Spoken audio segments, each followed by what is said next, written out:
Two, two, two, two.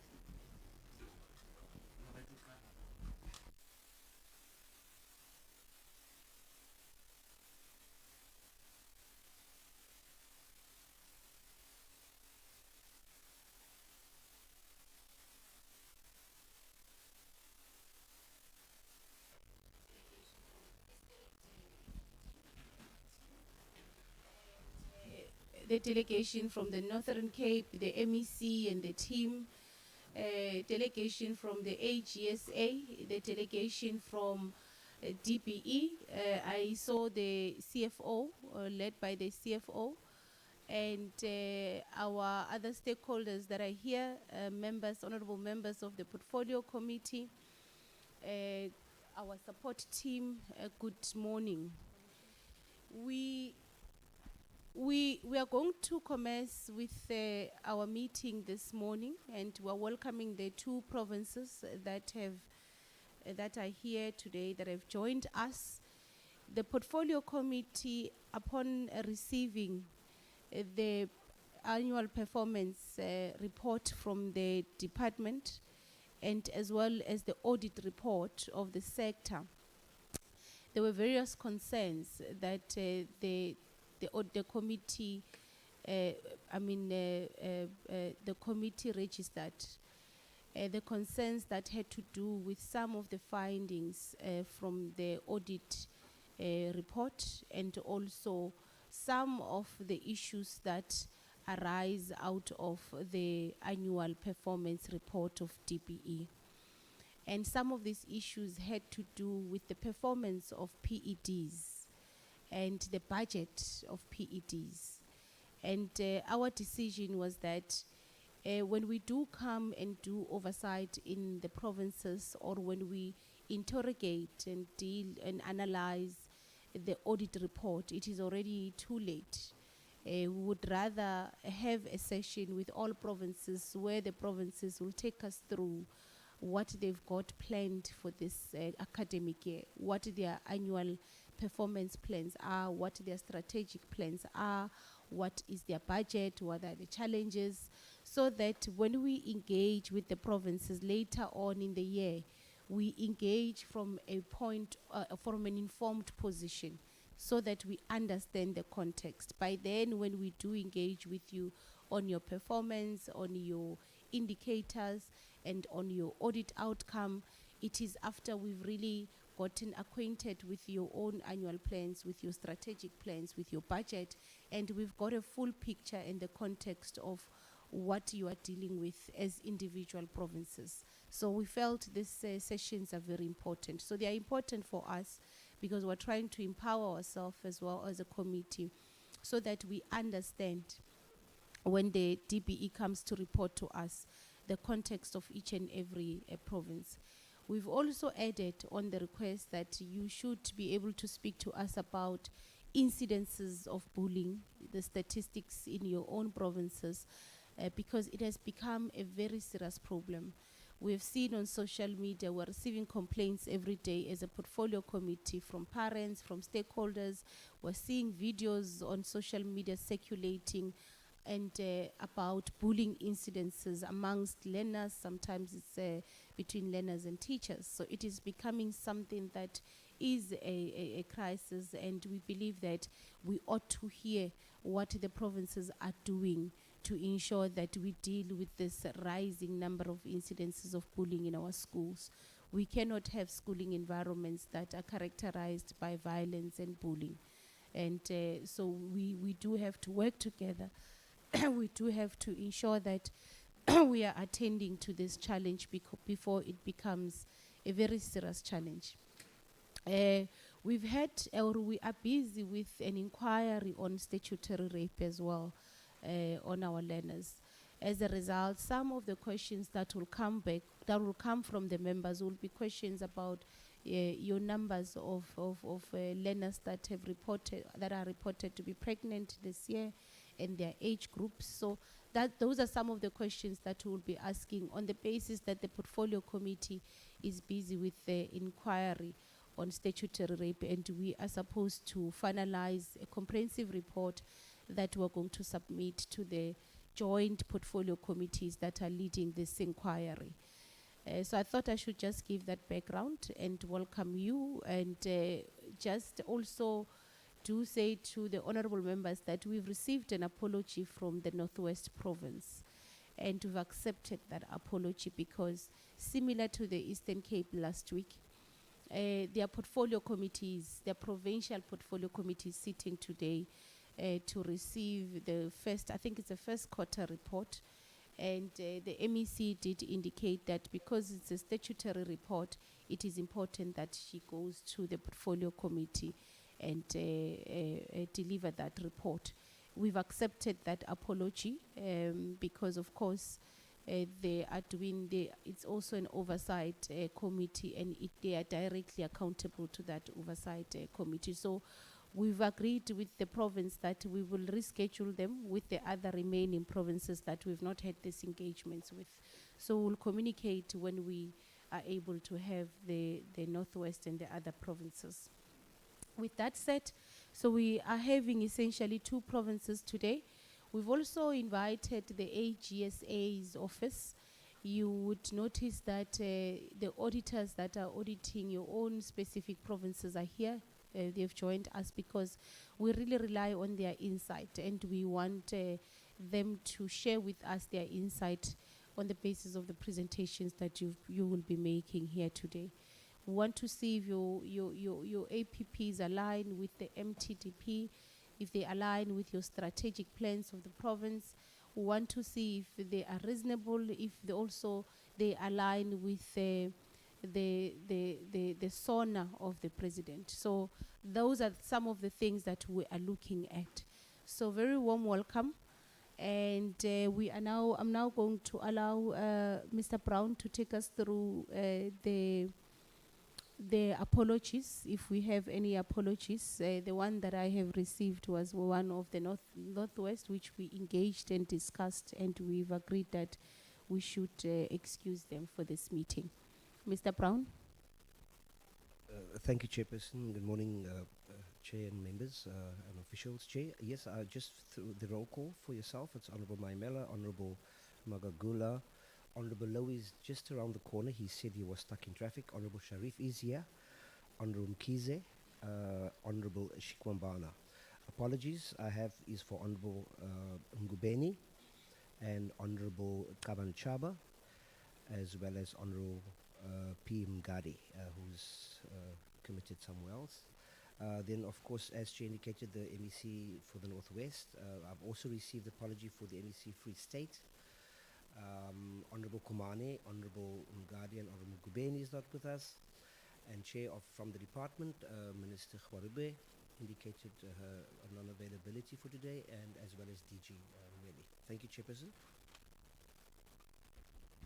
Thank you very much. Yeah, okay. Yes, I've also did receive the apology from the MEC of the Free State that she is engaging. She's got a pre-planned engagement with organized labor in the province. Honorable Sharif?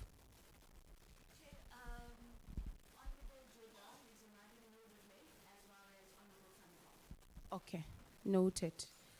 Noted. Those apologies are noted. Can we then go into the program for today? We are going to start with the Free State, with their presentation. And then after you present, we are going to engage your presentation. And then we conclude, then we go to the Northern Cape. Honorable members, I do hope that after this session, after the engagement with the 2 provinces, we can remain and just have some discussion on our own in-committee issues. HOD, over to you.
Thank you very much, Honorable Chair. Let me acknowledge the honorable members of the committee, the MECs present, colleagues from DBE, and all my colleagues in the meeting. Chair, we are expected to present to this esteemed committee, and we were given, areas to deal with. And at this stage, I think, Chair, I can present facing this way. Yes. Oh, the screen is gone, or even there, Chair.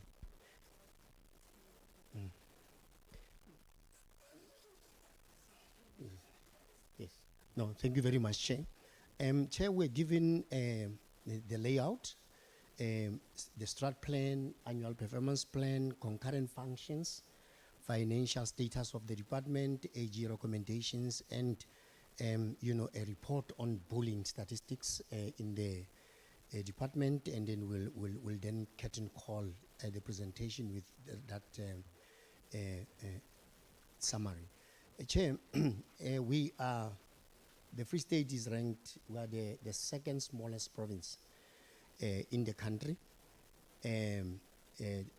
only second to the Northern Cape, who happen to be in this meeting. And our demographic profile shows that 90% of our population is African, 8% white, 2.6 colored, and 0.1% Asians. Regarding our strategic plan, which is a 5-year horizon from 2025 to 2030, Chair, that's the mission and the vision of our organization at the top of the agenda, and this then informs how our strategic business units are configured to ensure that we actualize this mission. And then this is the Free State at a glance. We've got 697,348 learners, 25,693 educators, 5 districts, 48 circuits, 1,017 schools, and our pass rate was 91% in the 2024 academic year. Chair, this is just how we have performed against our targets, not against anyone else. We are running our own race. We were looking at getting 90% general pass rate and 40% bachelors. We have actually surpassed both those targets. It happens that there is a ranking system in the country, but that is secondary. Our primary objective is to pass our learners now at 95% general pass rate and 55% bachelors. Alignment with our key objectives, Chair. At first, we've got MTDP priorities, fully aligned, and out of that, we developed indicators. We also got sector priorities, which cascaded into the strategic plan, and they also gave expression to our provincial priorities. The sector adopted 5 key priorities, Chair. We added the 6th one, which is a provincial specific target. The first one is improved access to ECD. You will see it in the strat plan for 2025 to 2030. The same goes for number 2, which is improved literacy and numeracy, improved access to inclusive education and social cohesion, improved access to training and professional development opportunities for teachers, and improved safety of schools environment. This also includes infrastructure. And also curriculum recovery, which is a provincial one. Curriculum recovery and offering skills and competencies for the changing world. We know that for learners to recover from the adverse effect of COVID, they need a 5-year turnaround. So we're still within that system to ensure that we push learners to close all curriculum gaps, but also deal with those skills that are quite key in the changing world, including 4IR. And in response to MDTDP indicators, Chair, you will see that on the extreme left is an outcome. In this case, I'll just use one as an example. It will say increase employment and work opportunities. We'll show the outcome indicator, and we'll also show the intervention indicator, and then also show what it is represented as in the APP as an outcome indicator. In this case, is increased employment and work opportunities. And then the outcome indicator will be the number of public employment opportunities created by government. And the intervention indicator will be number of work opportunities created through the Basic Education Employment Initiative, which is BEEI. And then it will be represented by output indicator 111 in our APP. The same goes for all of these, Chair. I don't know whether you want me to go to them one by one, so I can just then point and actually give evidence that they have been drafted into our APP. There are two MTDP indicators that are yet to be included in our APP. That will be in 2026, 2027. They are going to be done incrementally, but they are reported at this stage through our MNE unit. They will be in our 2026, 2027 APP. And this education plays a lead role in them. The first one is improved education outcomes and skills. You'll see the intervention indicator is depicted there, Chair. The second one is improved education outcomes and skills, but it deals with certain threshold of age groups. The first one was grade 3 learners. This one deals with individuals aged 7 to 18 years. So these will find expression, more overtly in the APP of 26-27. Now, the strategic plan 2025 to 2030, as requested by the committee, Chair, those are ideally the 5 sector indicators that we have chosen, and we have ensured that, Chair, the first one is improve access to early childhood development. The outcome indicator there says percentage increase of 4-year-olds attending pre-grade R. Now, we have 25,925 children who represent 51% as part of our baseline. Where do we get the baseline? It's our AMIS data as at November 2024. Now, we want to increase that by 19% by 2030. Where do we get that denominator? We get it from Stat SA, which gives us 50,615.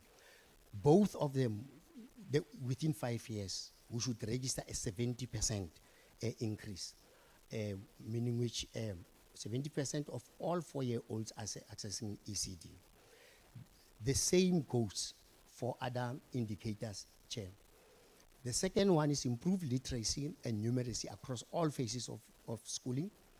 Here, Chair, we are saying we target level 4, 50% and above. Our own lived experience tells us that if we want to get good results in grade 12, the investment must be elsewhere, not in grade 12.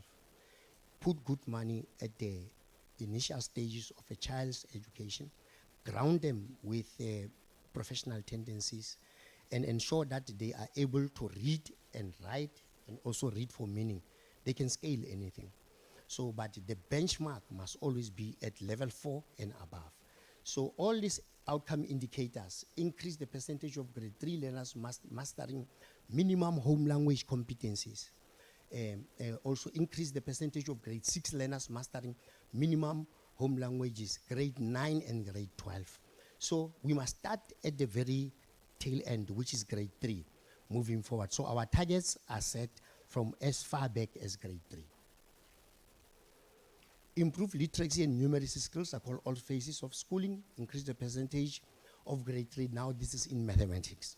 Same, the first was home languages, now it's mathematics. We're focusing on grade 3, grade 6, grade 9, grade 12. If we start on grade 3, we may well answer the question as to why learners fail in large numbers now in grade 4. If they are grounded at grade 3 in numeracy and literacy, they will then answer the question, why do they fail when they have to switch the language? Improve access to inclusive education and social cohesion, which is the third one, Chair. That is our planning horizon. We are basically asking that if we increase the number of learners experiencing barriers to learning, who we support through education program, we are very careful, Chair. We are only wishing for a 5% increase, hoping that we don't get a lot of learners experiencing barriers to learning. On 3.2, expand the number of schools participating in social cohesion programs. You have asked, Chair, about the bullying. Bullying also has got issues of of violence in them. We are targeting gender-based violence programs. In our department, we became very intentional. We are now appointed a gender focal person who is reporting directly to the HOD. We are also dealing with issues around sports. Sports breeds social cohesion. The more the learners are involved in sport, the more we can have rounded learners. And nation building programs, we want to scale those. Our schools, we want to have them up to 550. Not that schools are not participating, but the fact that you find school sport has now been configured according to seasons, linked to federations. The report is fluctuating, which creates a problem for us. Now, any learner is as good as his or her teacher. So on outcome, improved access to training and professional development opportunities for teachers. We are focusing on percentage of teachers who have trained. We are looking at training at least 60%, though training is an ongoing process. It's not static. And then the fifth one is improved safety of schooling environments. Here we are mainly talking about our provision of support to infrastructure, percentage increase, which is an outcome indicator, percentage is increase in schools, meeting the minimum infrastructure norms and standards, dealing with issues where schools have no overcrowding. We know in the Free State, 795 schools have so far been provided with classrooms, which is 85% benchmark. We want to increase it to at least 93%, noting that we are fully dependent on education infrastructure grant. We've got very little money that we get for equitable share from the province. So we plan with what we can, fathom, which will come from DBE in the main classroom with inappropriate material. We are very, very, I would say, focused on ensuring that we eradicate inappropriate structures within our schools. Schools with sufficient water, we have done very well here, Chair. All schools have got sufficient water.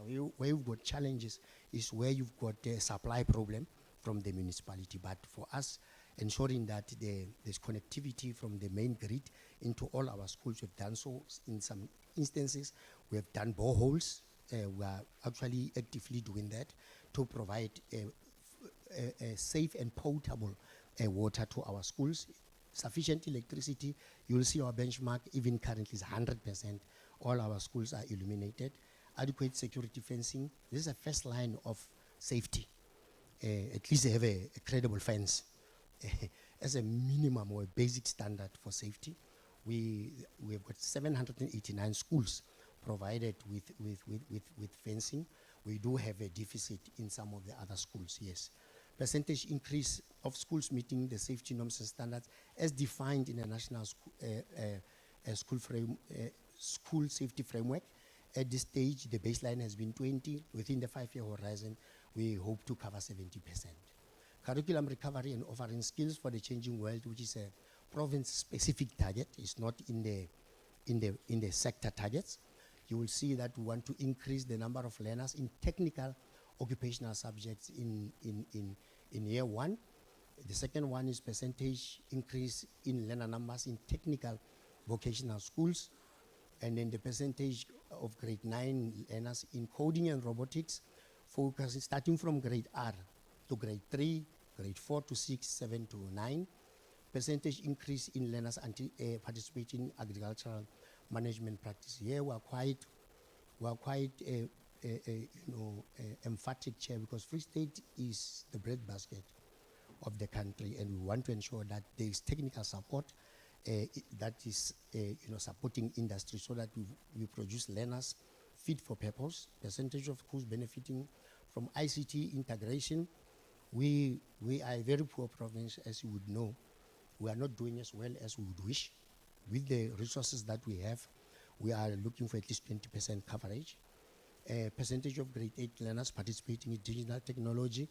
And those are all the elements, Chair, that we have raised under curriculum recovery, which is a provincial specific target. It's not, you will see, it won't appear in any other province that is presenting. This is what we want to do to ensure that we don't just pass learners, but we pass learners who are going to benefit the country with the breadth of skills that are relevant for the 21st century. This is our APP.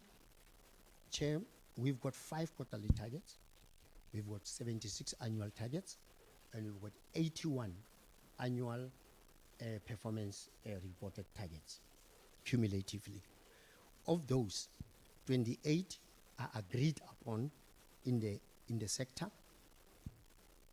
I know it's not the correct word, but for better diction, I call them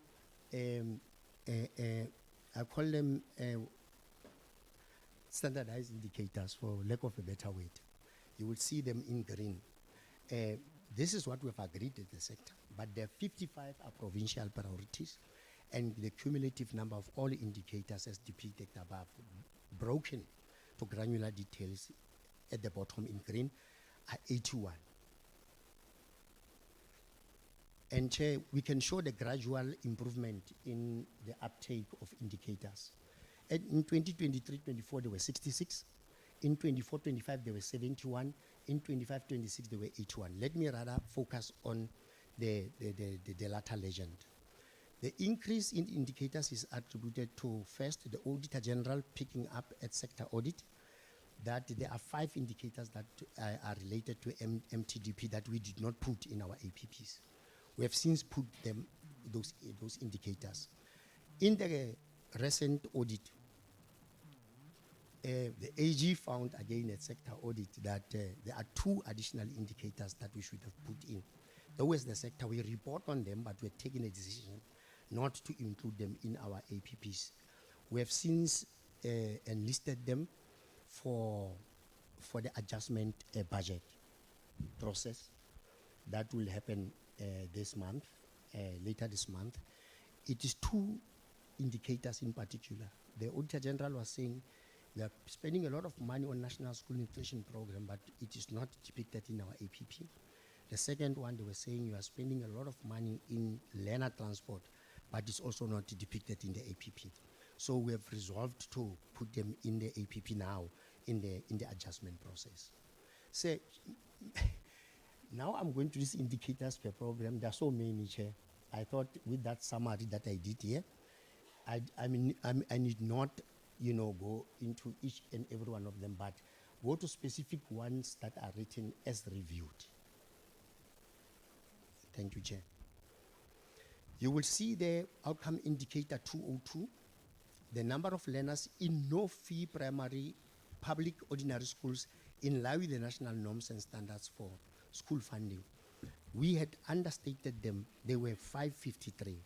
With a better probity, we found that, Chair, we had to revise it to 554.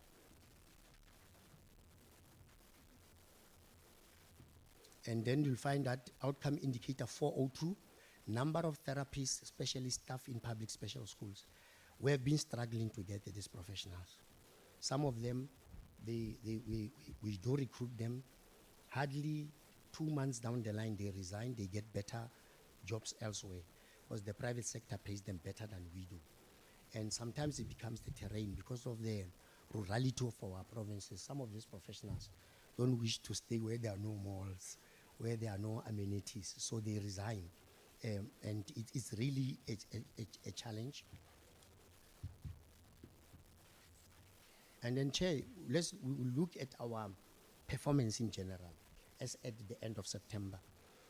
Against the threshold of 50%, we were at 51.85%, and 48.15% of our indicators were in progress because they were annual indicators.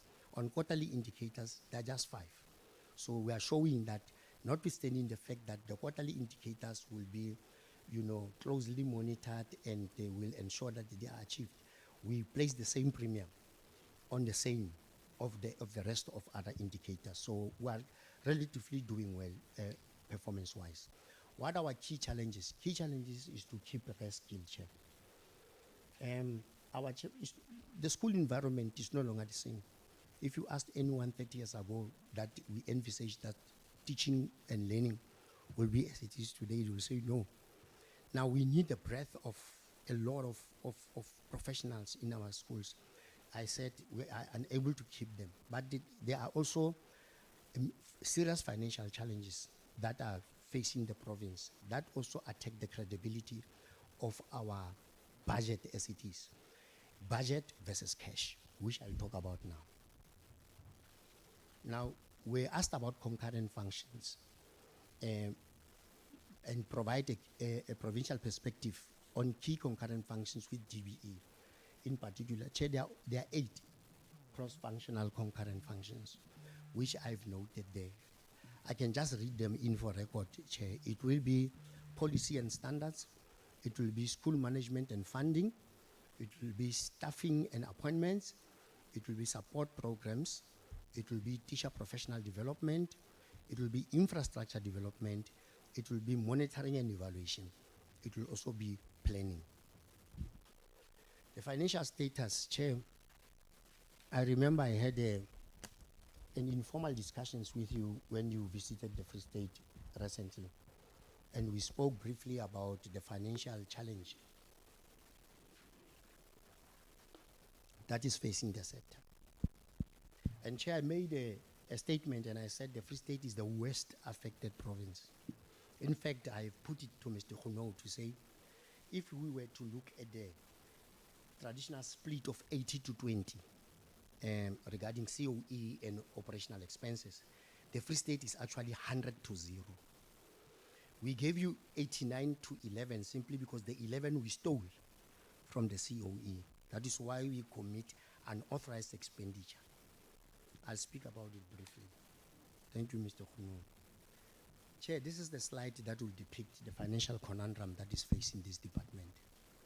When we opened the year, we started with this overdraft amount of 598 million rands.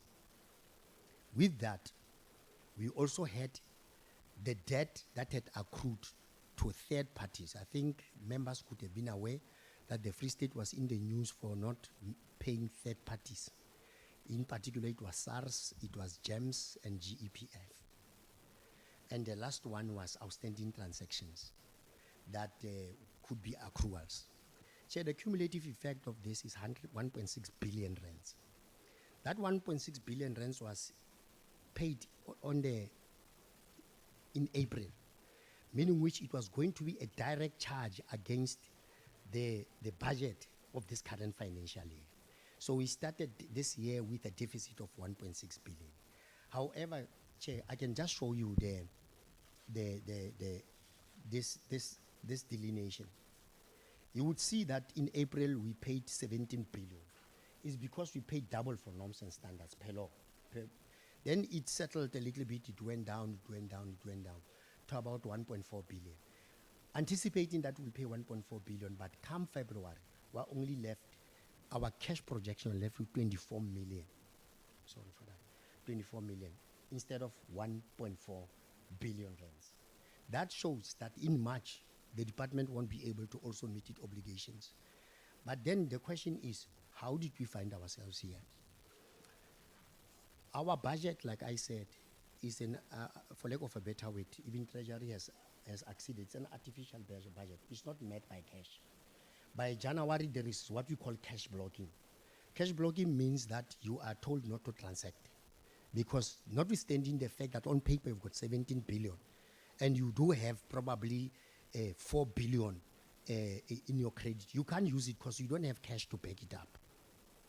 Then look at this slide. It shows you that it's a projection for the next 6 months.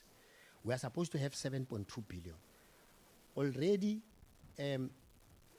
we are left with 38.5% of that money against the benchmark of almost 50 to 60%. It's showing you that the cash is depleted relative to the budget. But the main question is why? How did you find yourselves here? It's easy to complain, Chair, but you must actually make a case to show the committee how we found ourselves here. I don't know why this slide is not showing up there. This is the slide. Chair, you will see 4 things have created the problem for the Free State. One, it is cross-cutting fiscal consolidation. That started in the main in 2013-2014, where all provinces were told to reduce their budgets. Now, in our province, what would happen? They would say the Free State reduce your budget by 400 million. 200 million will be taken from education alone. The impression is that the size of our budget suggests that we've got a lot of money. Yet we are people heavy, and overwhelming amount of that money goes to COE in terms of operational expenses. You would see from 2013 to 2025-26, we are showing how much the province lost. It's fiscal consolidation, then it would be issues of collective bargaining, where at national they will say for conditions of service, you budget, they agree at 8 million, at 8%. Then the province would then be told to budget at 5%. To any department that is small, 3% variance is nothing. But for education, it goes to hundreds of some millions. That's another issue. The third issue was the money taken from the department to fund provincial bursary schemes, which was almost 400 million, which was taken away from our baseline. And then the fifth one, if not the last one, is the occupational dispensation for educators. Now, when you look at the cross-functional effect of that, and you aggregate the figure, Mr. Khuno knows we were also able to aggregate it through the MTEF. The Free State province alone, small as it is, has lost 8.8 billion as at November 2024. But when you take the whole horizon of the MTF, it will be 11 billion. Those are the figures that are also at your disposal, Mr. Khuno. Is a narrative of exactly what I've already said, Chair. Mr. Khuno asked us how, we don't know how you survive, we don't know how you are able to keep the department running when you have lost so much money.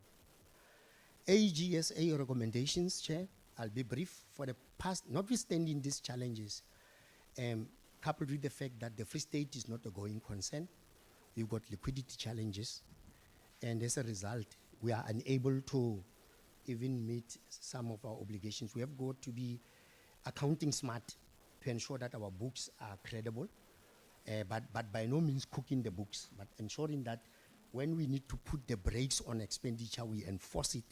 And when we have to reduce accruals, we enforce it. It's a complete culture change within the organization. But for the past 8 years consecutively, we've been getting an unqualified audit opinion.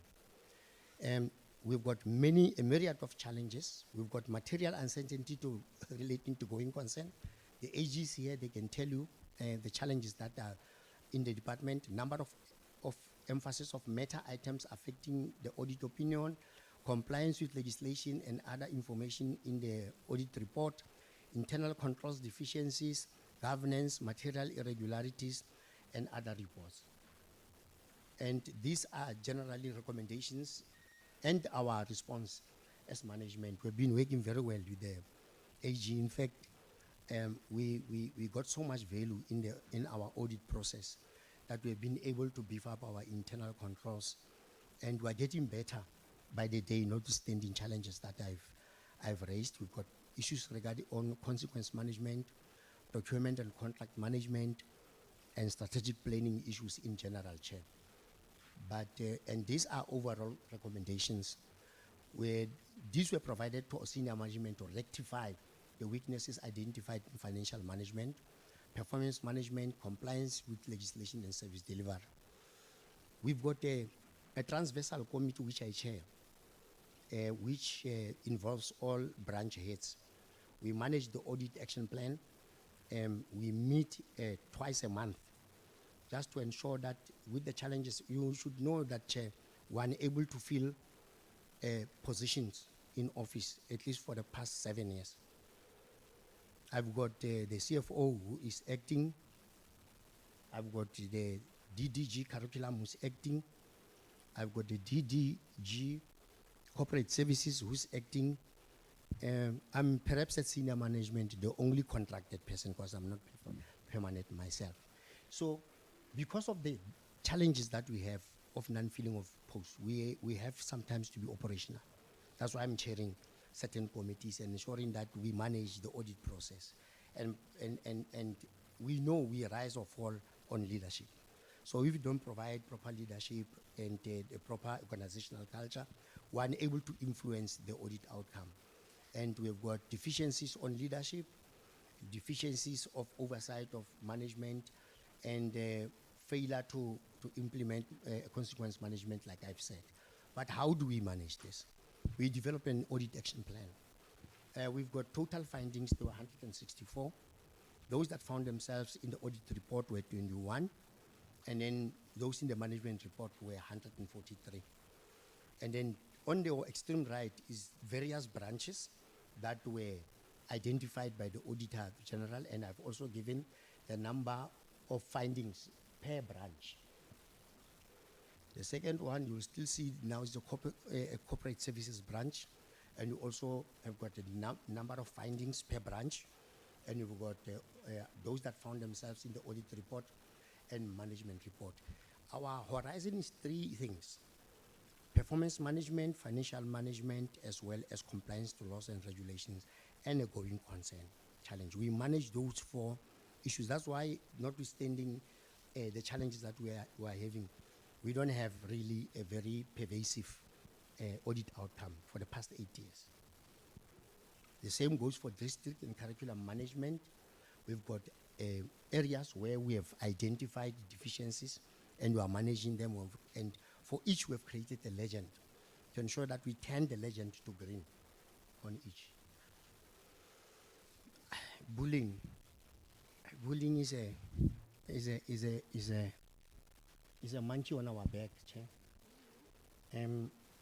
It manifests itself in many ways. However, we asked whether there is a legal framework to management of bullying in schools. One is prevention of bullying in schools is included in various policies at the level of department and schools. At school level, it is included in the Learner Code of Conduct, Chair. And we've got SOPs on school safety, which include bullying and how to keep it at school level. And we've got the National School Safety Framework, which also indicates how to respond to bullying incidents in schools. And then, Chair, we will see that this is the profile of the Free State regarding bullying. We've got 2,137 cases. We are also including level 1 and 2.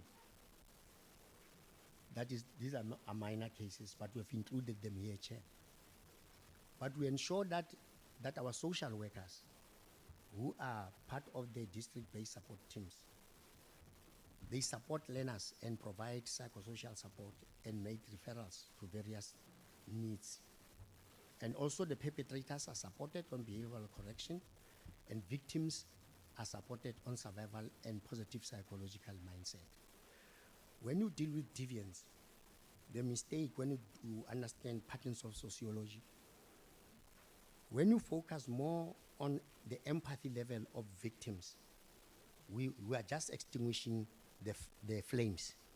To extinguish the source, we must deal with the perpetrators. And also I've got targeted programs towards perpetrators. That's why we've got targeted programs of the boy child, positive behavior, positive affirmation, because the school, unfortunately, is a microcosm of society.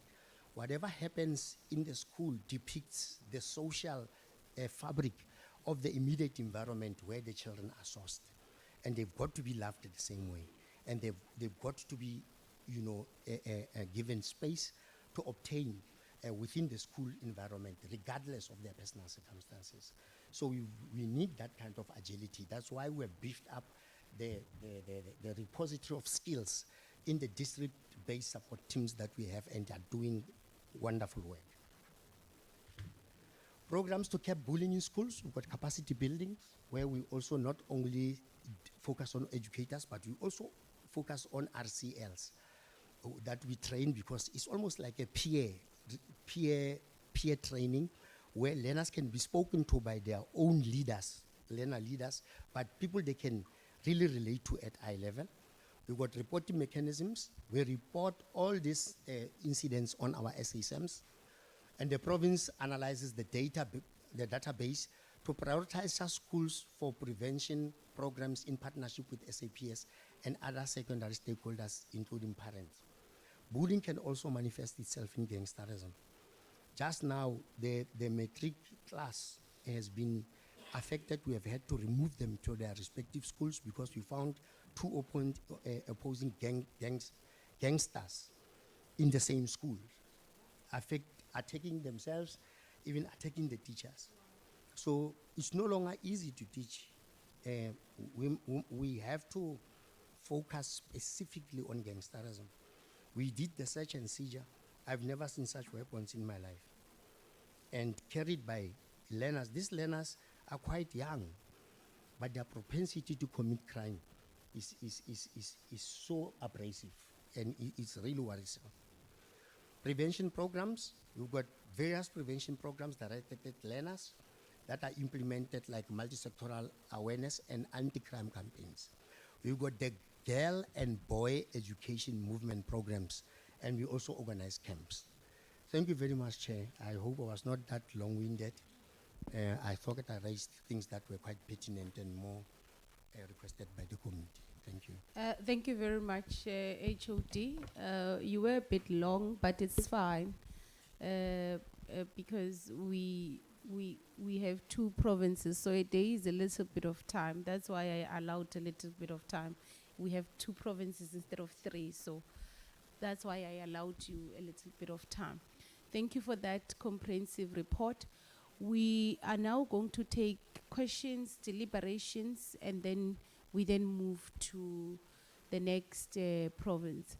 AGSA, feel free to participate as well, because your insight is valuable to the committee. Hence, Honorable Mkize, Honorable Sharif, Honorable Makakula, Honorable Law, Honorable Shkombana, Honorable Yotan. Welcome back, Honorable Yotan. A warm welcome back, and we hope you're good, and we're excited to have you back. Yeah, we're expected to have your voice back, and we hope the little one is all good. Congratulations. Yes. Let's start, Honorable Mkize. Thank you very much, Chair, and thank you, HOD, for a good report. I'm not saying it's good because I'm happy with it, but it's a report. And greetings to all the honorable members in the House, administratively, the leaders and all that. And thank you, Chair. Chair, one has analyzed all the reports that have been sent to us. My approach today, I will ask very same question to all the partners, because to all the departments, because clearly the problems that they're facing are common. So just to know the fundamentals behind their APP and the way forward. There are common factors that are easily drawn, because we want to take this conversation forward, right? You don't want to keep on hitting the same note. Let's move forward. Common factors are known. Improper baselines, whereby the targets are not derived from a situation on the ground. They are derived as dictated by the budget available. So you end up keep on chasing the moving target, because you haven't spoken to reality from the beginning. Your baselines, there's no baseline assessment that was conducted, for example, to know how many schools need to be built. So you just decide on target in terms of the money you have. It's a common factor across provinces. Another common factor, target set according to budget allocation is set. 2, infrastructure backlogs. All the provinces are affected by that. 3, maladministration. We speak to poor procurement, poor awarding of contract, wrongful certification of incomplete project, poor audit statements, poor project oversight, no consequence management, fruitless, wasteful, and irregular expenditure, inadequate or omitted performance indicators in all your APPs. So those are common factors. So I'm not going to have tailor-made questions for each province. I'm going to ask these basic questions to understand fully what went wrong from the beginning, because clearly from the beginning things went very wrong. So, Chair, in the end of this meeting, I will recommend, on the basis of analysis we've done, at the end of this meeting, I'll recommend that the National DPE, Department of Basic Education, to provide standardized primary and customary performance indicators to track priorities at the department at a national level. Because this thing, Chair, of allowing each province to decide on it performance indicators, we end up being too loose and being too scattered, and omitting critical performance areas should be tracking, such as the National School Nutrition Program, for example. It's a national thing, but sometimes you find it missing in one partner, is there in the other, not one partner, one province, and is there on the other province. So at the national level now, Chair, we need to standardize the performance indicators as a department, including the customer indicators. Of course, each province may put its own other customer indicators it wishes to put, but we must have the core performance indicators, Chair, looking at the priorities nationally, so that they're not omitted by any province. Those ring-fenced, if you can call them ring-fenced performance indicators. I'll also propose that we have a standardized and measurable consequence management plan for not implementing or enforcing the audit findings and recommendations. It's about time, Chair, now that there's consequence management from us now as a committee, not just from the department. The committee must be able to take people into action for not enforcing the audit reports. People have been neglecting the audit recommendations, and the auditor depends on us. The AG depends on this committee to make sure that when they make those recommendations, they are respected and they are followed through. And that not has been happening consistently across the provinces. So we have now to have a standardized, measurable consequence management plan for those who are not enforcing the implementation of the audit recommendation, and even those who are not implementing it. 3, Chair, what I'm going to recommend is to sign performance management plan with managers and supervisors. The department now must sign those performance management agreements with all, so that if you do not take your people to account, we take you to account. Because this thing, we know, it goes along the political lines. I can't make Shkwamba because he's my comrade in account, because he's my comrade in parliament. So now, people, the managers and the supervisors must sign performance management agreements, so that if they don't do their job, they're able to be taken to task. We must enforce accountability as this committee. Fourthly, Chair, I'll propose an assessment / investigation and report on political interference that occurs when you are preparing these APPs. Because it seems some of the things are omitted deliberately for political intention, to hide future challenges. You know that budget cuts are there, severe, but you won't highlight it as a threat of departmental performance, because you know your superior has guided you not to do so. And it's amazing that all your performance APPs are not highlighting budget cuts as the major problem, while it's the core issue that leads to underperformance across departmental functions. So we need to really look into that and say, how do these politicians influence you not to reflect reality on your plans? The last thing I'll propose is an assessment / investigation and report on budget cut effect onto DPE performance across. We have to have a very substantive report which explains and illustrates how these budget cuts done from national down to province affect your work.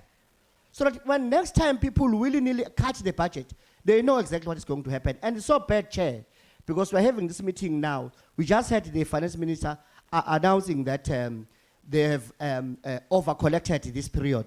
So he is expecting less collection in the coming 2 fiscal periods. And we know if there's no money, what they do exactly what the HOT has done. They cut the budget.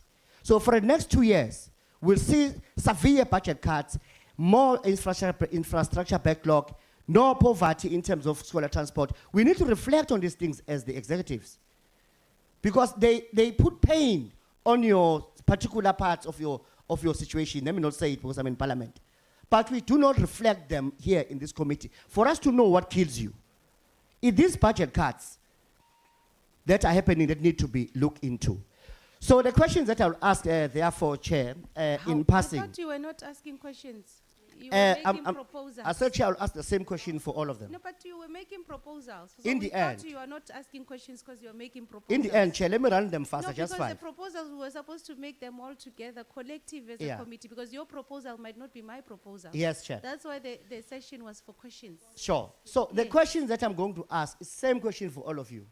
1, what are the top 3 challenges ranked according to the level of priority, and how are they reflected to be addressed through your APP? The top 3 that you know, and rank them according to importance.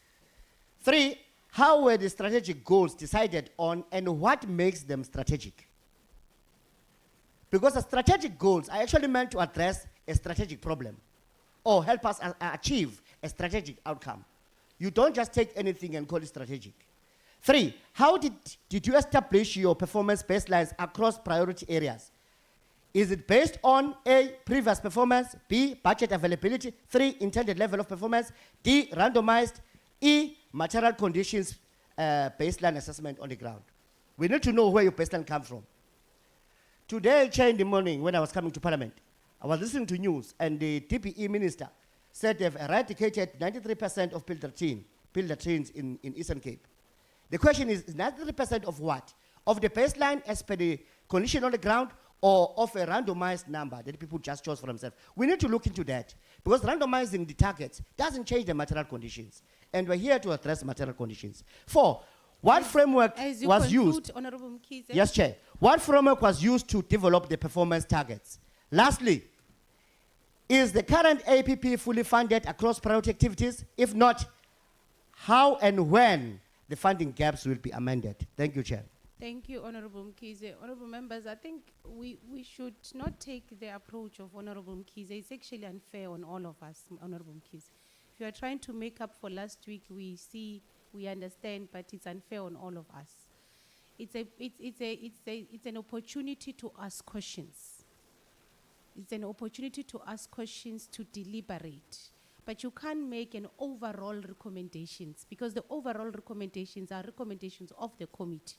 You can make your own personal observations, your own personal recommend, but not an overall recommendation. It's unfair on all of us, because then the interactions take long. So we really want you to try and utilize let's utilize a more productive approach on the session, so we don't have to give timelines. So I don't want to time members. And it will be unfair. But let's try to regulate ourselves. Honorable Sharif. Thank you very much, Chairperson, and good morning to yourself. Good morning to the honorable members, and good morning to the departments and Auditor General that's here today. My name is Nazli Sharif, and I'm a member of this portfolio committee. Chairperson, unlike Honorable Mkhize, I have a lot of questions around not only this portfolio, but also not only this department, but of course the next department as well. And what I've noticed is there's a lot of trends that are similar between all of the provinces. So I'll ask my questions directed to you first, and then I'll ask the general questions, which I'd also like some responses on. On slide 11, you speak about employment opportunities, but you only speak about the BEEI. So I want to know, is the reliance only on the BEEI as a way to create employment, or do you have other mechanisms to try and create employment? The reason I ask this is because the education assistants, they're not necessarily full-term or permanent contracts. And so oftentimes these student teachers leave, they don't have jobs, their contracts are not redone, and so how does that work? On slide 31, you gave the targets, and I don't understand this, HOD. Maybe you can explain it to me, because the target to me sounds low. In fact, it should be 100%. All the children in your province should have textbooks, all of them. Your baseline should start at 100%. We cannot say in 5 years we'll have 100%. So this next year, 60% of kids will have textbooks. That's unacceptable. All of them should have textbooks. So I don't understand that slide. I want to know, what is your economic recovery plan for the department? Because in your presentation you said you might not have enough money to even pay salaries, and that is very concerning. If you don't have money to pay salaries, how are you fixing your infrastructure? How are you making sure that services are being rendered? How are you making sure that kids are eating at schools if you're even scared that you will not even be able to pay salaries? So what is your economic recovery plan? In slide 52, you spoke about some of your challenges, and you spoke, it's historical challenges from 2013 to 2014. Why was the AGSA recommendations not implemented around wasteful and irregular expenditure? Very concerned. We cannot accept you coming yet, oh, it's 23rd. No, we don't care when it was. We want to know what is happening now. What is the interventions now? Slide 52 for the AGSA recommendations. You spoke on acting positions in the department. It sounds like a theatre. What is the way forward to hire staff members? You can't implement your strategy if you don't have people to implement it. So what is the way forward?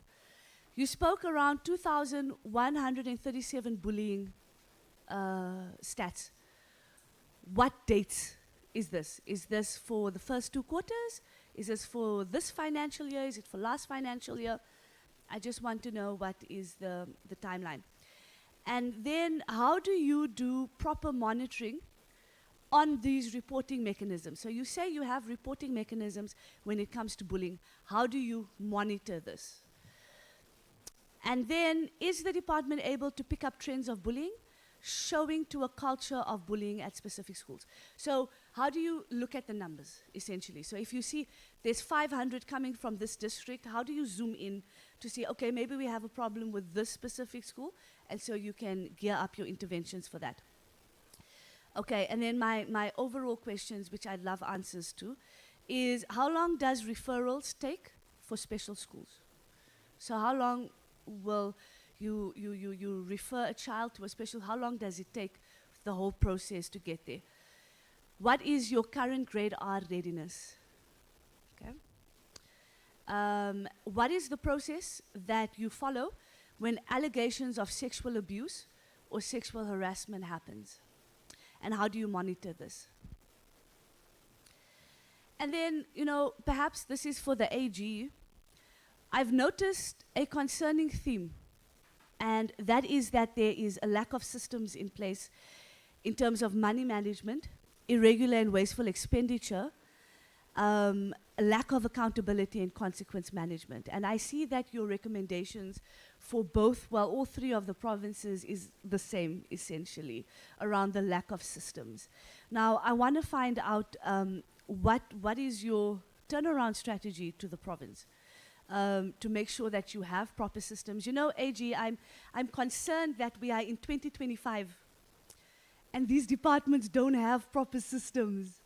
What have they been doing for all of these years that they don't even have proper systems? And maybe I'd like to hear from you some more information around this, because it blows my mind that in 2025 you are recommending things that should have been implemented years ago. And that is very, very concerning for me. Yeah, I think I'll leave it at that. Thank you. I'm not sure who is... are you chairing? I'm chairing from the back benches. I think the next speaker is Honorable Siska. Apology.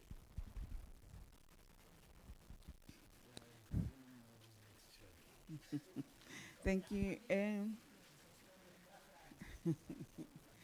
Thank you, Chairperson. Chair, I think other members have covered me, but my concern is that seeing that the Free State is saying that since the 2013-14 budget cuts has caused the deficit. But I don't see, or I did not hear any saying on what is the plan on recovery from there, because like you are saying that you are foreseeing that 26 Feb and March you'll be maybe having a cash flow challenges which are more than that, but I don't see any recovery plan. Maybe having fundraising activities from your side, I don't see that. I did not hear it. But also, I think on the bullying, I think the bullying is taking place all over. But I just want to check, ngoba if Free State, you are saying that it's one of the smaller provinces, and also you don't even have overcrowding. But in terms of addressing the issues of bullying, what is the role of the parents? I don't see it. I've seen that you've got plans for maybe for boys and girls, of what you're going to have. We've got those plans for them. But what is the role of the parents in addressing the bullying? Because the bullying does not just exist from nowhere. Sometimes it starts from home, and then it end up at school. And parents should have a certain role to play. I think they must not be excluded in terms of addressing such issues. And those issues should not be left only with the teachers and the children. I thank you, Chair. Thank you, Honorable Magagula. Honorable Jordan. Thank you very much, Honorable Chairperson. I guess in the absence of the Chairperson, Maimela, I'd also thank her for the very warm welcome back. Greetings to the Portfolio Committee and all the officials of the Department of Basic Education present, as well as other stakeholders. Chair, my questions are relating to ECD STEM education funding for the department, as well as bullying. An indication was given of an approximate 50% increase with a goal of over 70% increase of young children in ECDs in the province, relating to children of, around 4 years of age. Then when it comes to grade R, a 37% increase in 5-year-olds attending grade R, with a goal of a 60% increase is reported on the presentation. What does this mean with relation to grade R in layman's terms? How many of the children eligible for grade R in the province is actually currently in grade R or will be enrolling in grade R in 2026? And then with 4-year-olds, how did the department come across the 50%? Is that a 50% increase of learners that were already enrolled? Is it 50% of the babies registered in the last 5 years in the province, or is it based on the registered centers in the province?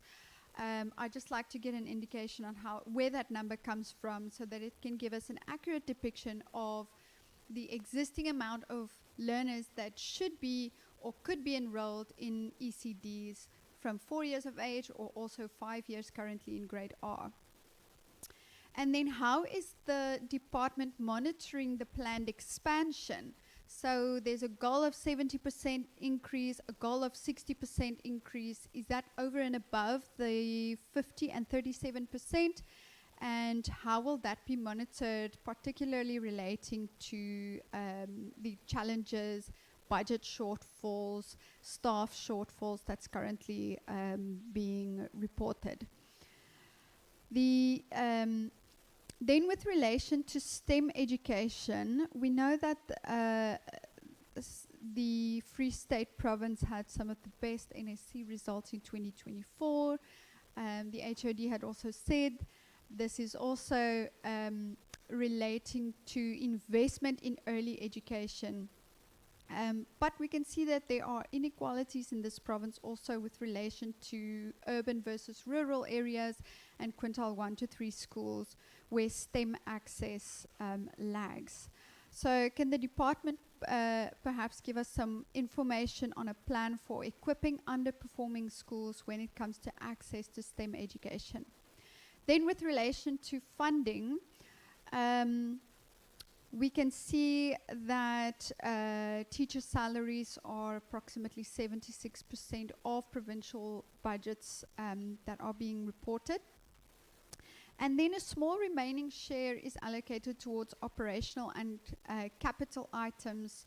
And I have a concern that this threatens, provision of learner-teacher support materials, ECD, STEM education, and of course, provision of meals to learners.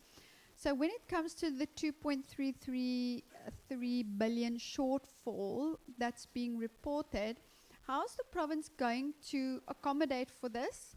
Where will the funding come from? And then will any important programs be adversely affected because of this massive shortfall? And has the department addressed this in any way? Then I think Honourable Sharif also asked a question relating to this, but I'm aware that the Minister requested for a financial recovery plan from each province prior to the commencement of my maternity leave. And I'm wondering what is the status of the province's performance on the financial recovery plan that was submitted to the Minister, and whether the Portfolio Committee could receive that plan, particularly relating to slide 48 in the presentation, where the negative impact of prior year cash flow is being highlighted. Then with regards to bullying, in the first quarter of this year, over 500 cases of bullying was reported nationally. But since then, in the Free State alone, we are now seeing that there are 2,137 cases, including minor cases. Let's assume this is from January, although Honourable Sharif has also asked the question on the timeline. But this means bullying has exacerbated immensely in just the time span of 2 quarters. The department indicates what's being done, which in my opinion is not nearly sufficient. You know, some educational anti-bullying intervention, in other words, training for teacher and learners, and then reporting is being done. So it's very clear that this is not addressing the issue. If there are over 2,000 incidents, and if the amount of cases have, multiplied threefold from what the national number was earlier this year, what is the department doing to improve on the safety of learners when it comes to bullying? How will this be addressed?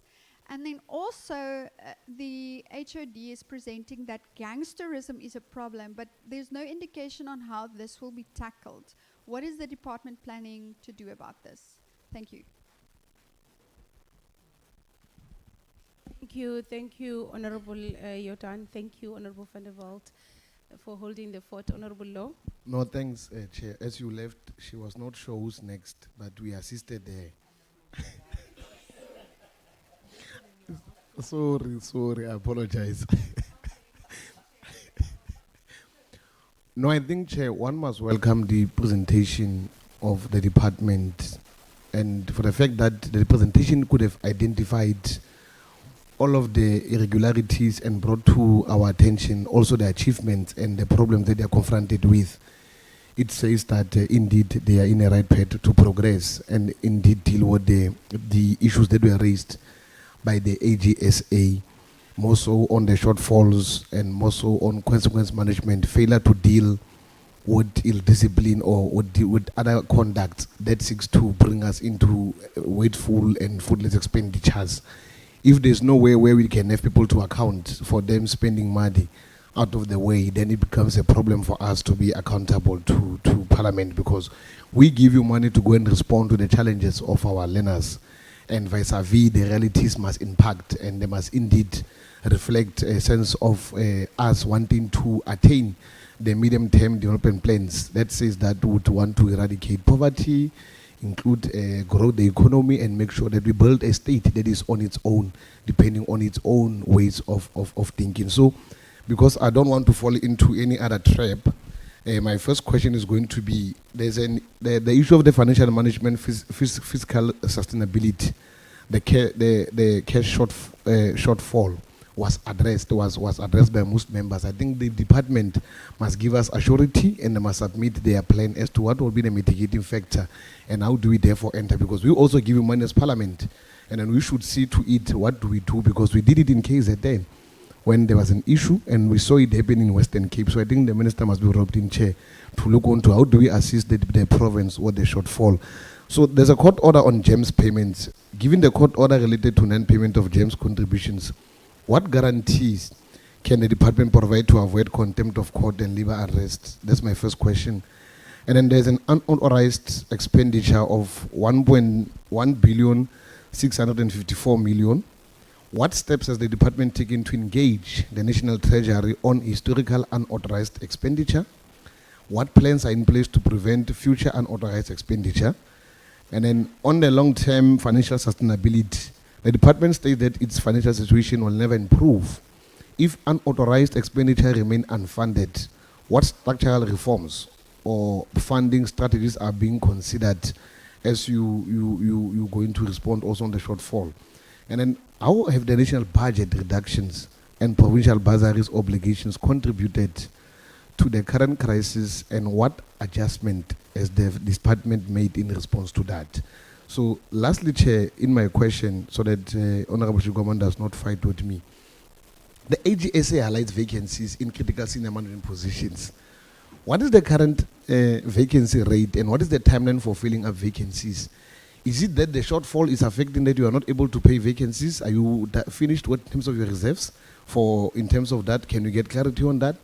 And then the AGSA concern that there are repetitive scenarios whereby consequence management has been implemented, it has not been implemented regarding any officials, and there are repeated financial or performance reporting that are taking place timelessly. How do you mitigate such so that you're able to respond to your audit action plans? And there was a point where I saw, lastly, Chair, where the quintile 1s and 2s were the most compromised, mostly in terms of the funding. And we said we want a more equitable funding that is going to cover up for the children of the motive forces, the children that seeks to say, we at a particular moment, given the fact that we classified as quintile 1 and 2 and 3, it was based on the fact that socio-economic challenges of our homes are no longer the same as those that are going to be able to get to that point. So can we get clarity on that particular thing? And I think, Chair, thank you very much. Thank you, Honorable Law. Honorable Shkwambana. Thank you, Chair, and greetings to members and everyone who's here in the meeting today. Chair, the reality is that this ministry or this department belongs to the minister that comes from the Democratic Alliance. And the failures of this department, it also have to deal with the specific person who's leading this department.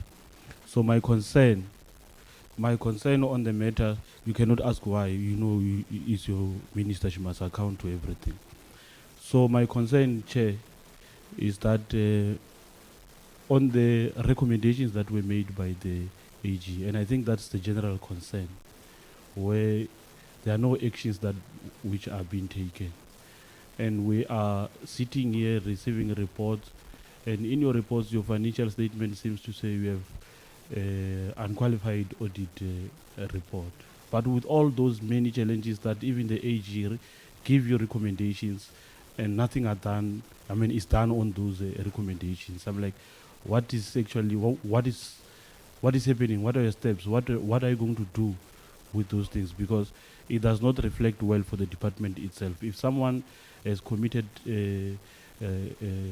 something which is wrong and there's a recommendation that you need to deal with this person and discipline this person, and you come and report to us that you are still, work is still on progress or is never done or what, I don't understand. You must actually clarify us to say what is the plan on how you are going to make sure that you keep to the recommendations that were made with that regard. In your province, in a school called Vulindlela Primary School, there's a learner who died there. And that learner, I think, was 13 years old, if I'm not mistaken. and this learner committed suicide. And one of the reasons for this learner to commit suicide is because this learner was bullied in school, and this learner also reported this issue and also recommended that must be removed from that particular school to another school, and that never actually happened. Can you at least clarify us based on that case to say, is the perpetrator receiving a sort of correctional measures in terms of what they've actually committed there? Because I'm just giving this one example with this learner from this school, but there are many which are also classified in your province. And then I wanted to check to say, how strong are you dealing with bullying? And when learners report these things to teachers, principals, and whoever is there in school, how serious do you take these issues? Because this case or this learner reported this issue, and no one attended to this issue until this learner committed suicide. And this learner is no more today. And then I wanted to know, those that are involved in bringing this situation to where it is today, what are you doing with them? Where are they now? And how are you solving those issues? The other issue is the minister this year, together with the Department of Police, they were so happy in Parliament to announce the school safety framework. So I want to check from your own province, how are you benefiting from that national school safety framework that was actually implemented by the minister together with the police department? Is it assisting to deal with issues of drugs in school, to deal with issues of alcohol in school, to deal with issues of gangsterism? You mentioned gangsterism now, to say it's one of the things that you need to deal with, and this is crime on its own. And this issue or this school safety framework on its inception, or particular or ideally, it should address such issues in our schools. How is these things assisting you in your school? Do we have any progress, or it was just issues that were presented in Parliament and people were bragging about with, but there's nothing is happening? Because the reality is that we're still experiencing these problems in majority in our schools. Is this thing assisting us so that we're able to interrogate it and also go back to the minister and say to her, your program is not assisting our schools? Hence we are still having many cases of bullying in our schools. We still have many issues of drugs in our schools, alcohol in our schools. Learners comes to schools with serious and dangerous weapons. You said it yourself. The other issue that I want to check, Free State always get good results when we go, when they write their matric and all those type of things. But the reality is that if these learners go to university, majority of them are not university acceptable. Are you targeting just to get a pass? And then it ends there, because we can say 90% Free State, they have received a 90% pass rate, but the value and the quality of those passes that these learners are receiving, are they assisting? Are they able to be accepted? Is either in the TVET college or university, or what? Just take us through those ways to say, what is the quality in terms of the results that which you are producing as a province? But we applaud you, because at the end of the day, it's 95%, 90%, which we can all see and prove physically that is there. But is that assisting our learners so that they are able to develop themselves further after passing matric? You also mentioned that you are overspending too much on the learner transport and the nutrition. I've got a serious challenge with this thing, and I want you to clarify me the process, particularly on your nutrition, on your scholar transport program. The process, how are you identifying individuals who must provide this service to transport our learners to schools?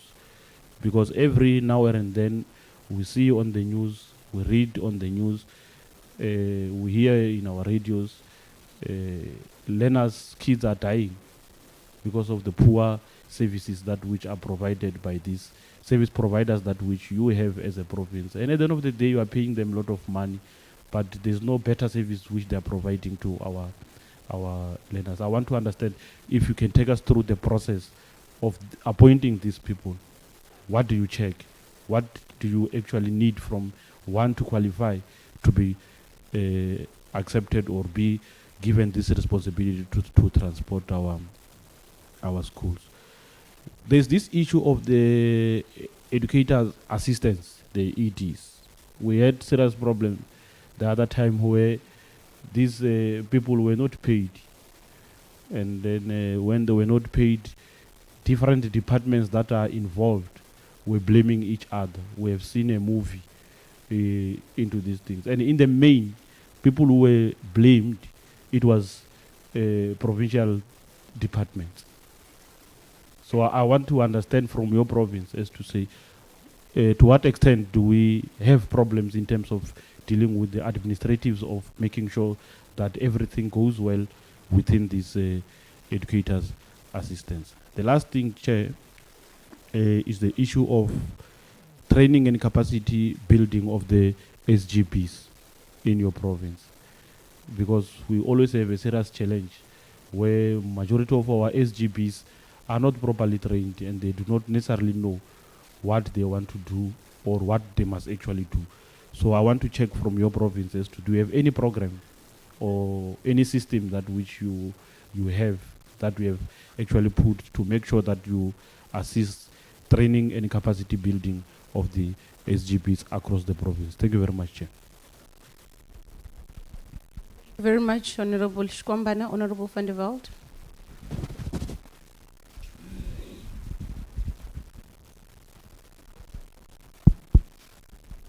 Thank you, MK. So the only thing you'll give me is a mic, which I will accept. Chairperson, thank you for the opportunity. And while we are in this good spirit, our honourable colleague, Shikwambana, must stop being a front for a certain faction in the ANC who doesn't like the GNU. He opened himself. We must. No, that order is sustained, Honorable van der Veld. You are putting the ANC into this. I don't know why. I don't even know why you are bringing the ANC into your. Yes, please withdraw that ANC thing because. I'll withdraw that, but I would like to tell him he must get on par in education because provinces implement education, not the minister in the Free State. So there you are. Learn a lesson and then stop doing the other politics. So, Chairperson, I'd just like to, because most of the things were mentioned, but I would like to specifically mention that the oversight visit to the Free State recently were really shocking. The portions, or the parts that we went to, I don't think we saw a single clean thing except at the town schools. And if you speak about gangsterism that grows, even bullying, if children comes out of such a circumstance where it is filthy, in the yard, next to the school fence, at their homes, every street they have to walk to, you can't expect them to be different because it has a psychological influence on you. It's like when you're very tired after a 20-hour day and you drive home and your pavement looks terrible, you also feel terrible. And nothing brings positiveness. Now, my question on that specifically is what is this Free State Department doing to get stakeholders involved, to at least, and the learners and the parents, to at least have some sort of way to ensure that learners in their future knows that they have to look after what they have and that a clean environment brings positiveness amongst you, because there were no cleanup actions, the fences were terrible. I'm not even talking about the vandalism. I'm really talking about cleanliness. And I understand those communities very well because we all travel all over the country. So I'm very worried that I don't think there's an effort within line that a school can do to help prevent and create this dignified surroundings. My issue is also about the AG. I think a few years ago now, I can't remember how many years, the AG changed to say that we have to have value for money. That's one thing that you must have in but I don't see value for money in your presentations.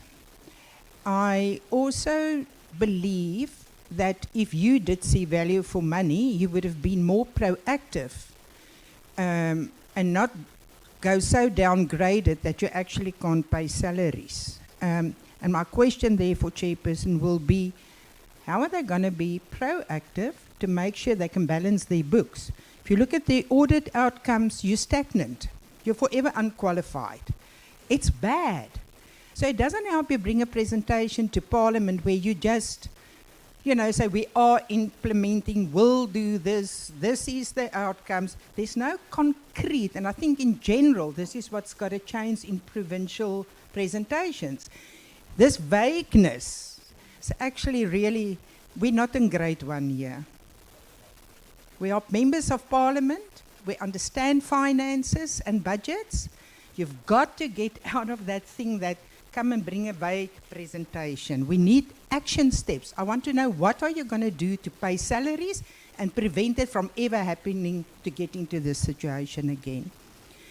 And then I have a soft spot, Chairperson, as you know, for special needs schools. I would like to know that the equipment that you have for special needs schools on LTSM, is it enough? Is it outdated? Hopefully not. Hopefully it's the latest, the newest, to set those children who are our most vulnerable children, set them up for a good future at least. And the infrastructure at these special needs schools as well. What are you struggling with, or is everything 100%? That includes hostels if you have hostels. And then, Chairperson, pregnancies. We are busy for the last few weeks talking about that. I can't remember that I read a slide on the pregnancies at school. So what is the current situation on that? How many of cases do you have that are actually in the category of statutory rape? What's the status of those cases? And are these girls being looked after in a sense that they feel comfortable to come to school to write exams that year? How many of them drop out and don't come back? And how do we encourage them to come back? Because many of these girls are from our poorer communities, and they actually also want to leave school in such a way that they can find a job or go and study further so they can look after themselves economically and their families. And I would like the ages of those pregnancies, Chairperson. Chair, I will close with that. Thank you. Thank you very much, Honourable van der Walt. But just to remember, on the part of the province, and maybe clarity to members, our invitation to provinces came out, and we said we want a report on the annual performance plan and the bullying incidences.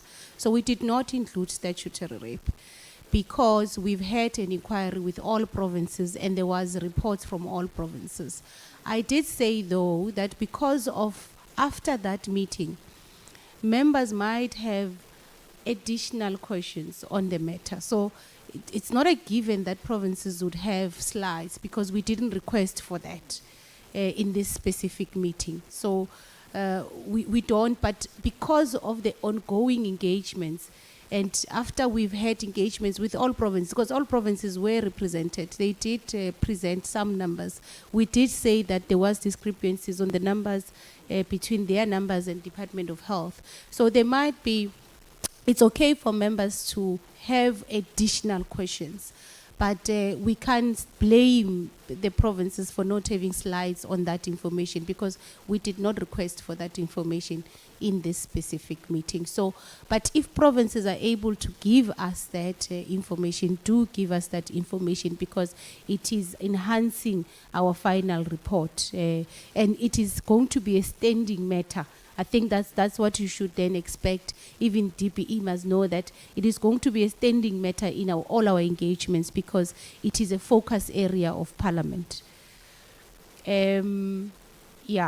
Yeah, even if you can respond, you can say respond in writing if you need specific numbers. That's correct, that's fine. We will accept you to submit written responses on the matter. Honorable Makakula, you are the last. Are you fine? Are you covered? You've already spoken. Okay, it's fine. I have questions, but I want them to come as follow-ups. So I want to allow you to respond because it's a lot of questions. I want to give you an opportunity to respond, and if I'm not responded to, if I'm not covered, I can come back as follow-ups. So HOD, over to you. The mic, can we assist with the mic?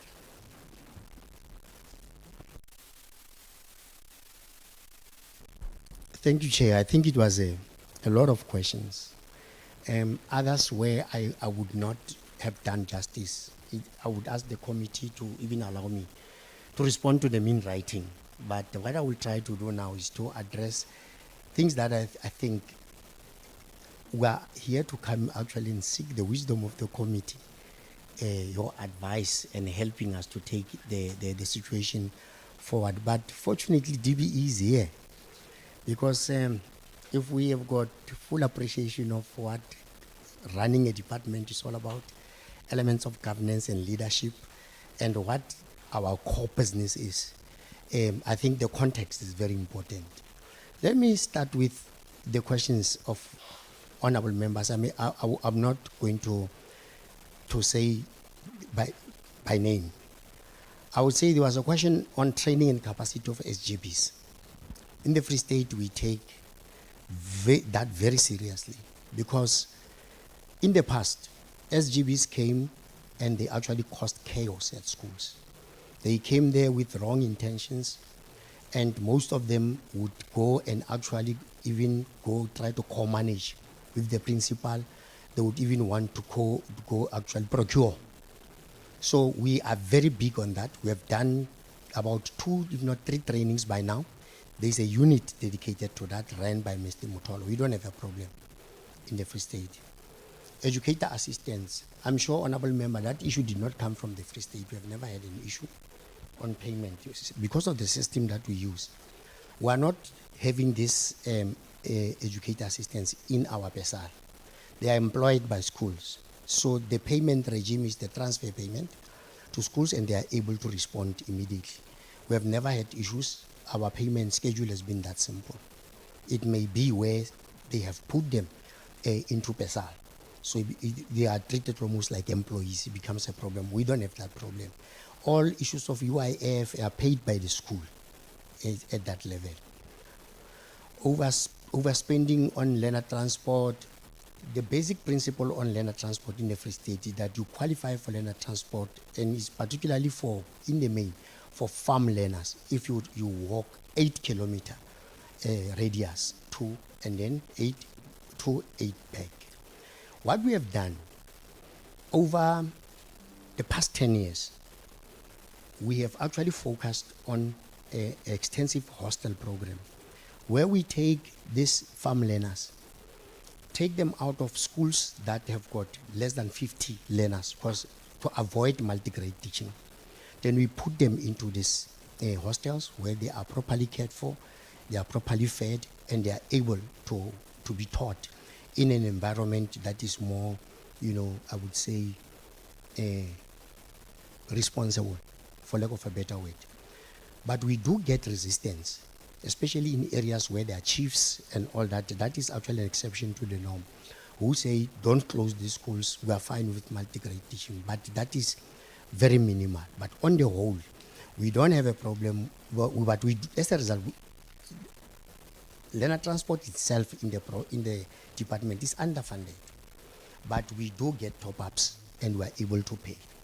So we don't have a situation where you'll see a strike on learner transport in the Free State. It has never happened.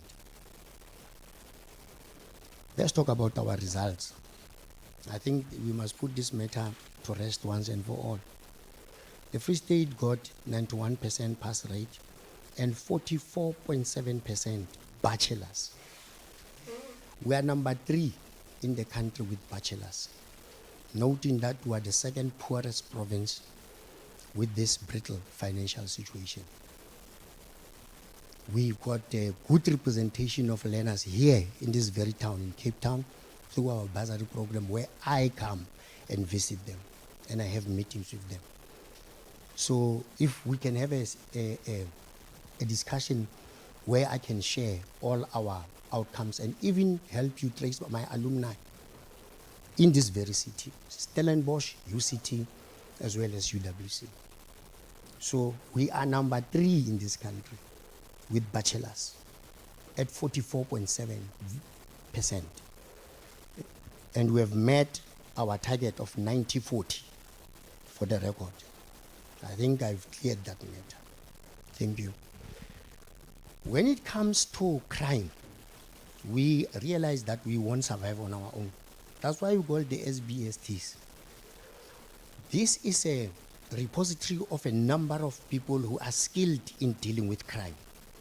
Police, we've got even priests in this element. In fact, our QLTC is the best in the country, where we've got civil society involved. And we've got also Prof Jock that we have every month, chaired by a brigadier in the SAPS. We use the same model as the COVID model, where we linked a school to a clinic. We are now linking a school to a police station. And we also have got Adopt a Cop, where there are high hotspots. Hotspots are in Lejweleputswa. Hotspots are in Bloemfontein. We know where there are major cities where there is high propensity for deviance. We have them there. We've got random search and seizure programs that I told you about, where we actually confiscated a myriad of weapons. But these learners, once we get them, we've got a integrated support that of psychologists as well as social workers. Because social workers are more grounded in patterns of deviance in a society. Then the psychologists, they deal with more of the mental side of learners, but patterns of behavior are more dealt with by social workers, and we are employing a lot of them. Every sector has got a social worker in the Free State. I know the case of a 13-year-old. I know of other worse cases than this one, because I have an advantage of sitting at the head office and see all cases being reported to me. We are doing our best under the circumstances with the capabilities that we have.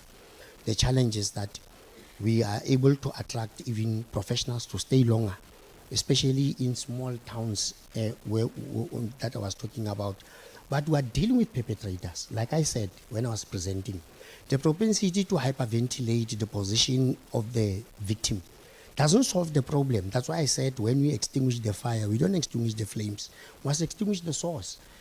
Deal with the perpetrators. We've got these boy dialogues that we have with them, and we are able to see meaningful behavioral change and holding each other accountable amongst these young people. We got also societies that we link with. There's a society of fathers who are helping us to deal with these young boys. We've got a young boy problem in education, and I think the same holds for all provinces. This is not unique to the Free State. AGSA vacancies. The provincial treasury is the one that approves the filling of vacancies. Once they have actually recommended approval, it goes to the office of the Premier. The Free State has not been allowed education to fill this senior post. What he has since done with the meager budget that we have, because we work on a budget, we are not creating any sources of revenue elsewhere. You work with the budget that you've got. We have chosen not to appoint people in office. We don't appoint public servants. We appoint teachers, we appoint principals, subject advisors. That is to keep for business continuity. To justify our presence in the department, there has to be a business case to be made, which is value for money, I may add. That there is pedagogical transfer happening as we speak in the Free State. Tough as it may have been, but you saw children being taught. You went to one school called Seabo, where there is very little. That is actually spatial apartheid, spatial planning. Find a school where it is no amenities, nothing. But did you see their outcomes? And then we went to a school in town.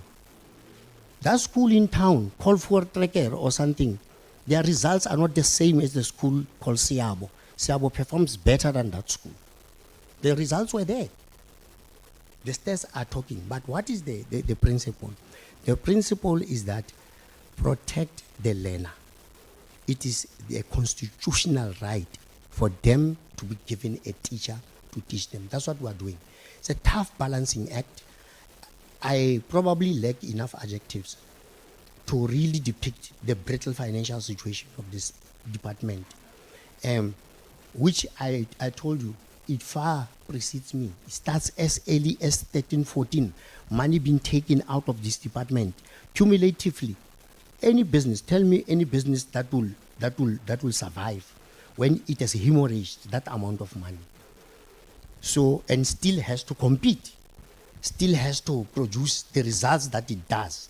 It's about the tenacity of people that I work with, because we have taken that decision that we'll put the learner first, spend our best dollar on the learner, and then we would have protected even our own presence in the department. Gangsterism is a problem. It's a societal problem. It's not a school problem. These children come from outside. The patterns of behavior, of security in numbers start outside the school. That is why if you understand patterns of gangsterism, gangsters are even running the ecosystem from prison. Not from school, from prison.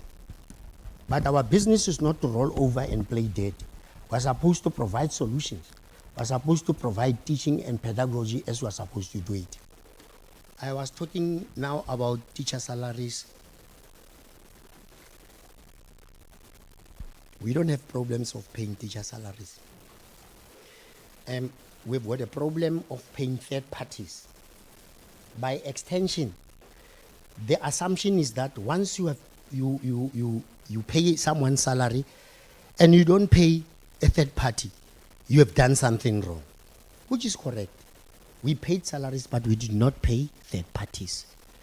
And DBE is fully aware of this. I'll tell you about what the minister has done, and it's a first ever in my with my experience in this department, and my experience runs as far as 2017. We are talking about financial recovery plan. If I can put it this way, we have been asked. It's a sector approach that we have here. It's not as us as a Free State alone doing our own thing. No, we are coordinated by the Office of Mtatehuno. We present as a standard item financial pressures at CEM, chaired by the minister. Our situation is given real-time attention. It's always a moving target, but she wants to know what are the new factors that are now creeping up. Someone will come and say, learner transport. Someone will say, no, I'm struggling with this. Someone says, so what we are doing, all our submissions have been aggregated, and then we are having a 10 by 10, special 10 by 10, between DBE as well as the Minister of Finance, where there's a provincial position. Our submissions are with Mr. Huno. We're never crying at our own small corner. So there is an integrated way in which we do it. For the first time, there is a real attempt to address educational challenges. This thing, as I show you, it's multifaceted.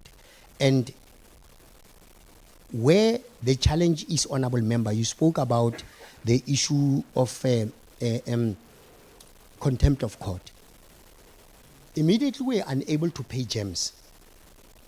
Sao took us to court and they got judgment against us because it was fait accompli.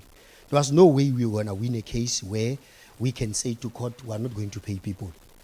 Now, should that happen, that we are unable to honor our obligations, then it means there is already a legal precedent of the Mafube court, if you remember the Mafube matter, where the accounting officer was held criminally accountable. So Treasury, our own Treasury, working with the Executive Council at the recent Lekgotlo, there's a team working on that to ensure that Treasury puts money at least to ensure that we do not breach the legal requirements for third parties. On irregular expenditure, our irregular expenditure is historical. It precedes, I think it's some of the irregular expenditure comes as far as the 90s. It was mainly due to projects that were rolled out by Public Works. And then those projects are unable to be handed over. They were unable to be handed over for reasons like, I would say, limitation on documents. So they cannot accept those. So we appointed the company to deal with that irregular expenditure. That irregular expenditure is historical, it's not new. The majority of the only unauthorized expenditure that we have in the department is unauthorized expenditure that has been created, both agreed to by the legislature as well as the provincial treasury when they decided to pass our budget without fully funding COE. What this happens, you know, unauthorized expenditure is expenditure outside the main purpose of the vote. It means we're spending money that we did not have. Hence, I prefaced my submission by saying to Ntate Khuno, when we were asked, what is your split of COE vis-a-vis running expenses? I said Free State is 100 to 0.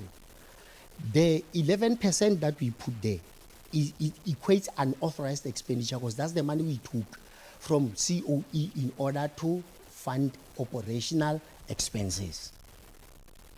And what they do, they give you a 5-year horizon. That money that they denote as unauthorized expenditure, at this stage, is 870 million. Now remember, unauthorized expenditure can only be condoned by the legislature. And they either condone it with or without funding. When they condone it without funding, it means that 870, I'm going to surrender at the end of every financial year. That's what it means. So no province will make this submission to you, Chair, because they are not where we are. I'll talk about the issues of the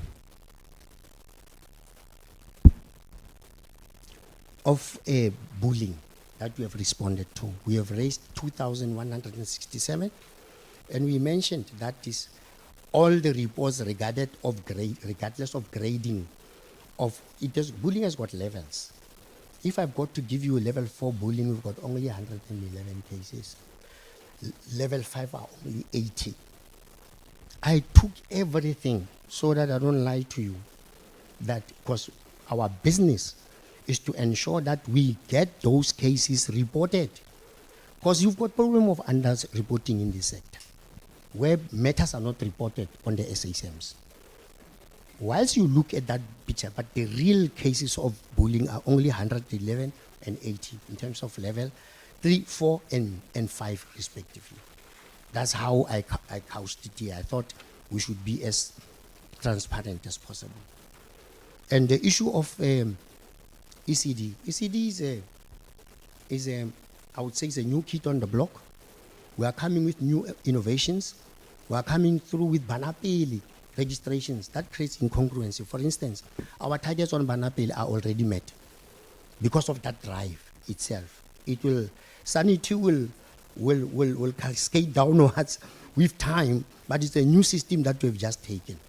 I don't have any other way of dealing with it. STEM access, though we know that the next generation of millionaires will come from agriculture. We are not only looking at STEM access, but we're creating focus schools that are focused on agriculture and everything else. But truly, rurality is negated through hostel programming in the Free State. And at our hostels are hubs of excellence because we've got a captive audience. Those kids are going nowhere. We have them there, we inculcate professional tendencies, and their results are great. So we don't have that challenge. Yes, on the face of it, we can say, yes, it is, STEM may be not accessible to them, but not in the Free State. Bullying and the role of parents. I think we have always won the battle to have present parents, because parents can win us the battle because these are their children. It's a win-win situation. In the Free State, we've got parents that are not supporting us, we've got parents that are supporting us. And that has got a knock-on effect on your success rate, on everything that we do. But we don't roll over and play dead. We do our responsibility. We bring other stakeholders into the space to work with us. When you ask us also of, yes, we did not get the brief, Chair, on sexual harassment and rape, but that information is readily available, honorable members. I can send it to the Secretariat any day.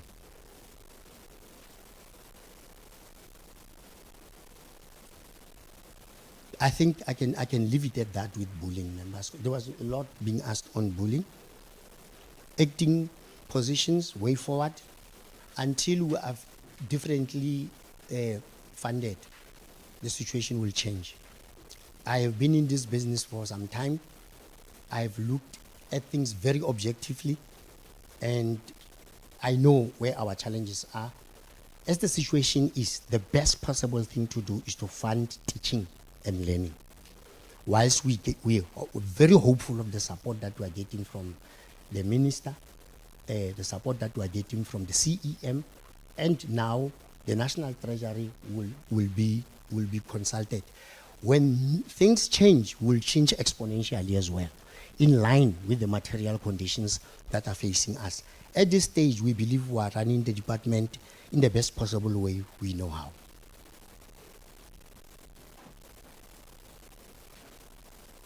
Employment opportunities. Yes, we only spoke about the BEEI because it is an MTDP prescript. We can report about the EPWP positions that we are creating, the real jobs that we are creating through infrastructure. There's a big budget that we have for infrastructure. It's creating jobs in that space. We could. But from a planning perspective, the MTDP was only requiring the BEEI. It doesn't mean that we can stop that. The honorable member asked me, though we are not a profit-making organization, if I was a CEO of a profit-making company, I would tell you how much of the profits I would use to defray the fiscal challenges that we have. We have got a number of partners. Now, in the first week of December, we're having our partnership summit to be hosted by InvestTech, where all partners that are helping us, those are the people, that is where the story of the Free State is. We'll be converging, we'll be giving them our vision, our blueprint, and they always, because associate us with possibilities. I mean, we are not in the rent-for-rent business, but where there's a hope that our brand can be associated with a particular narrative. We are most lucky to be funded, and we've got a host of them. Those are the efforts that we do, and they put a lot of money in the department. Through supporting our STEM programs, honorable members. We've got the Kukanong program where we take high flyers from grade 10 to grade 12, and those are the people that give us distinctions, and they give us these bachelors. So we are now transplanting that model to all the 4 districts. 3 districts are already on it. With their funding, will then extend to other districts so that we actually get more quality in our results. and we actually get more bachelors. That's why we're ambitious to say we're targeting 55% bachelors. We can say it, Chair, because it is not any province standard, it's our standard. Because we are not competing with everyone. We're not in competition, we're just target setting. Honorable Chair, honorable members spoke. I like your resolutions.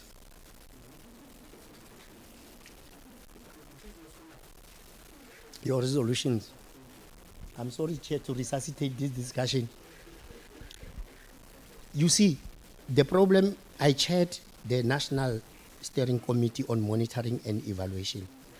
The problem is agreement on standardized targets, so that we're not all over the place. But the AG raised a legitimate question. Said, notwithstanding that this 28, you may say they are agreed upon targets, like I presented them here. But they will say, but the MTDP, say you must address 1, 2, 3, 4, 5, and they pick it up in the sector audit. Now we are now forced, all of us, to do. That's how the 5 targets were increased. Now they did the same thing with the 2 of NSNP and learner transport. We had agreed that we are not going to report on those targets. The Auditor General says, no, you must report on them. Because in the Free State, you are spending $500 million on NSNP and you are spending probably 200 million on learner transport. How can't we have that in the APP? You know, it becomes an issue of a difficult balance between power relations and relations with power. Now, you know that that argument won't take you far. That is why I decided that we will put them in. But we said, at what point is this moving target gonna stop? So we need a different conversation that involves even the DPME, because these targets that you see here were agreed with the DPME. It's as if we were in our craniums when we were thinking about this matter, but it is what it is. We are going to deal with it when we meet with the Auditor General on sector reporting.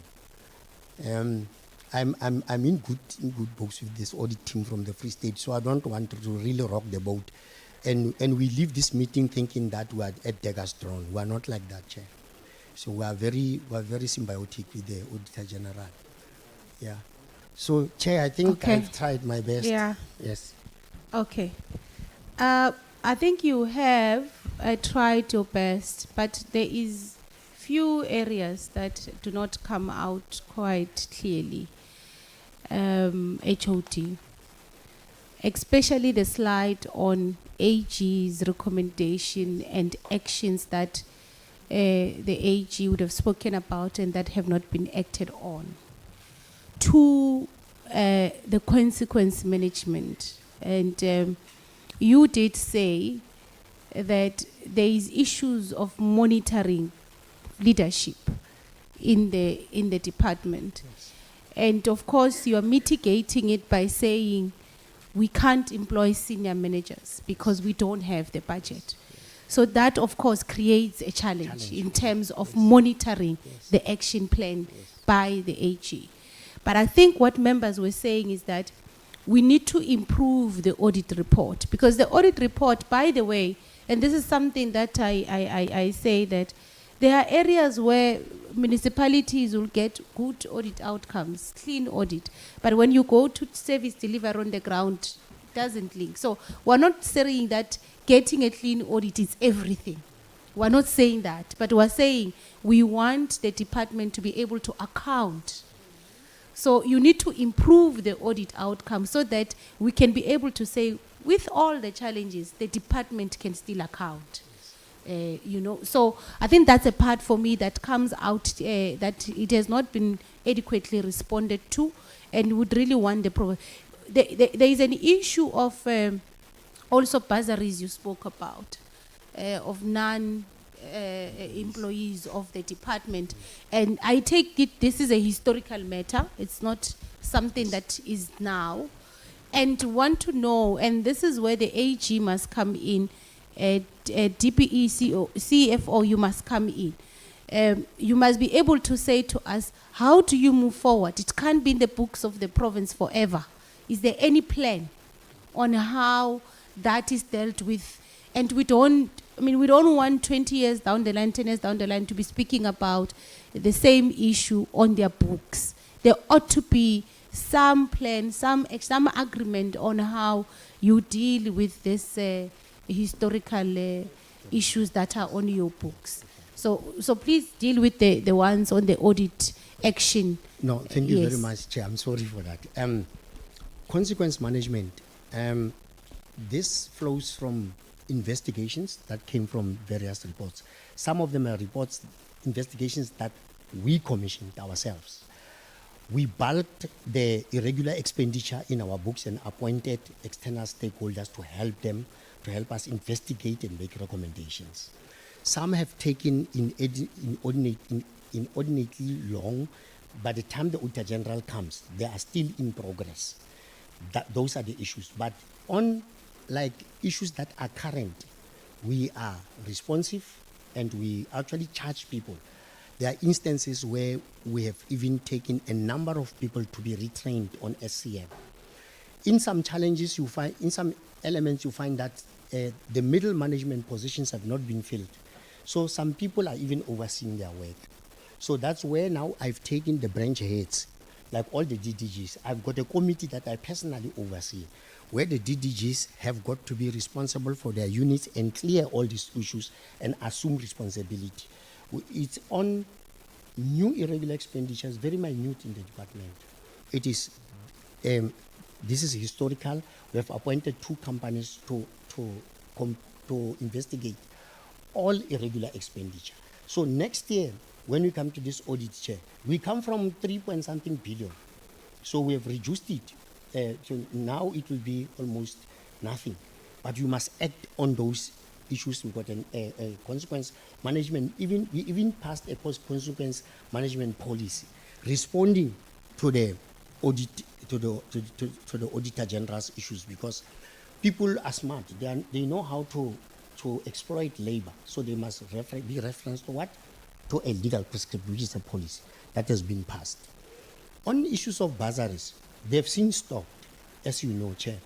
But they stopped, but the baseline has not been corrected because they were taken from the baseline of the department. So for us to get some breather, we need to get the baseline fixed, at least. So that even if you say you give us money, it's from a correct base. Shouldn't be from a lower base. That's the point that I was making. And the Auditor General is here. They can make their own submissions. They've got 5 issues that they've asked us to address.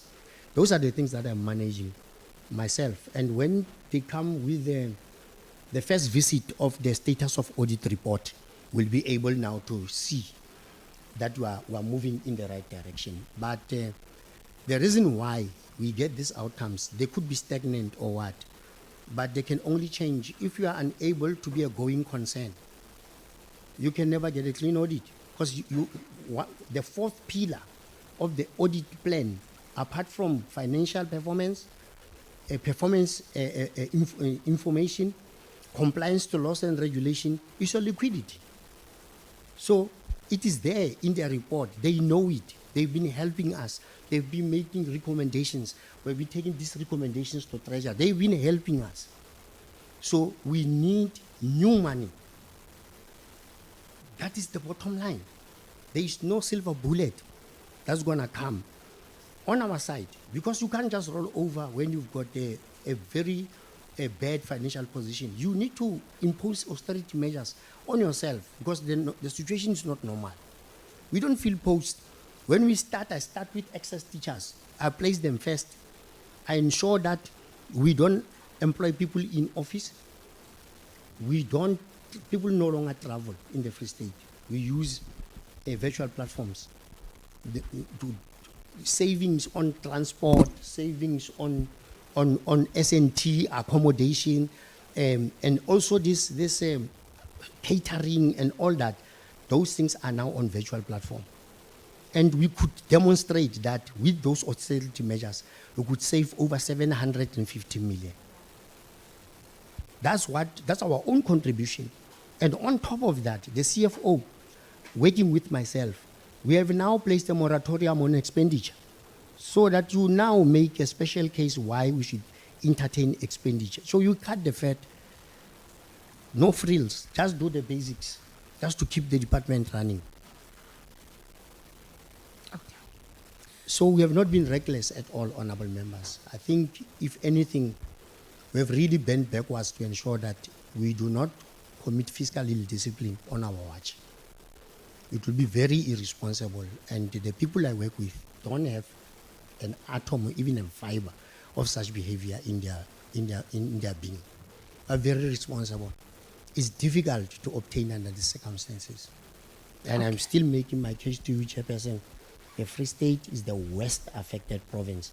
Our problem started in 2016. What we then need, HOD, with the 2 companies that you've appointed to deal with, you would need to give us a report, because we want time frame, we want timeline, so that the following year we're not speaking about the very same issue. So we should be able to say, you came to us and you said you are dealing with this matter, you've appointed companies, this is a number of cases they've dealt with, this is a number of cases they've concluded, and this is the outcomes. And the agreement between us and those 2 companies is that they should be complete by this time. So we need that, so that it gives us comfort to know that you are dealing with the issues that the AG has raised, and we've got what you call details. So it's not vague, it's details of what we have.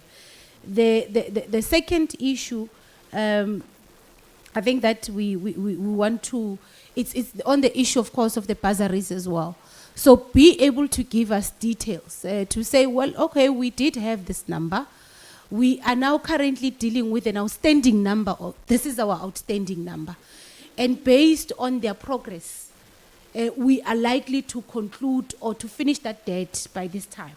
So that we know that you don't come back maybe 2 years down the line and you say, we still have the same issue. Because that's a baseline you are speaking about. So you would need to give us that kind of information, so that we know that this matter, the issue of bursaries in the Free State, and it's a very, for me, it's a complex issue. It's complex because from where I'm standing as an activist, I'm very glad that there are young people in your province that benefited from that contribution. So it's an investment on people. And of course, the fact that now it appears on your books, it has put you in this situation, it's another issue. So it's complex, but we need to close it. We are happy that you are discontinuing the provision, but you need to. But also when you report, because as much as AG flags it, there is the human part of it. When you do give us a report, also give us a report, like you were saying, on the impact that investment has had. The number of learners that have graduated from that investment that we've made. Because when it comes out in your books as unauthorized or irregular expenditure, the public just thinks money was squandered. That's the first view. But if you don't tell the story that, of course, the department funded bursaries of non-employees. It was a decision taken by the executive and the legislature at the time. And this is where the product is. So we know that, of course, perhaps it was a decision, but there is something that we can show for that budget. Okay, I'm going to give you just a minute, and then I'm going to give the CFO and AG as well, if you've got something to add, especially from the Free State. HOD, you're closing. I'll allow for follow-ups if there's anything that is left. In 2018, the bursary function was transferred to the office of the Premier, but it left with our budget. Oh. That's the issue. Okay. Clarified, Chair. Okay. Yes. Now it's clarified. I can confirm for fiscal integration, we've got now bilaterals that have been ordered with Treasury, preparing for the bigger issue with GBE and National Treasury. And now at the recent EXCO, we presented our problem thoroughly to EXCO. Now it's at the level, it's now a political matter in the Free State. They understand that we are in trouble and we've got that fiscal support that is also integrated with what DBE is doing. I just needed to clarify that. When they left with our man, never to come back. Yes, Chair, that's the issue. CFO?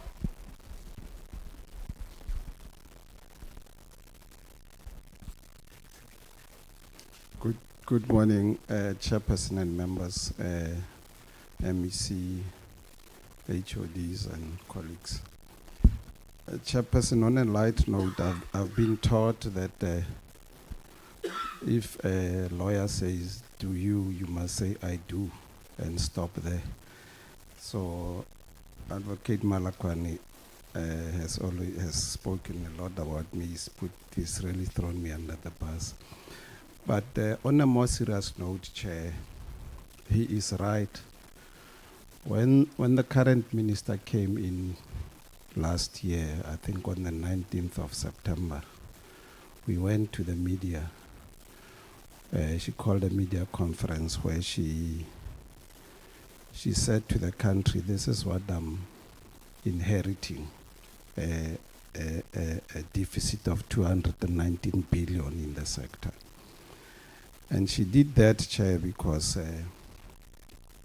she didn't want to sit on this problem, and after 5 years she's asked, what did you do? And she says, I didn't perform because I didn't have money. So she was crying out loud. And this is information that we had consolidated from the provinces. We've revised that information this year, August. I think it went down to about 78 billion, but it's still a lot. Chairperson, the total budget for the sector is 334 billion, and the sector excluding DBE, so for the provinces. And only 8% or 28 billion of that comes directly from the DBE in the form of conditional grants.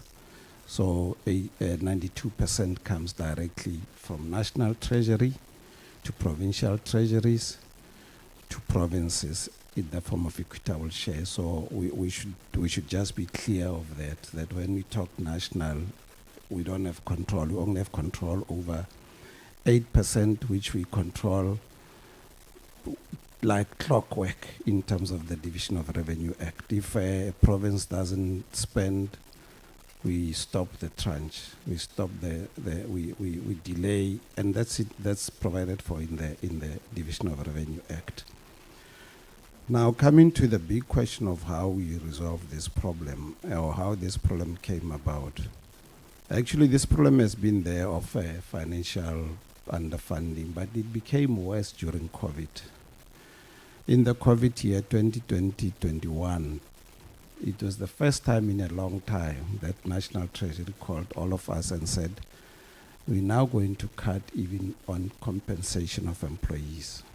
It was the first time in a long time. So, sorry, I'm finishing off the chair.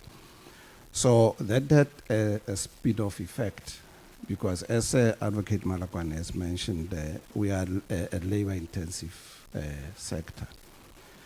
Now, how do we deal with this problem going back? Our proposal, our firm proposal, what we have done firstly with the minister is that we've gone even as far, this consolidated challenge, we've even gone as far as meeting with the president.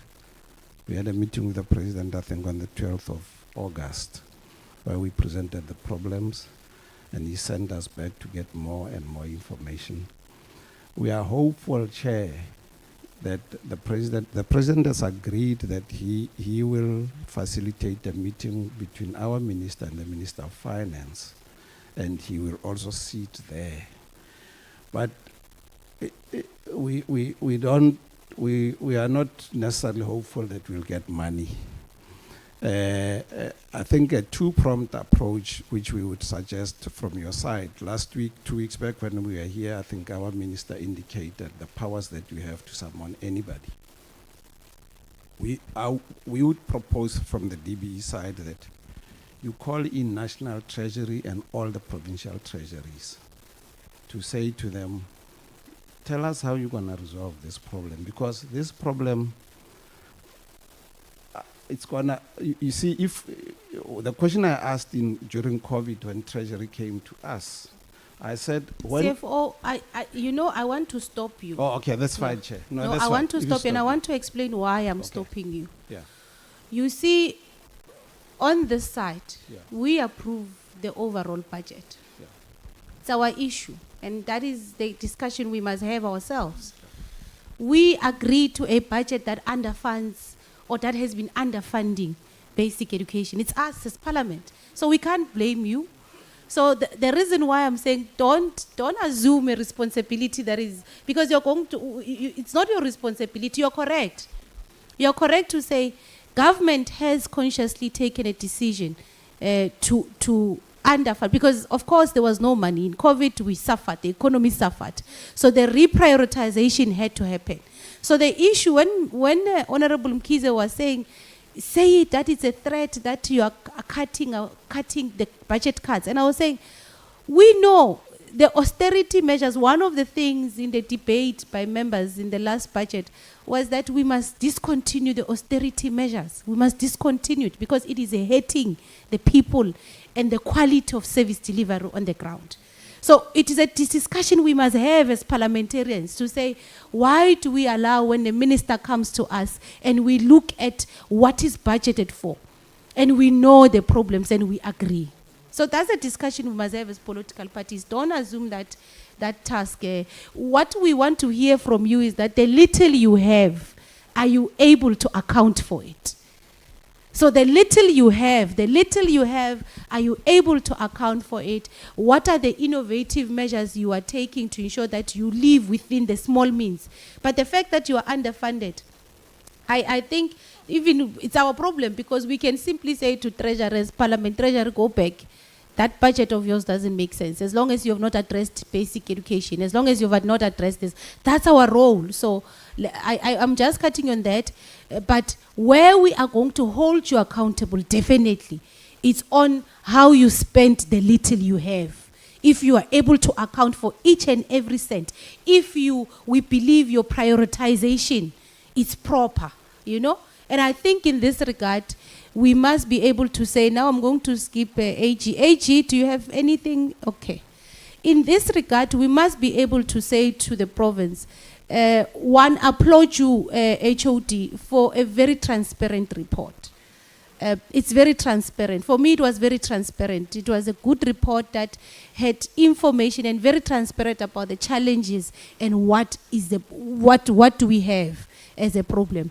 And where we are seated, even the balancing act you're speaking about, very, very difficult, because once you balance the teaching and learning, and of course, because you're balancing the teaching and learning, we're seeing it through performance. So the performance of learners are showing that you are prioritizing that.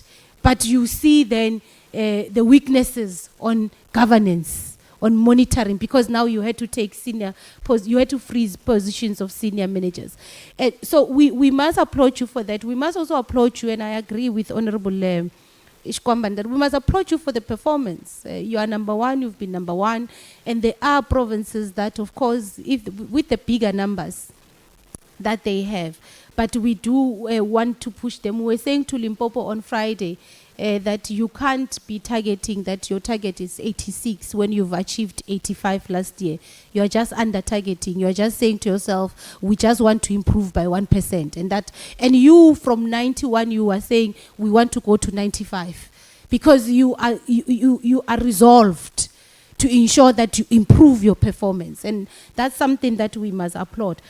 The only thing I think in closing, what we will say is that the other thing, HOD, this obsession with bachelor passes, vis-a-vis our NDP vision 2030, where we say we need to improve the number and the level of technical skills in our country, because that's what the market says. The market says to us, that's what we want. We need technical skills. So we hope that your obsession ought to be aligning the quality of those results with what we need, the market needs. Especially in the province, we were very impressed when we went to one of the technical school, the performance of that technical school, and how that technical school was linking what they do with the mine nearby.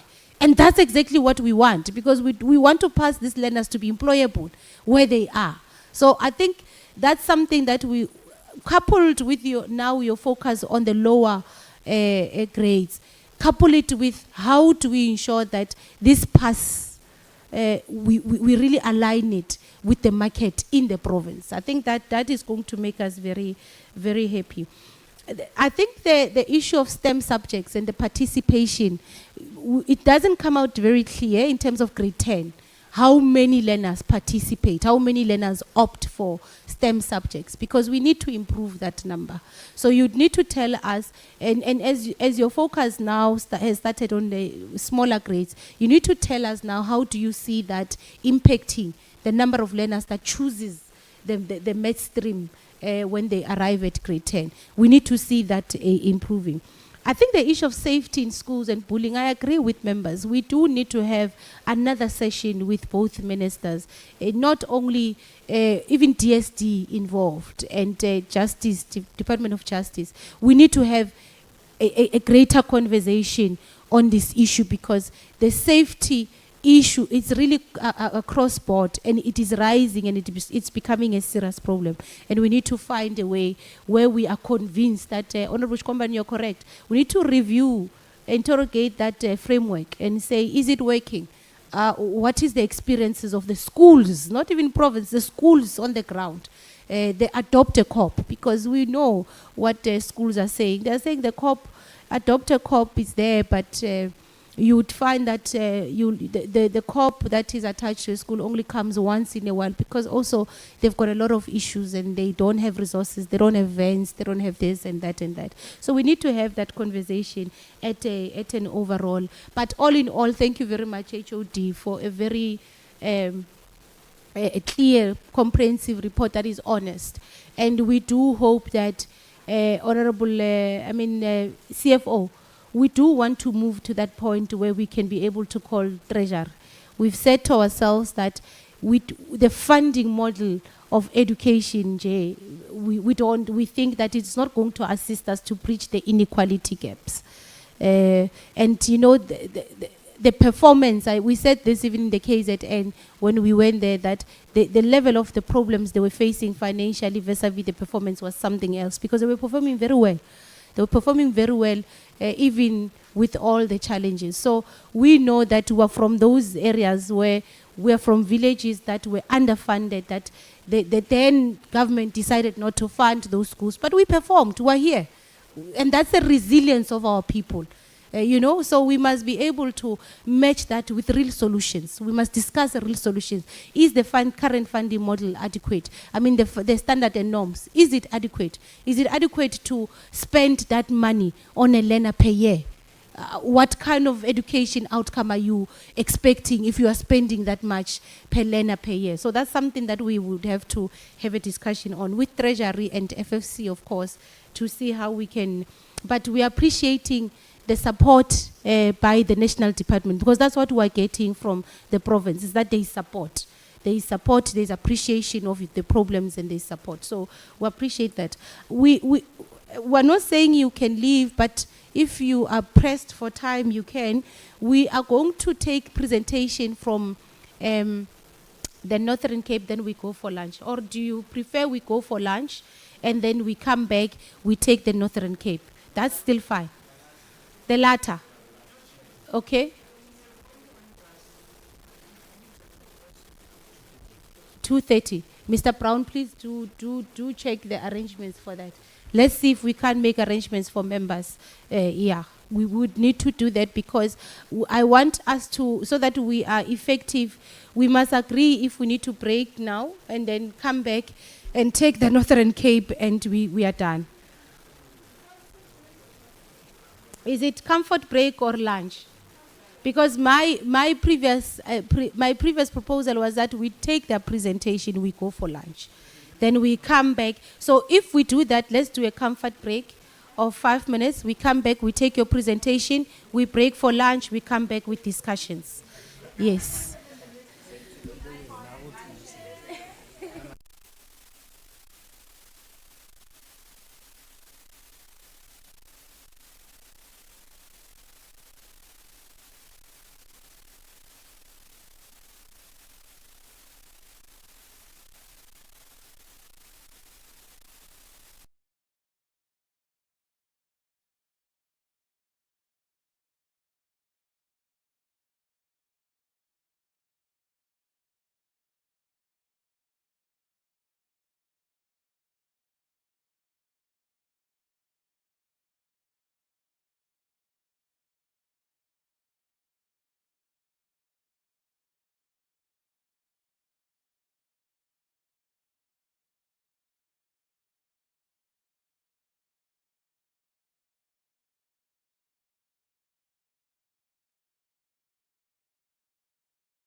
Thank you very much. MEC and the team from the Northern Cape, most welcome.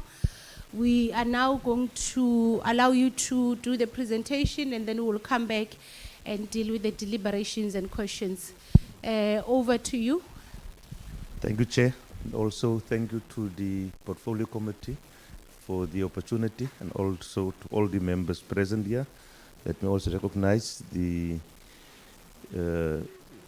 AG is present here, including the colleagues from DBE. No, Chair, I think from our side, my remarks will be very short, because I think the presentation, as outlined, actually speaks to the areas that has been identified, and we would be speaking to that. That's why, in that regard, I would not necessarily focus on issues that has been raised in the presentation. I think the HOD will be reflecting on it. I think the area that I wanted to just maybe highlight revolves around the issue that has been summarized correctly so by the chairperson of the Portfolio Committee, that speaks to the financial situation within the sector. And I also concur fully with what the HOD Free State has actually alluded to, that at a level of CEM, we have resolved on a particular way on how this matter should be addressed. And I think the CFO also from DBA also highlighted that, and I can just confirm that that is the approach that we are taking.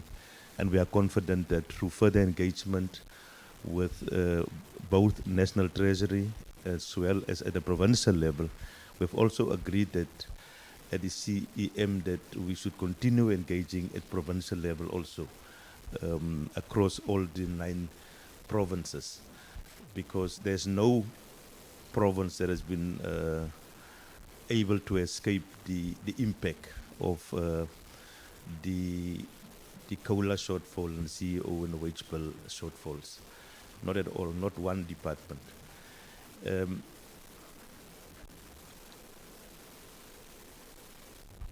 But I think as a province, we can safely say over the last 5 years, we have seen an improvement in terms of the NSC results. We started on a very low base in 2020 from 66%, ending at 84.2% last year. So over the last 5 years, we have seen a steady increase in terms of the NSC results. And we are confident that in 2025, we will definitely also see an improvement in terms of our achievement compared to the one of last year. Last year, I was asked a question by the media that we again last number 9 in terms of the positions. My response was quite clear that I know that the process that we are having in place have been yielding results over the last 5 years. We have been increasing from 66% to 84%. And I'm confident that this year, given the input that we've been making, we'll be even doing better. We even went one step further as a department. We have, over the last 9 to 11 months, reflected as a team within the Department of Education, including the districts, on the performance of the department, both at a systemic level, but also at a level of the subject outcomes. And to that effect, we have worked hand in hand with NECT, the National Education Collaboration Trust. And with their intervention and their support, and them working closely with us, we have been able to arrive at what we call the multi-year education improvement plan that covers the area of numeracy and literacy, covers the issue of STEM subjects, cover key priority areas like ECD, including the digitization of the learning environment and teaching environment. And we have developed that plan, and we have launched it last week, Thursday. It's a 10-year plan focusing on the entire education value chain, not only focusing on grade 12, because we believe that if to focus that at the level of the foundation phase, we'll be in a better position to actually turn around the situation and even sustain the current improvement that we have seen at the NSC level. And we have also launched the plan with an understanding that we had all the big businesses that are operational in the province, your mining houses, your renewable energy companies that were there, including civil society organizations that were there. I think we are in a position to say that we have been able to establish buy-in from all the stakeholders, and we will definitely see the situation change for the better in the next 2 to 3 years in terms of performance, not only at the level of NSC, but also at the level of your foundation phase, your intermediate phase, and also then your senior phase. And to that effect, we have started with the process of seconding of the colleagues to the district offices to make sure that the district offices are supported, are able to provide support to the schools, in particular in relation to your STEM subjects and also in areas of numeracy and literacy. As I've already indicated earlier on, the presentation will speak to the areas that have been identified, but if there's any other additional matter that will be raised, I think we'll try our utmost best to respond to those issues. We have engaged as a team with the presentation, and I think I've requested as the MEC at some point in engaging with the team that they needed to actually fill in more additional information. And I think to that effect, I think we want to just apologize if the presentation has reached the members of the committee late, but I think there was a first presentation submitted, but we just added additional information in terms of the department, and I think I wanted to just maybe highlight and apologize and for any inconvenience that might have caused. And I think, Chair, with your indulgence, I can then hand over to the HOD to make the presentation. Thank you. Thank you, MEC. Good afternoon, Honourable Chairperson, honourable members, the AG, colleagues from DPE, my colleagues. We all sat in anticipation early this morning waiting for this presentation, and I think the Free State has given an indication of where the sector really is in terms of budget cuts, as well as Mr. Kuno will know the non-payment of COLA.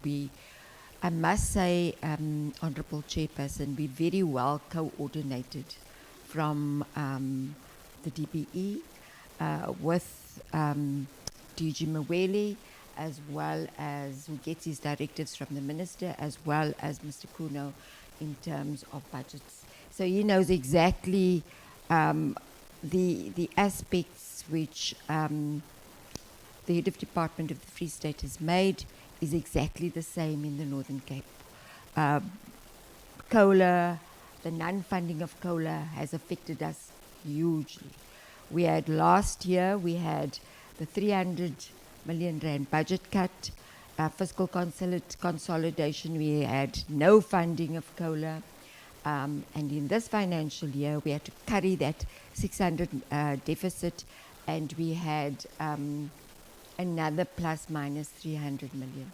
So we've been speaking about this endlessly, and therefore I don't think it was elevated particularly in this presentation, because we know that it has reached the highest echelons already. What we, however, have done, we've cut to the chase, and we looked at the type and number of public schools, just to give you an indication of our face in the Northern Cape. So we have 551 schools, but we know that this 551 schools is scattered throughout this large province, where we have to travel hundreds of kilometers to get to the furthest school, and this is a school in Alexander Bay, which is 1,200 kilos away from us. So we have 551 categorized into combined. This is high and primary schools. You have your intermediate schools, which still comes from the old regime, where there was the intermediate phase and senior phase schools linked. We have our primary schools, 313 pure primary schools, which is as per the norm of DBE, as well as the 127 secondary schools, and we have 11 special schools. Our learner enrollment per district, we have in total, that is grade R, 1 to 12, as well as our schools which are responsible for learners with special needs. We have in total in the province, we have to cater for 314,185 learners. But here we can see it is broken down per district. Our throughput rate was something which we pondered upon for quite a long time. And we see here we have an analysis of what happened in 2021, that cohort, and the 2024 cohort. And it gives you an indication that the data reveals a decrease in throughput rate from 52.4% in 2021 to 48.3%, a 4.1 percentage point drop. Despite this decline, the completion rates in matric in your senior certificate remained relatively okay. In grade 1, however, there has been an increase from 25,744 in 2010 to 27,999 in 2013, about an 8.8% growth over 3 years, a period of 3 years. And as I indicated, our grade 12s remained relatively stable. We have made strides over the last 2 years, and we see that we are busy retaining learners. We have 28,149 learners started grade 1 in 2014. And we see that 16,150 learners of the same learners were in grade 12 in 2025. This was tracked with not only our LURIDS data, but also our SASAMS data. And here our throughput rate now stands at 57.4. So there definitely has been, because of the policies which ensures access, and this is learner transport and nutrition, there definitely has been some kind of staying power with these learners. In fact, we call it the survival rates of these learners. But government is doing everything possible to get our learners through. We in our strategic plan, we set out to look at the medium-term development plan priority areas. And there we know there is strategic priority 1, strategic priority 2, and strategic priority 3. But importantly here, all of the output indicators or outcomes most of them speaks to strategic priority 2, and that is to reduce poverty and tackle the high cost of living. Here we outline our outcomes for strategic priority 2, and we have poverty and improved livelihoods, improved coverage of social protection, which we were dealing with earlier this morning too, improved access to affordable and quality health care, improved education outcomes and skills throughout the sector, as MEC indicated, skills for the economy, particularly in your grade 10, 11, and 12, and an effort to ensure that there is social cohesion and nation building throughout the system. So what we did, we followed the brief, and we will see that we retabled our strategic plan at the end of September 2025. And this was done, both the 5-year strategic plan and the 2025 annual performance plans. And this incorporated all the medium-term priorities. as well as the regulatory audit findings of 2024 and 2025.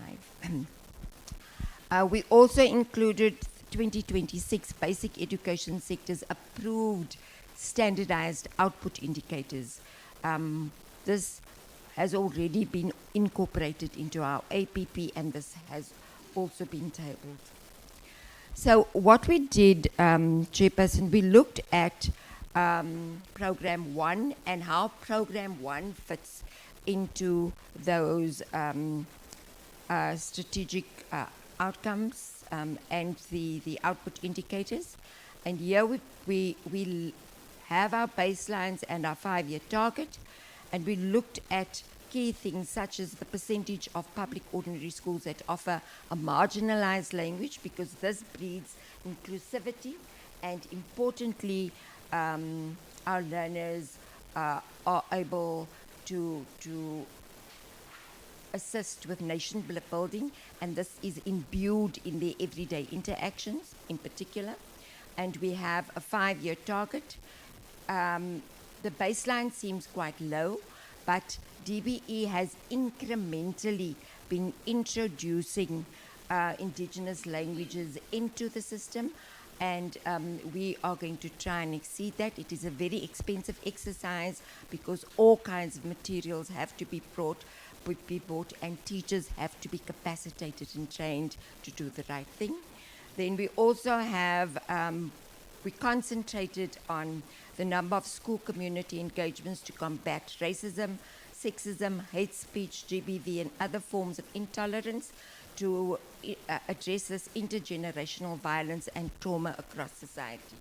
Very little was done, so we don't have a true baseline there, and we didn't want to suck anything out of our thumbs, Honourable Member. So we put a 5-year target because we're working with a wide range of, in particularly, school communities in these engagements. In terms of our improved education outcomes and skills, we're focusing firstly on the number of learners in no-fee public ordinary schools that benefit in line with the national norms and standards. And here we're thinking particularly about your quintile 1 to 3 schools. We also focusing on a percentage of learners in schools that are funded at a minimum level. Although with our budget cuts and our non-funding of COLA, this had to be decreased a little bit more. Then there is a number of schools provided with sanitary towels, again access. Learners, particularly our girl learners, not being able to access schools because of this particular, it shouldn't be a problem, but because of the lack of sanitary towels, there is a little ring-fenced budget, which about 20 million, which has been set aside for sanitary towels. The school nutrition program, here we of our 314,000 learners, we are currently feeding 270,000 of them. And we hope to take that to a 5-year target of 280. Learner transport in the Northern Cape is an absolute necessity.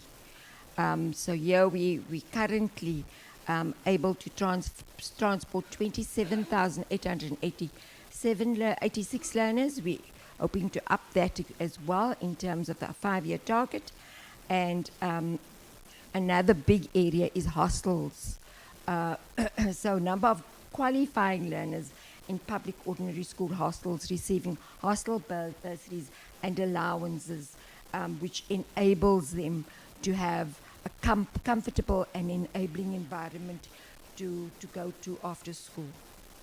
Then program 2, here we particularly deal with outcomes which are which speaks to the improved education outcomes and skills development. Here we're focusing mainly on our foundational knowledge. It is key. MEC spoke about this 10-year plan, and this 10-year plan, we're speaking particularly our grade 3 learners, our grade 6 learners, our grade 9 learners, so they too are able to they too are able to fare relatively well in all of the assessments, the basic systemic evaluation assessments as well as the international assessments. Previously, as a province, we're not doing too well on the international assessments, but we do seem to be getting by on the assessments, the standardized systemic evaluation assessment, as well as the SACMEC assessment. Social cohesion and nation building, all of those indicators are included in our plans, and here I think I spoke about this already. So if we go to our independent schools, here we too, like in our public ordinary schools, we focus and monitor these particular areas. It is foundational knowledge in our home languages, our focus schools offering academic and vocational streams, schools piloting the GEC, as well as grade 6 and grade 9 in not only mathematics but also the home languages. Our special schools, these are improved education outcomes whereby we target our special schools too. And here we have our current baseline and our 5-year target. So these are the percentage of learners with disabilities in public, ordinary and special schools. So we ensuring that we do employ therapists and specialists and staff in public special schools, but in a rural province like ours, it is very, very difficult and to retain these individuals who are appointed. Then there is the number of occupational and vocational subjects offered in special schools.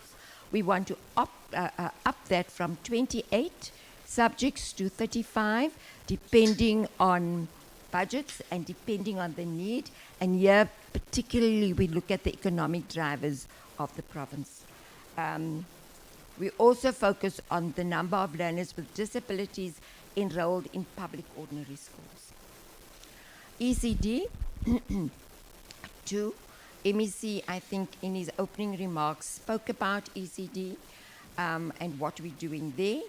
Here, we look at the percentage of grade 1 learners who have received formal grade R education, and we want to up that to a complete 100% within the province. And also the number of 0 to 5-year-olds accessing ECD. And it is true, the Bana Pele drive, which has been initiated by the DBE, seems to be paying dividends. We will have to find the means to mitigate the non-funding of some of these things. If I think of the Bella Act and what this means, we have preliminary costing of, CFO will agree with me, of almost R1 billion over a period of 5 years, which is much for a province like the Northern Cape that only gets 2% of the budget. Infrastructure, here we're really looking at the percentage of public schools that complies with norms and standards for infrastructure. This is very important, given the fact that we should provide adequate enabling access to schools and conforming to the norms and standards as set out by the DBE. Program 7 is exams. Here we have the percentage of learners who passed the National Senior Certificate examination. And as MEC says, there was a strong upward trajectory from 84.2% to a 5-year target of 95%. We're hoping to achieve at least a 90% this particular year. At bachelor's level, currently we have a baseline of 38.3%, and we're hoping to up it by 50%. in the next 5 years. We also provided, Honourable Chairperson, first and second quarter performance information report, and here we're particularly thinking of our number of indicators per program, and we see in the first quarter we performed at about 70%. I was listening to the Free State, and they cut off for performance per indicator. Now there's a certain benchmark which the Office of the Premier uses. So you must, in our province, I see in the Free State it's about 50%, but with us it is 75%. So the administration in the second quarter, there was 3 indicators that had to be tracked, and we didn't achieve at all there. But it's because of the benchmark that is quite high. It is 75% of that indicators which you must achieve. This is our programs per administration, or rather our programs per section. Here we have our standardized output indicators, which was spoken about, which is unique to each and every province.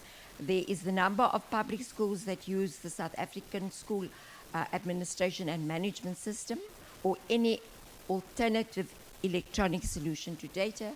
We have 554, that is our target, and for quarter 1, we only performed at 551, but there's a reason for that, and I explained the deviation. There was 2 schools in the Francis Baard district that were closed, and in the Pixley Kaseme district 1, due to a minimal number of learners. The standardized output indicator, which speaks about connectivity and our ability to contact schools electronically. Here we have 554, but we were also only able to do 551, but there are reasons, the same as in SO1. And the number of education assistants and general school assistants employed in public ordinary schools. We fell short here. Our deviation, if you think, we had 4,838. We have, in our first quarter, we have 430, but there's a reason. Some schools withdrew from the program because learners couldn't afford to get to far-flung areas. Transport was number 1.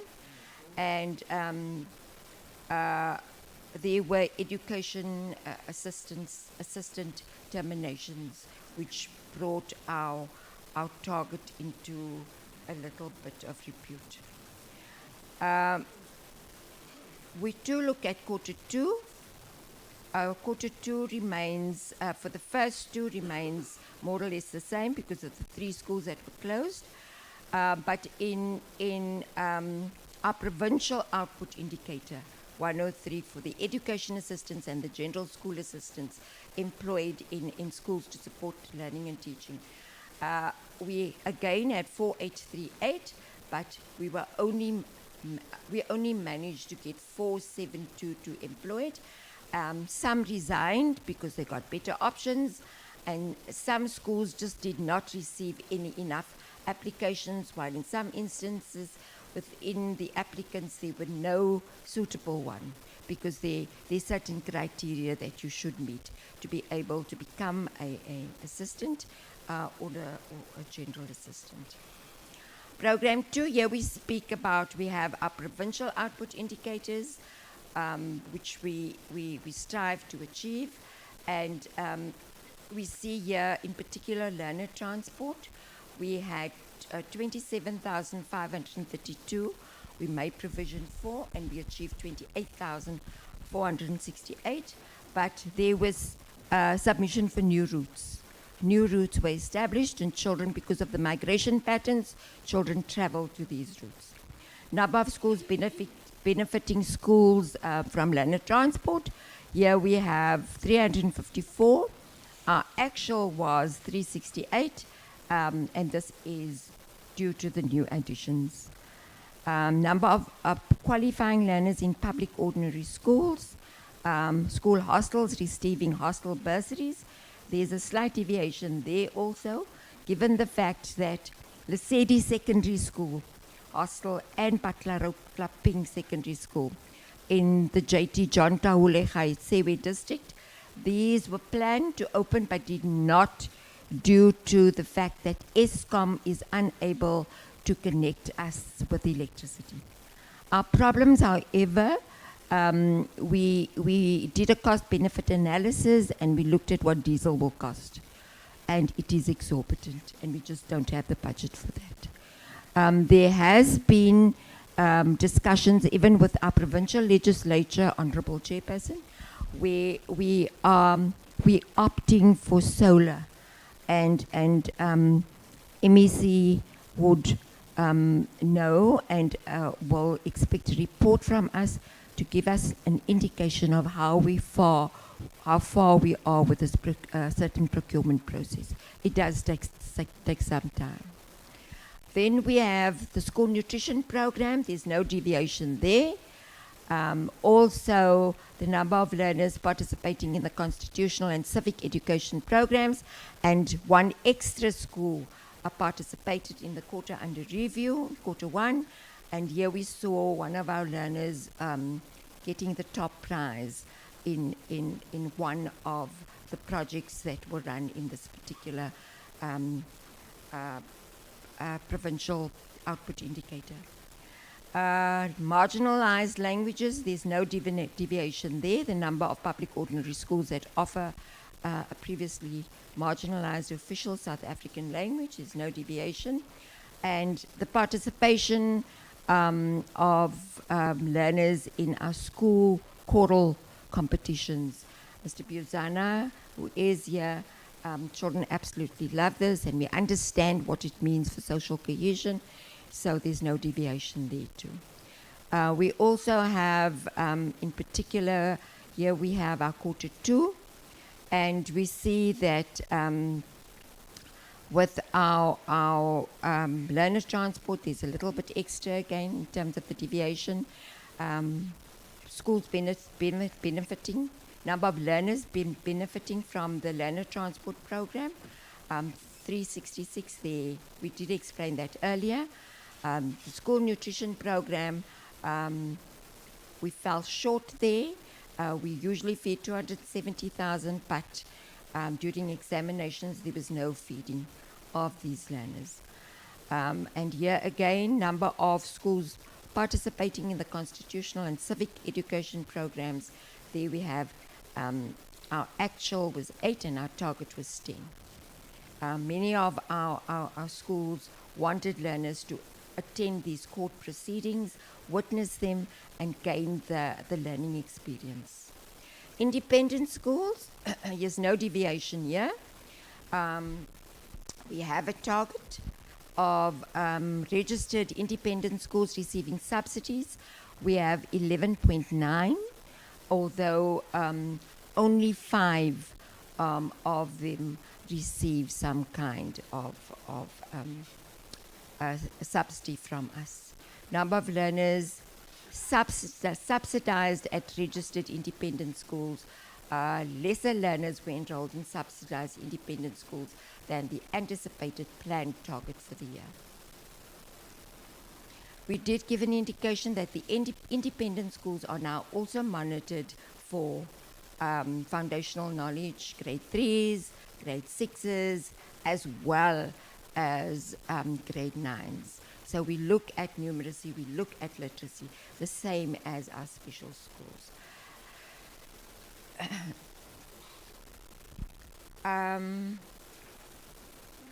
In program 4, we have our public special school education. Number of learners in public special schools. Here we had no deviation. Therapists, one specialist is not appointed yet. We're hoping to have that appointment made now in the 3rd term. Full service schools servicing learners with barriers, no deviation. Provincial output indicator for 3 and provincial output indicator 4, number of learners with disabilities enrolled in public ordinary schools. There's no deviation there too. Number of learners with profound intellectual disabilities benefiting from the learning program. We know that there is a grant that looks after these particular learners. We know that there is some kind of policy shift that most or all our schools become inclusive schools. So some of our learners were placed in mainstream schools as per the DBE resolution and this policy shift. Early childhood development. Here we have our number of public schools that offer grade R, 364. There's no deviation. Grade R practitioners were trained and supported with the National Curriculum Framework. Here we have 58. We just had Premier and MEC launched a state-of-the-art ECD center in Platfontein, and we're hoping that this could be used as a norm for all other ECD centers in the province. And the number of grade R learners in public schools, there we have 20,924, so there's no deviation there too. Grade R practitioners trained and supported on the National Curriculum Framework in quarter 2. We planned for 40, but there was a need, and we had to make special provision also for those learners at Platfontein, and we know Platfontein is also an area which has vulnerable learners, it is a vulnerable community. It looks after the San and Khoi communities, and therefore accommodation is made for them as well. Infrastructure development, there's no targets for quarter 1. These are all deferred to quarter 4, as well as examination and education-related services. Our findings as per that of the AG, key audit findings, and I think we pulled this exactly out of the report, and this is the material uncertainty related to the going concern, us being a going concern. And we know that it is, we almost 900 million, a billion in the red. We just don't have that kind of money. It was taken from our budgets. Insufficient cash to service current and future obligations due to our budget reductions. Payments were not made within 30 days. If there are cash flow problems at Treasury, we feel the effects thereof as well, because we are unable to pay after the receipt of an invoice, and we know what the PFMA says. Okay? Effective and appropriate steps were not taken to prevent unauthorized and irregular expenditure disclosed in Note 23 to the annual financial statements as required by this section. Then there is also procurement and contract management. There are problems there, various non-compliance with legislation. Many of this is historical in relation to infrastructure, implementing agents, and procurement. And the Auditor General says, I was unable to obtain appropriate audit evidence that disciplinary steps were taken against officials who had incurred unauthorized, irregular, and fruitless and wasteful expenditure as required by the PFMA. And here we particularly speak to Section 38. And I think, Honourable Chairperson, you were right. This is one area. I will showcase what we're doing and how we're going about this. It is key on our provincial executive's agenda to try and free up and make sure that we clean up irregular and unauthorized expenditure. So these are our proposed solutions and interventions to improve outcomes. And here, procurement and contract management is key. So various non-compliances with legislation in relation to infrastructure, implementing agents, and procurement. There we have an action plan, and in particular we will see that it is because implementing agents did not understand PFMA procurement and how to go about that. The inability to to have, or they're unable to capacitate the individuals who work for the implementing agency, as well as the penalty clauses on poor performances. This has to be activated, and there's capacitation of infrastructure unit to perform proper monitoring. This was lifted from the AG, and this is what we're trying to do in consultation with our own provincial treasury, who's assisting us with this. And here we articulate irregular expenditure incurred by the Department of Roads and Public Works, the Independent Development Trust, our PSPs, our professional service providers, our learner transport, departmental internal projects, and school transfers for infrastructure projects. Now, I think MEC will agree with me, and as well as CFO and the colleagues from the Northern Cape Department of Education, be doing everything possible to get this turned around. And there is a resolve and conviction that this can be done, particularly those that we are in total control of. So we've written to Provincial Treasury to request condonation when investigations has been completed as per the law and regulations. Based on the investigation of the outcomes or investigation outcomes, the department will implement controls to prevent irregular expenditure in the future and implement consequence managements. We do, however, have remedial action, so there is definitely a plan. There is acting appointments because too we cannot appoint senior staff, so there are acting appointments have been used in order to close the capacity gaps we are experiencing. The department has also built systems at making work more easier and deal with internal control deficiencies, and we in the process of finalizing our organizational structure so that there is a review and realignment of our organizational structure. This was in progress, but I think up until Monday morning, MEC did the preliminary second last phase MEC with all of the seniors to try and get our organizational structure, our new organizational structure up and running. We have had various engagements with various structures, and they're saying, bring your organizational structure in line. We brought that in line. We're now at a phase where we're consulting with the different parties, and here Labour is one of them. Unavailability of local infrastructure implementing agents with complete capacity and skills. Here we say those that we have in the province, we have to train and develop, and we have to make them aware of strict compliance with the PFMA. There is cash flow challenges, Treasury tells us, and we basically also being administered. Treasury only gives us certain amounts of funding to utilize per month, and we will have to work within the realms of that funding. So there is constant prioritization and reprioritization to get our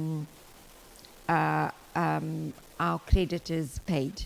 Then we have our cost containment and implementation of the targeted and responsible savings document, which Mr. Kuno will know that the department has also submitted, and we use this as a guide to see if and where we can save. CFO has given us an indication that we have made some huge strides in terms of savings, but it's still not going to bring us back from that 900 million rand, which we are in the red. Insufficient learner transport budget. Yeah, this results in contractors terminating service and or demanding high tariffs. It also affects the ability of the department to appoint new contracts, as our service providers have a mercantile arrangement with us, and they say inflation is cutting into the little profits, and therefore they are asking us to conclude on our tender. So we have proceeded with our marking of learner transport, and this tender will be concluded hopefully by the end of the year. Then we have the auditors also speaking about categories of irregular expenditure. Here we're speaking about our learner transport services, we're speaking about IDT, and that which was incurred through the Department of Roads and Public Works. We hope to have concluded those investigations on the 26th of November.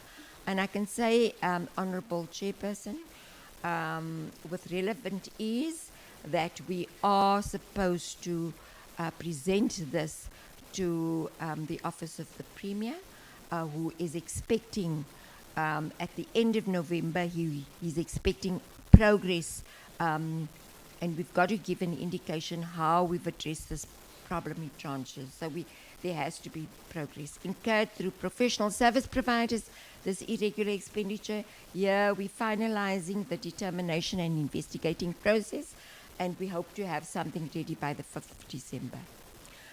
Internal procurement processes, there's still a fair amount of work, and I'm going to be open and honest here.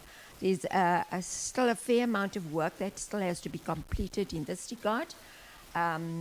There's a considerable amount of records that have to be retrieved, in particular for the previous financial years. The deadline was set for the completion of determination and investigation by the 28th of February 2026. So there's an indication that there is a management plan. And then 2, incurred through funds transferred to schools for infrastructure projects. And here we hope that this work will be concluded on the 31st of January 2026, and so that we are able to give an account to the AG when the AG does reach our shores very soon, and I think it is very, very soon. Early January, they will be there already. In terms of our predetermined objectives, and I think the Free State has also spoken to this, in particularly, we did not include all our medium-term strategic framework indicators in our strategic plan as well as in our APP. The non-inclusion of learner transport, Meneer, Honourable Member, as well as our school nutrition program in Program 5 as well as in Program 6. This, however, has been done with the retabling of the strategic plan as well as the APP. Our turnaround strategy, indicators identified by the AG as not tracked during 2024-2025 audit included in the 25-26 annual performance plan. As I indicated, learner transport and a number of learners benefiting from the National School Nutrition Program. All medium-term development plan priorities are now included in the 25-26 annual performance plan.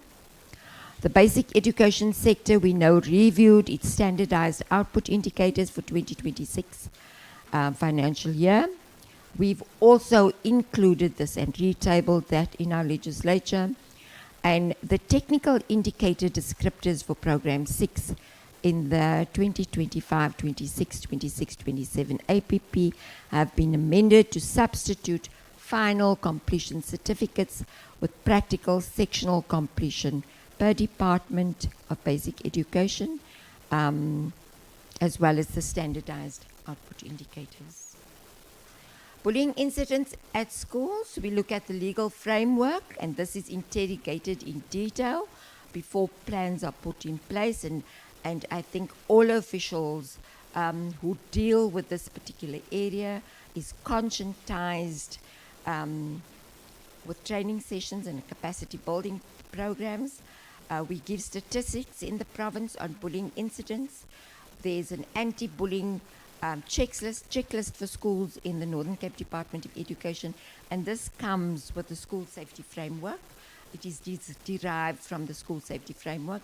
So all circuit managers, all school principals and support teams are quite aware of the anti-bullying checklist and how they must conform to it and what to do regarding bullying in the province. And there is further support by the Northern Cape Department of Education in line with the National Schools Safety Framework to Schools. Here we just outline our legal instrument, what they are. We speak about the purpose of the legal instrument, as well as the key provisions relevant to anti-bullying, and as well as the application in schools. All schools have a code of conduct, so that they do take the necessary disciplinary action and provide the psychosocial support which is needed for these particular learners. We also look at the Protection from Harassment, the Promotion of Equality and Prevention Unfair Discrimination Act, the Employment of Educators Act, which holds teachers and principals accountable for preventing and addressing bullying, and it enables sanctions for misconduct and neglect. So this is key. We make this available to principals so that they can understand if they do not address this, accountability will be kicked in. Will kick in, and so they take care so they do not neglect this particular area. They report to the district office for support. District sometimes asks province for support. There's also the National School Safety Framework, and all schools are expected to implement the National School Safety Framework and establish these school safety committees. This is monitored so that we are able to keep our bullying and violence at schools to a minimum. There we have more legal requirements which we take care of. And if we look at our statistics, we will see that for bullying in the province, we broke it down per district, and we have 4 incidents. But we also have another category, which is fighting, assault, and intimidation. And this is taken very seriously. We broke it down. Our school district support based teams, they assist schools to manage these particular incidents. And we also even track verbal abuse. And we see in Francis Bart, we have 6. Namakwa, we have 4. Pixley Kaseme, we have 1. And in the ZF Magao district, we have 4, which takes it to 12. So this is our checklist for anti-bullying. So schools have to conform with this, and it gives guidance to school principals in terms of how to go about ensuring that learners do not fall prey to this kind of behavior. If we think of particularly how do we identify hotspots, trends are checked on SASAMs, and we use a differentiated targeted approach whereby we send in our counselors to go and assist, because behavior can be changed and psychologists know what to do. I think the Free State has spoken about the indispensable work that these psychologists do.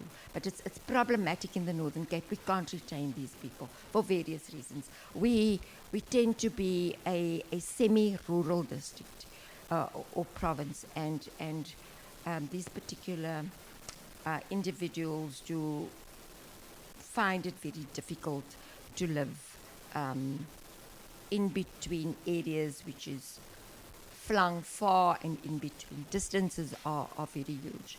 Data collection and reporting, this is important. And here we have our principal and our school safety committees, which gives us this data. They upload this data on a regular basis. How do we support our schools in line with the National School Safety Framework? There we have the audit in compliance with the National School Safety Framework. 51 schools were done. We established safety committees, but we were only able to monitor 57 during quarter 1 and 2. We implemented our school safety action plans, but we only have evidence because only 27 were monitored during quarter 1 and 2. And we get these quarterly updates on reported incidents per district as previously explained, with your not only your bullying, but your victimization and assault, as well as your verbal abuse. We have also, and this is really reaping rewards in the Northern Cape, we have our awareness programs running. We have our quality learning and teaching campaign in full swing, and this comprises of various individuals from civic organizations, which ensures that communities and schools conform to certain behavior. So there is this mandatory inclusion of all involved. There's an increase, we have to increase the update of school reporting incidents. The information that we're providing to the committee now is that which we retracted from our SA SAMS data as well as our HRPS data. We have psychologists and we have our 7 social workers. They provide psychosocial support, but we also have counselors in the system which are assisting because of your quality teaching and learning campaign. We interact with the Department of Social Development to provide the required psychosocial support, and this they also provide with para-counselors that they have given to us that are in schools. Our circuit managers address overall safety, inclusive of bullying, during the circuit cluster meetings with school principals. This is done on a regular basis, and circuit managers are assisted by school safety officers to monitor and support schools. We have this in collaboration with SAPS. We have a safety protocol in place to conduct random searches, and this is usually done unannounced at schools. There is the QLTC and the Adopt a Cop program which is running, but we do know cops get to schools once in a quarter. So, but the QLTC, civic organizations, they find themselves in communities and they assist us. We constantly try and strengthen our policies and governance measures. We report and we build capacity and assist your psychologists, your school management teams, your heads of departments in particular to handle and to manage these children. There's the monitoring, the data collection and the evaluation, as well as overall this closeness. Although we're this large province, we're very few people, so there's constant interaction with the ministry and the administration. So there is collaboration and multi-stakeholder engagement. Thank you, Chairperson. Thank you, Honourable Members. Thank you very much, HOD, for the presentation. As agreed, Honourable Members, we are going to take lunch now. It's 13:27. We will take a 45 minutes, is it fine? 45 minutes lunch. And we come back after 45 minutes.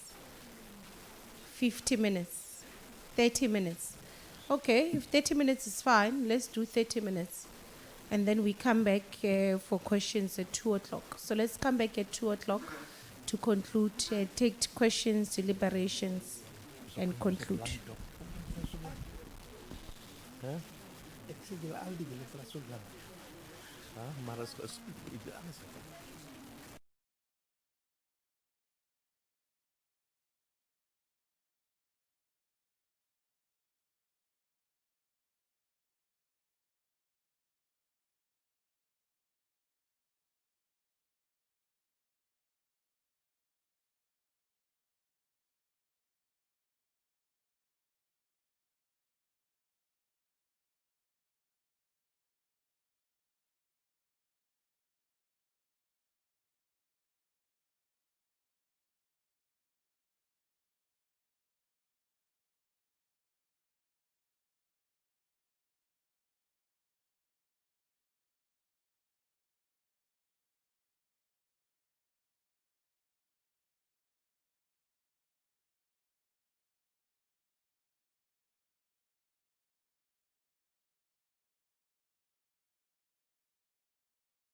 shake hands, colleagues.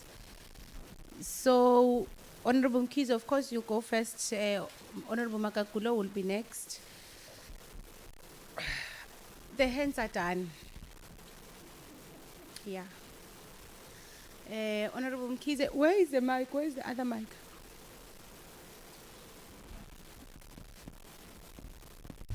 Okay, thank you very much, Chair. And as I said earlier, that the review of all the presentations has suggested key areas that need our attention, and clear patterns were drawn. And one clear finding is that whatever challenges we are dealing with today, they come from the past.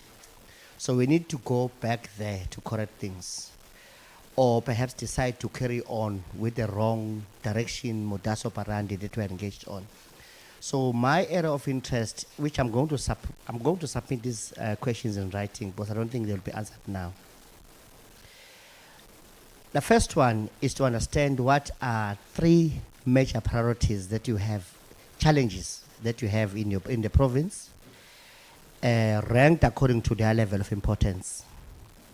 But then to also know how we are reflecting those 3 major challenges in your APP in terms of how you intend to address them.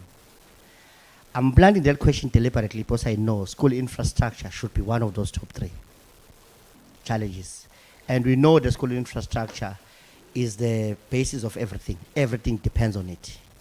There's no teaching and learning without a roof, for example.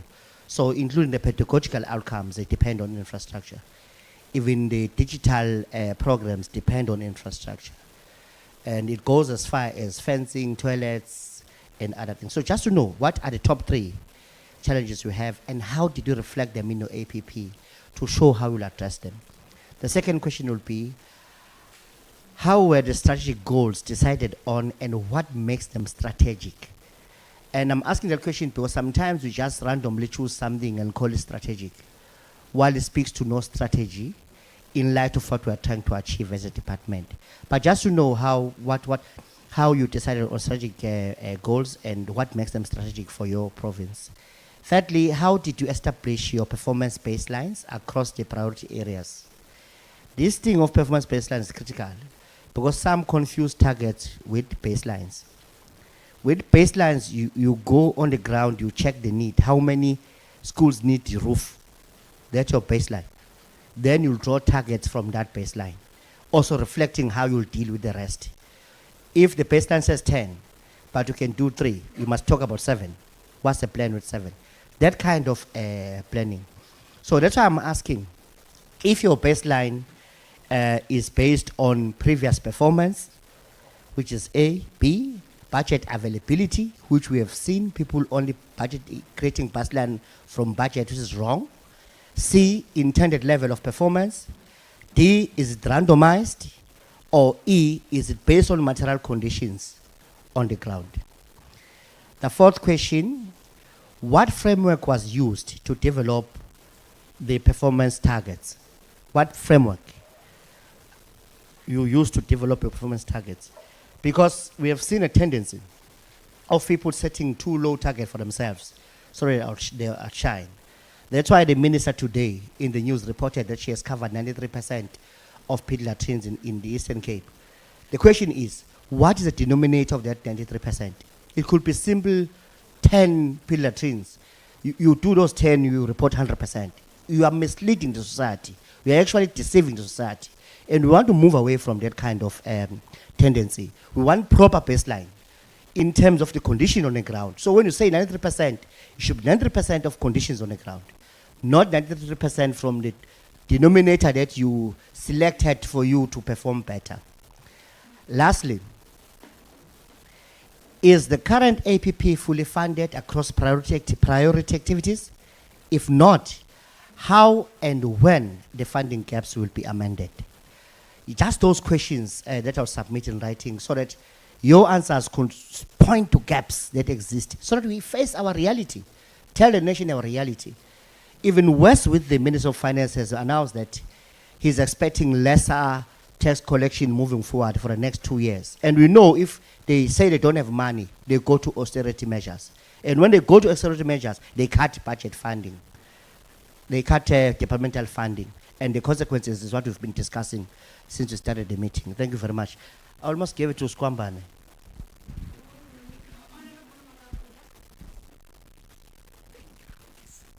Thank you, Chair. Chair, just to raise that, I think the slides which was presented was not the one which was provided to us. So some of the questions, I've just missed them, but I've got these ones where I've seen, I think, about some schools which were closed. I just want to check why they were closed. Was it because of the intake? And if yes, it's because of that, and it means the buildings are lying empty. And what's the future utilization of those buildings, as they are the property of the department? And also on the trained practitioners for grade R, how many have qualified so far since the training have started, and how many have not, who are still on training or who still have to be trained, and are they also enough for the future classes of grade R's? Thank you.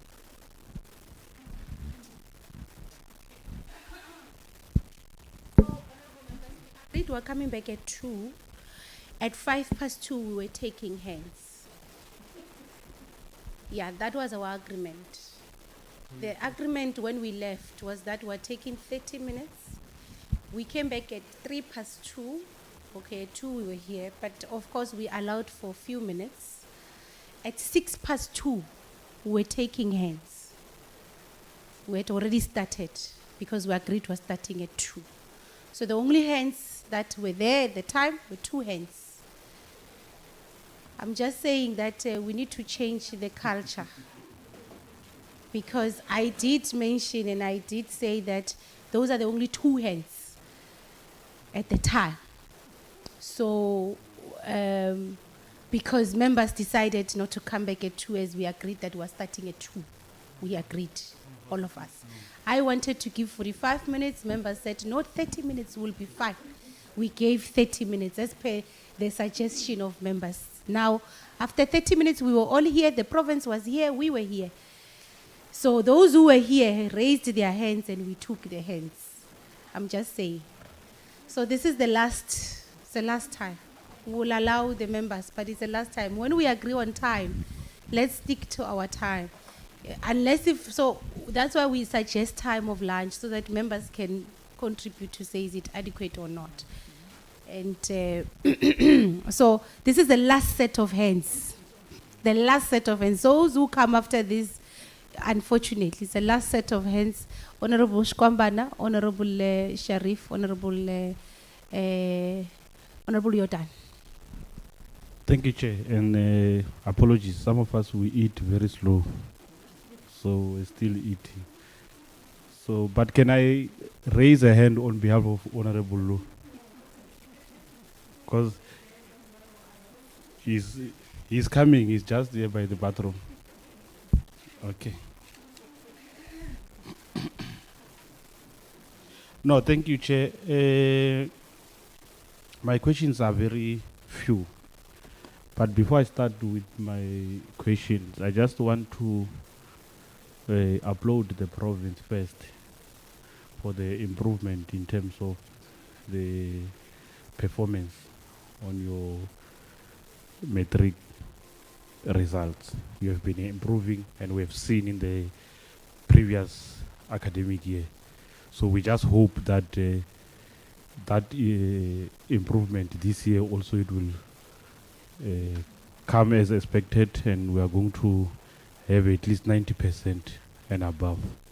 I just hope that. So we want to applaud you for that. Chair, I asked this question before when we were asking questions to Free State, and I did not get a satisfactory answer on this question I'm going to ask now. I'm just hoping Northern Cape maybe will provide a very detailed answer on this question that I'm going to put on the National School Safety Framework. Is it assisting? I know that provinces, they already have an established relationship with police. You already have established relationship with your social workers and all those type of things. But I just want to know, after this national safety framework was established by the minister, and we even have a debate in parliament as political parties, I just want to test as to whether this program, is it assisting to deal with issues of crime in the schools, to deal with issues of drugs in the schools, to deal with issues of alcohol in the schools, which all these things are leading to bullying and sexual harassment that are happening in the schools, and where we find our learners even committing suicide, because one of the main contributory factors is that our schools are now becoming a crime scene in most cases. So, and the minister has taken an initiative to deal with these things. How is the initiative of the minister assisting the provinces and the schools, in particular your province? So the other issue that also I want to check on is the same question that I even asked before, the training and the capacity building of the SGBs in your own province. Do you have any system in place? And how is the system effective? Do you need to improve it? Are your SGBs up to standard? Do they know what they need to do? The other question that I have, Chair, is how many farm schools do we have in your province? Farm schools. And what challenges do you experience in terms of provision of textbook, provision of the learners' transport, provision of the nutrition program to those schools? I went to Northern Cape doing my political work. The other thing that I've seen there, and I was laughing, I went to a certain place. I went to Kimberley, right? From Kimberley, I have to go to the next destination. But my next destination, I pass Northwest. I go to I go to Northern Cape. I'm like, but what is happening here? And when I check, right, there's a school that is in Northern Cape, but the learners that are attending that school in majority come from Northwest.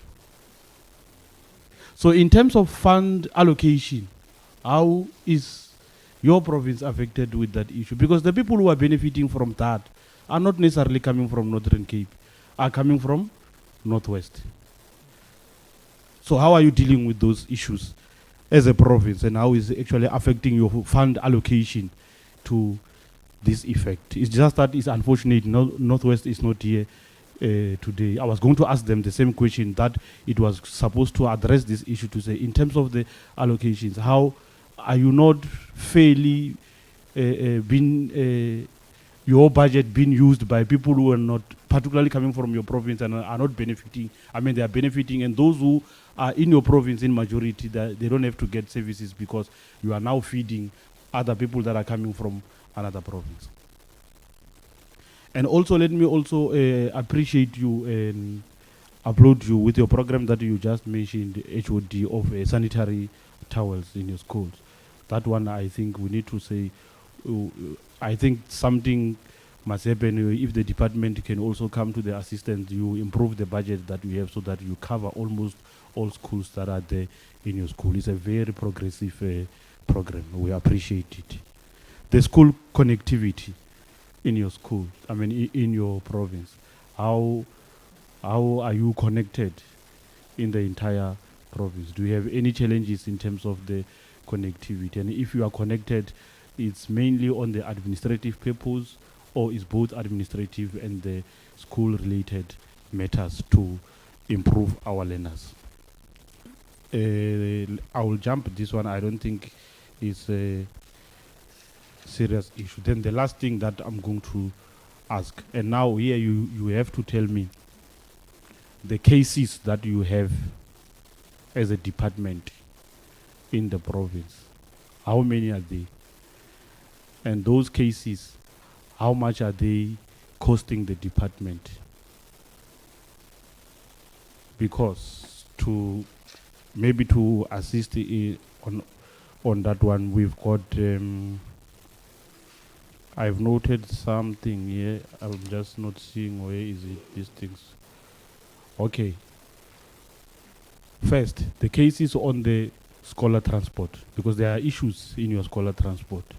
Do you have any cases that you are going through, or do you have cases that you have went through with regard to the scholar transport program, and how much did it cost the province? Learner placement and admission policy. There are cases there in your province with regard to the learner admission, placement and the admission policies. How much are they costing the department?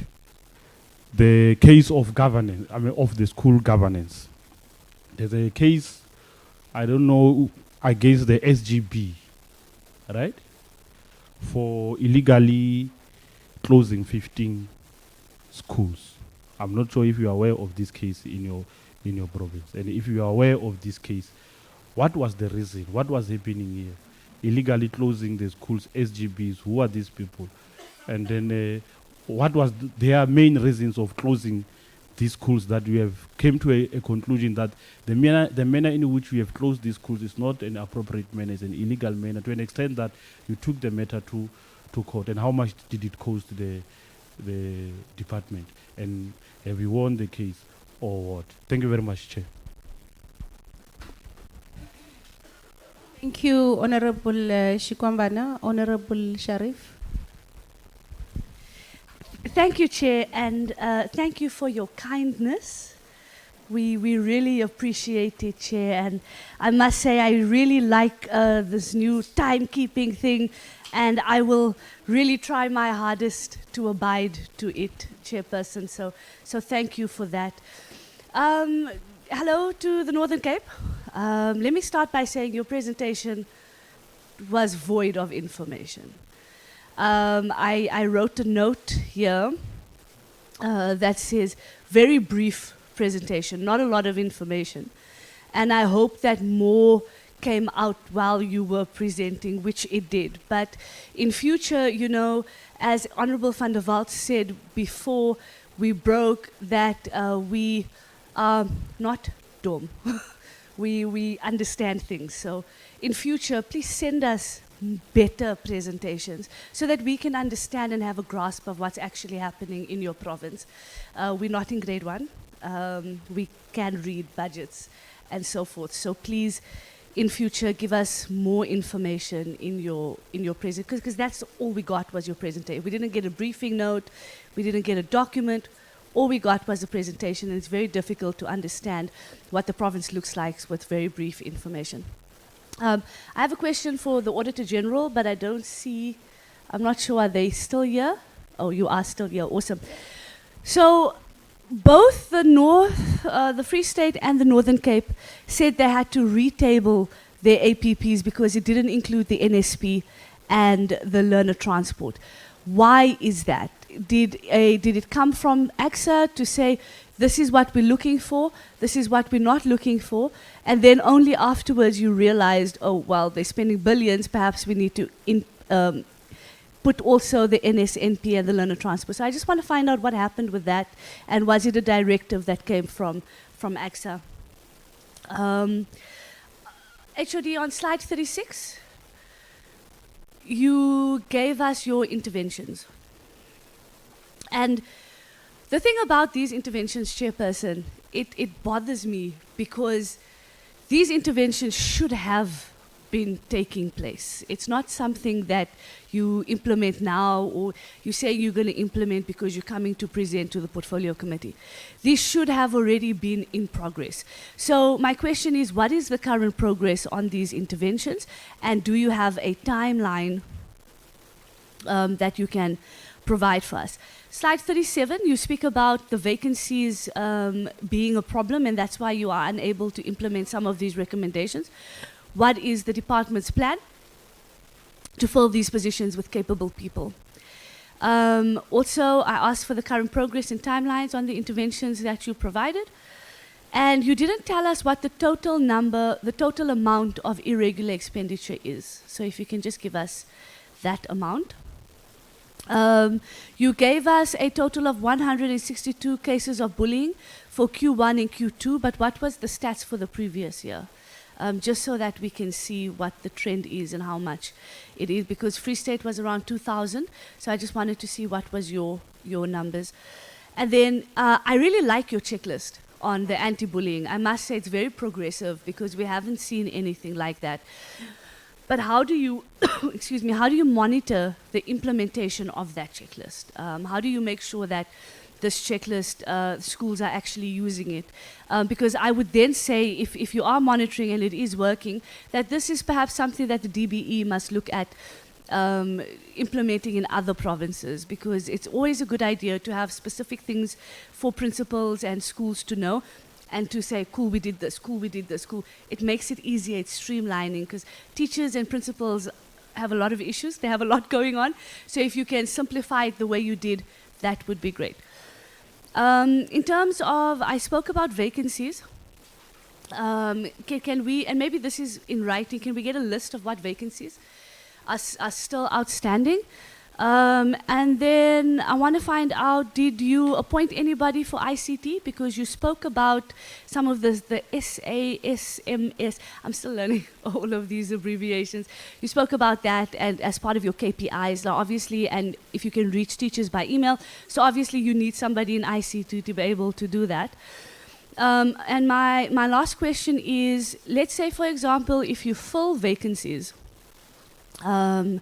and the person comes out of province, for example, do you pay for accommodation for these people, and how much is it? And then, Chair, I know you told us about the sexual statutory rape, so I'll keep that and we'll put it in as written questions so we can get written replies. And then I just want to know, how long does referral take for learners to go to special schools? And what is your current grade R readiness? Thank you, Chair. Thank you, Honorable Jordan. Thank you, Chairperson, and greetings to the Northern Cape.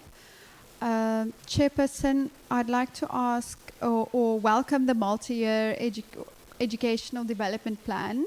The 10-year plan really highlights that the focus on early childhood development and early childhood education is being taken very seriously. And I appreciate that. Chair, in the presentation, we've seen that 2 programs are being moved from quarter 3 to quarter 3 and 4. I think one was infrastructure and the other was exam performance. How will these 2 targets impact each other? So in other words, if there is no focus right now on infrastructure, does that have any impact on the undertaking of exams? Would learners be able to write exams without interruption if infrastructure is going to be a target at the same time? With relation to early childhood education, one of the province's indicators is ECD, and I'm wondering what provincial readiness assessments were done to ensure that the children that are going to be absorbed into schools, particularly relating to grade R, but also with regards to your targets to 5-year-olds and younger, what will be done to ensure that those kids can be absorbed with quality standards intact, and how did the province assess that? If we're saying we want to increase the number of learners who receive formal grade R education from 75%, which is the current standard, to 100%, which is what the HOD had mentioned earlier, what is the timeline for this? I've also found, like Honorable Sharif did, that the presentation doesn't really outline a lot of statistics. It doesn't really give us an indication of the status quo. How many learners that ought to be enrolled, in other words, in grade R in the province in 2026 are enrolled and ready to start in January? How many primary schools are equipped to provide grade R? And is the NSNP in the province prepared for the uptake of learners to provide meals to 5-year-olds that will be starting grade R? When it comes to STEM education, considering the targets in Program 7 relating to exam indicators and the department's emphasis on STEM, how many schools in the province do not have sufficient infrastructure, equipment, or qualified subject teachers to realistically hit the proposed target of grade 12 learners passing with 60%? And how will the province ensure infrastructure and teacher shortages are tended to ahead of the NSC exams to reach this target? I think, in fact, most of the exams have passed by now. In other words, if we're saying that we want grade 12s to achieve over and above 60%, are we giving them the equipment and infrastructure and all the tools they need or require to be able to reach that target? When it comes to bullying, I would like to just echo the sentiments of the anti-bullying checklist. I believe it's quite thorough and theoretically a really good framework when it comes to addressing bullying. But the province doesn't present how it has actually been implemented. What are the stats with regards to the implementation? How are the outcomes measured? Are the outcomes measured? How many schools have actually implemented it? How many schools have the committees that are mentioned rather than the mention of hearing that all schools should have them? Could we possibly receive a more accurate depiction of that? And then, Chairperson, both provinces have made mention of the NSSF, the School Safety Framework, and adopt a COP. But the Safe Schools Protocol has been adopted and signed as a joint initiative of the DBE and SAPS earlier this year, signed by both Ministers of Police and Basic Education. And I'm concerned that we haven't actually heard any mention of the Safe Schools Protocol today by either province. Could we request a report perhaps from both provinces on how this has been implemented, especially since the aim of this protocol was to address the inadequacies of the school safety framework and the failed adopt-a-cop strategy that's being reported on today? Lastly, Chairperson, I have a massive concern relating to the NSNP. The presentation lists that an APP indicator is that a certain number of learners should benefit from the NSNP. And in Q1, the province managed to feed 270,000 learners. But in Q2, close to 80,000 learners less. The reason for this deviation that's listed in the presentation is that learners did not receive meals during exam times. I would appreciate if the province could please elaborate on that.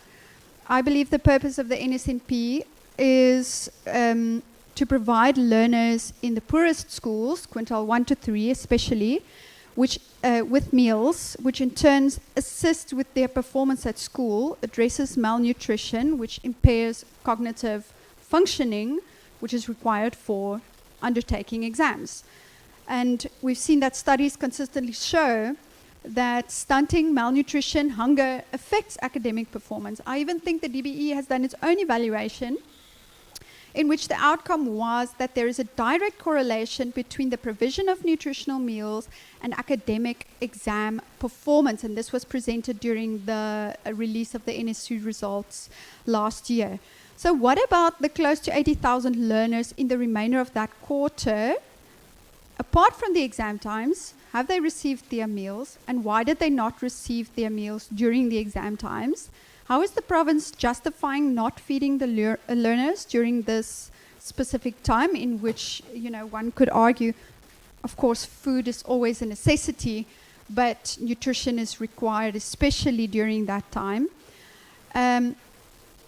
In fact, the DBE's guidelines of this program, which you can easily Google, is that learners receive their meals by 10 o'clock on all school days. So another question is, what is the operational protocol in the Northern Cape that determines feeding days, and who authorizes the decision not to feed learners during exams? Are all schools equipped with sufficient infrastructure relating to the NSNP rollout? I recall visiting a brand new school just outside of Springbok where there were serious challenges relating to electricity not being connected to the kitchen, and then gas is being used at the discretion of volunteers who manage the food, and the compliance certificate wasn't easily presentable. So I'm questioning whether schools in the Northern Cape actually have sufficient infrastructure to provide the NSNP sufficiently. And then lastly, is the province experiencing any problems with regards to supplier payments, and is the province prepared with regards to the nutrition program to feed all quintile 1 to 3 schools for all days in 2026? Very much, Honorable Jordan. So, Honorable Law, we had a discussion earlier about punctuality and discipline in this portfolio committee. That we agreed we are coming here at 2 o'clock. 2 o'clock we were here. Members raised their hands at 2:06.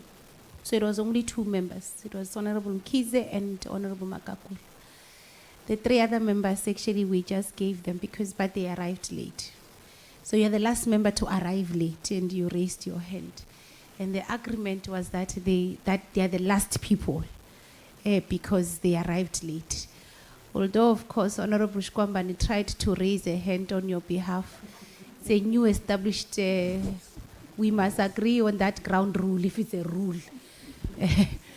So we are granting you, we agreed it's the last time, so it's the last time. When we agree on time, we must start on time because that speaks about the stature of our committee. And we're allowing you because you are actually from the North Cape. Maybe you might tell us things we don't know because we're not from there.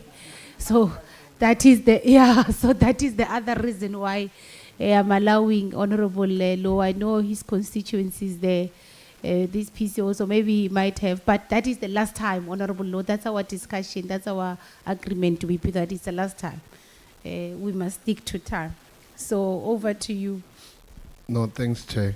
I take note of the committee. I hope that we are going to be consistent as we apply this. It should have been selective. I'm raising it because it's a good thing that we do it. But now we are old now, Chair. We're no longer a youth, man. When you, after eating, you must take your legs there and go there. So I apologize, Chair.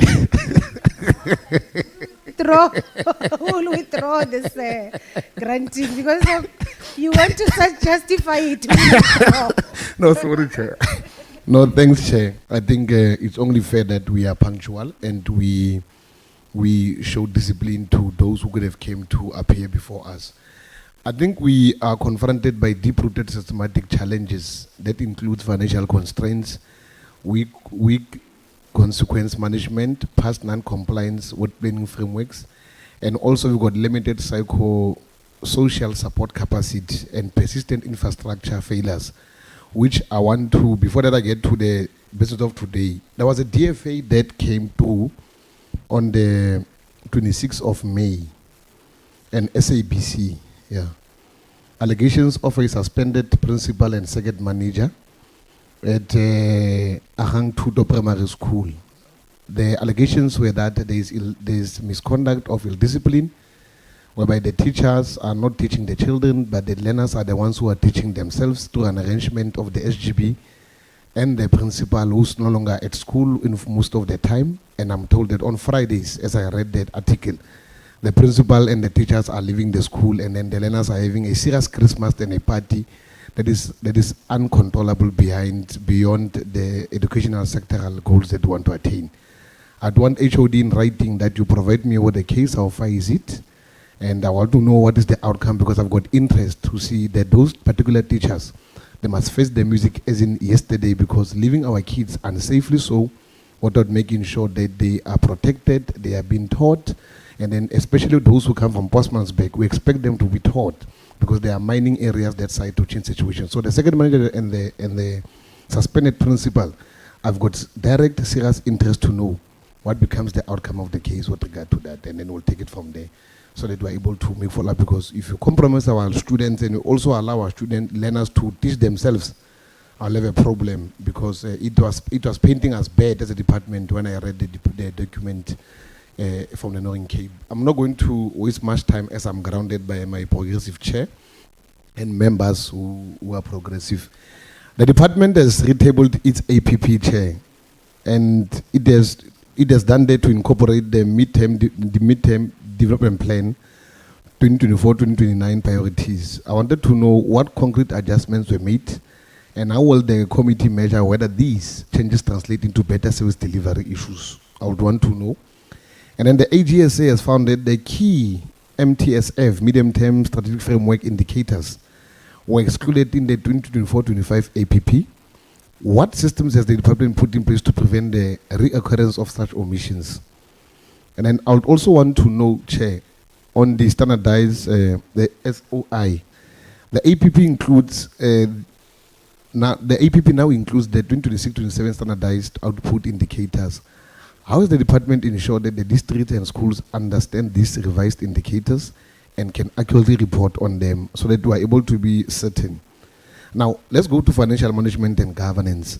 AGSA says, material uncertainty about the department's ability to operate as an ongoing concern due to insufficient cash. What is the current cash flow projection for 25-26 financial year, and what corrective actions are underway, so that we're able to know, so we can check maybe if are we going to say Northern Cape and Free State must fall under the category of treasury, because the concern that was raised by the MEC and the HOD was to say they've been trying to reach out to treasury, but there's nothing much or sufficient that is coming to the table, and we would have discussed the deficit of us not having our financial muscles as a province, because it would have been there was an intervention from the Premier's office to 100 million that was sent, but it was not enough, because we would have taken a lot from their coffers by the time when they brought back that money. So we need to know, are we not going to agree that Northern Cape and Free State, they get a special attention before the end of this term, whereby we address the issues of their finances, so that tomorrow when they come, we know we could have intervened, because we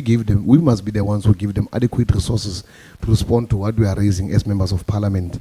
The irregular and wasteful expenditure, what specific consequence management actions have been taken against officials implicated in the irregular wasteful expenditure? Want to know, so that as we're going to assist, or as we are going to advise in looking for money, we're able to know that indeed you are taking serious steps and measures, or those who will not be following what is in their key performance indicators or key performance contracts, as senior managers or managers who should know that quarterly they have been looked at through the PMDS, and then they are able to report quarterly to their predetermined objectives. And then I wanted to check, I think other members have covered the NSSP. There was I was quite concerned on the Program 6 on infrastructure. The infrastructure, there was an adverse, let me open here, before, adverse audit opinion. What were the root causes of the adverse audit opinion on Program 6, and how will the department ensure that this issue do not recur itself? And then Program 5 on the early childhood, I don't know, what challenges led to the previous exclusion of the MTSF ECD indicators, and how has the department corrected this in the current APP? My other concern that I want to raise is that we've got 3 psychologists and 7 social workers. According to my 3 psychologists, 7 social workers, I think we should look onto that. The Northern Cape is vast, and I think when you come, the Northern Cape could have done better. Per district, at least, we should have sufficient enough as per the schools you have in your particular district. So please, can you go and address this thing, because our learners, most of them, they will need such help, and continue to amalgamate and have your collaborative efforts with all stakeholders to respond to the nitty-gritties that might be confronting yourself, because we are too vast. And as we are too vast, it's quite significant that you build relations with private partnerships with other departments to respond to the nitty issues that can confront the department. And then so that time and again, we ought to have a progress either on bullying, we ought to have progress either on sexual harassment, and we ought to know what therefore are the issues that pushes us to have negative imperatives that seeks to stand onto the learning and teaching of our learners. So it's quite important that we go look onto that. I was quite concerned with that, and I think we should be in position to deal with that so that it responds to the issues of that are confronting our students. Part of the concern I want to raise also, it's high time that we get a report on Northwestern Northern Cape with regard to the demarcations chair. I'm from Pampierstad. When you move to Pampierstad, this side is Northwest. And then the people who are from Northwest, who are coming from an area, attending school in Northern Cape. But we're in a South African country, we're in a South African government. It depends. They were electing us to align, to coordinate, to structure, and see to it that there's sufficient budgets for them. We can't blame them for such. But it is ourselves as government to be proactive and initiate our intergovernmental relations so that we're able to know what is it that we are having. We should know by then how many are crossing the road to Northern Cape and how many are not crossing the road, and how do we therefore sit down and deal on the constraints of budget and implications that might confront, because it might not only be Northwestern Northern Cape, should be also come with Free State and Northern Cape, where there are areas that we know that such things are happening. So having to say that, Chair, I think I'm quite content, and I wish to apologize again to come late. Thanks. Thank you very much. MEC, I'm going to allow you to respond first, and I'll come on follow-up questions. So let's try to respond on the questions that have been raised already. Thank you, Chair. And first and foremost, let me appreciate the questions and the input that members of the committee has been able to raise. I think we, as a department, we take note of the key issues that has been raised, but we'll try to respond. And you are correct, some of these questions would require a written response. For instance, on the issue of the DFA article that came out in May. I can safely tell the committee that we have picked up the problem first as a department. In fact, I even sent the HOM, the head of ministry, Dr. Moromedi, there to go there and see for himself, make 100% sure that this information that is actually been communicated to me via phone call, that we make a follow-up on ourselves. So we have done that, and obviously the department has also been roped into this entire process, and I'm sure at the right time the HOD would be in a position to provide a full detail report in as far as the processes are concerned around suspensions and the rest of the disciplinary process that involves the principal as well as the circuit manager.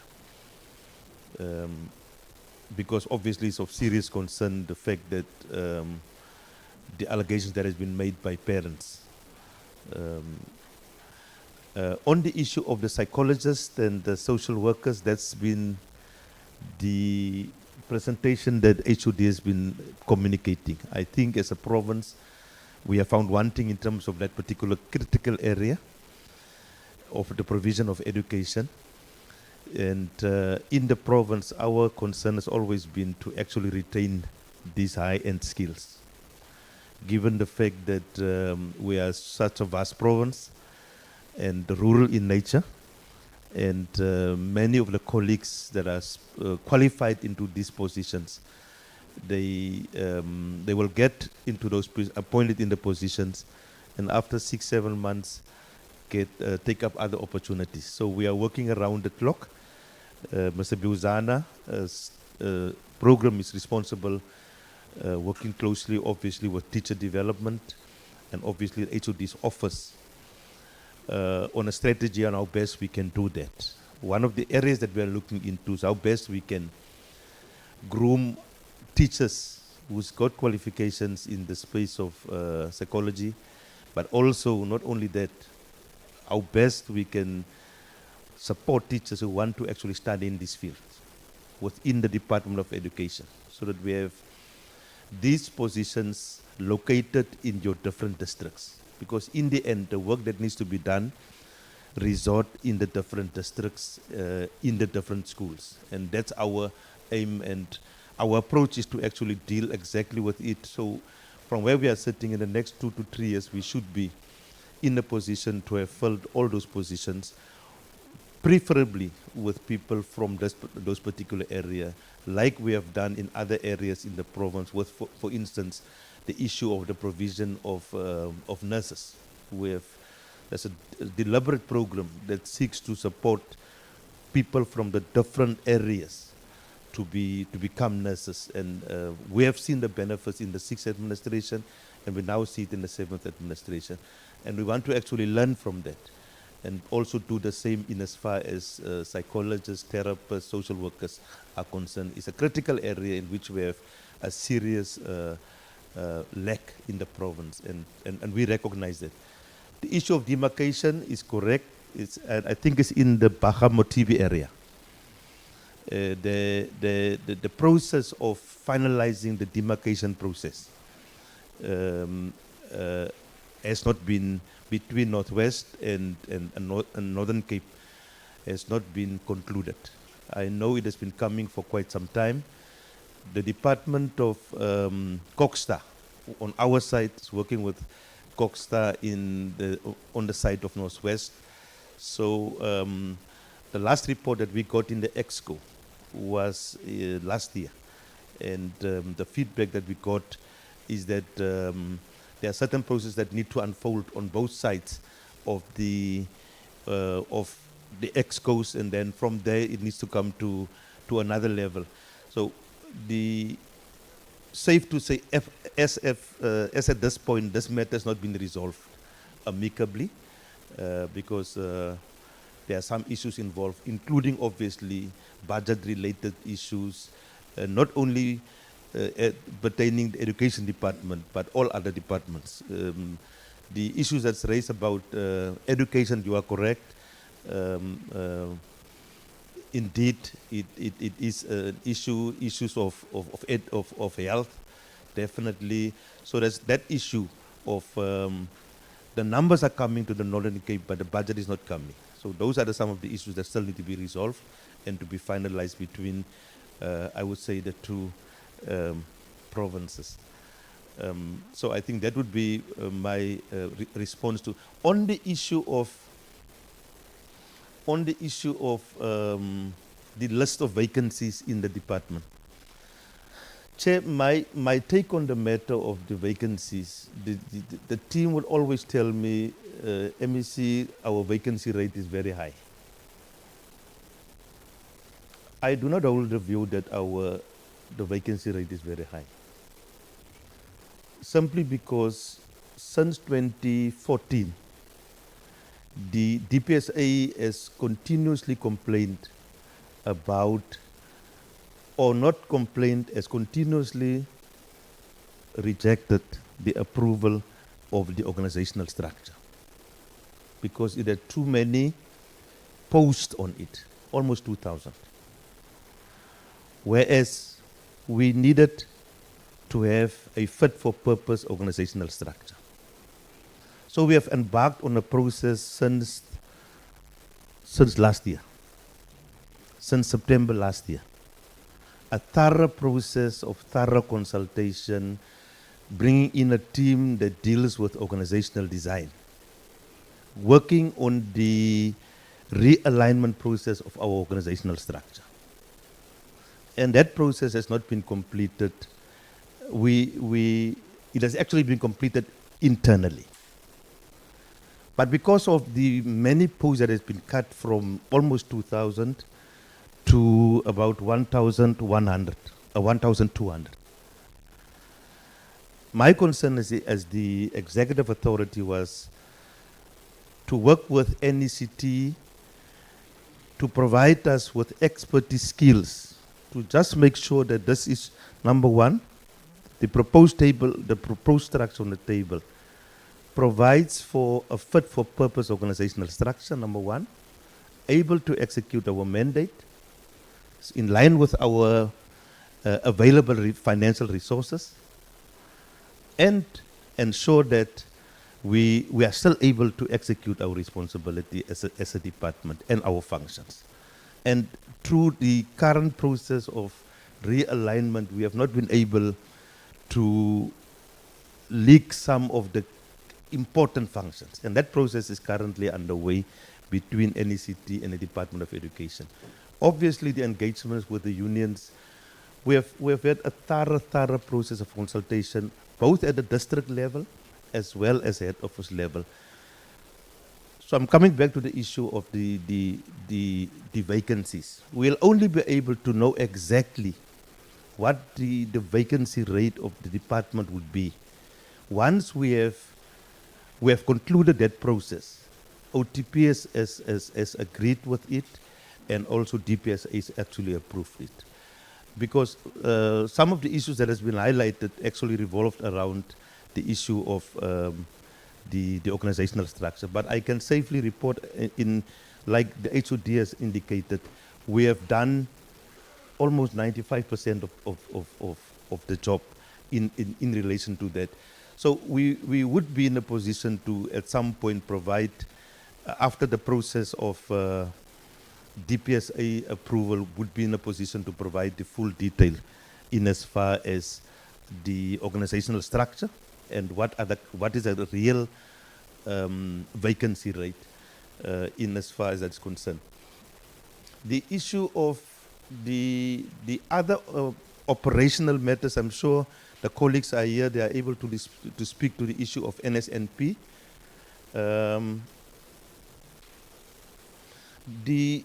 If the presentation has not been providing all the information, I can safely say issues that related to budget and figures, it was not in the brief. If it was in the brief, we would certainly have made an effort to provide that. And we would like to apologize for that. I always tell the team that when we engage with the oversight bodies, the portfolio committees, both at the provincial level as well as a national parliament level, that we make sure that we provide all the necessary information. And I want to apologize for areas that we might not have covered sufficiently. The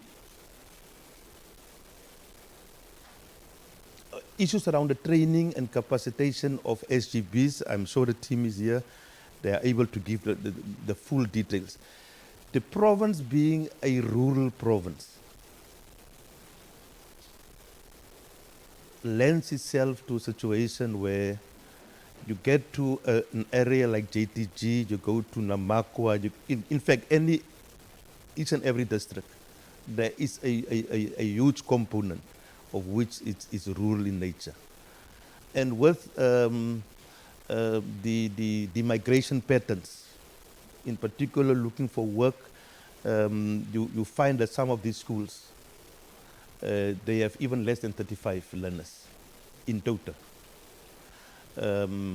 But I'm glad that the team is here, and we have started with a process of looking into the entire situation in the province and how best we can start to rationalize some of these schools, because you'll find there'll be two schools in very neighboring villages, and the one school has got less than 30 learners, and the other school has got 150 learners. So what do you do in that situation? So you need to then embark on a process of engaging the chiefs and the horses in the area and the community. It's a thorough process that you need to go in terms of ensuring that before you can even arrive at the point of closing a school. There's a thorough process involved, and through that process we have now then closed 3 schools, and the issue is that there will still be others that will be coming. But I've also told the team that we'll have to look into, going forward, the advent of the grade R introduction in the formal school setup presents an opportunity for those buildings to be utilized. so that at least in each and every community, we actually provide at least for grade R, and obviously going forward, grade RR, and the other parts as well in terms of ECD.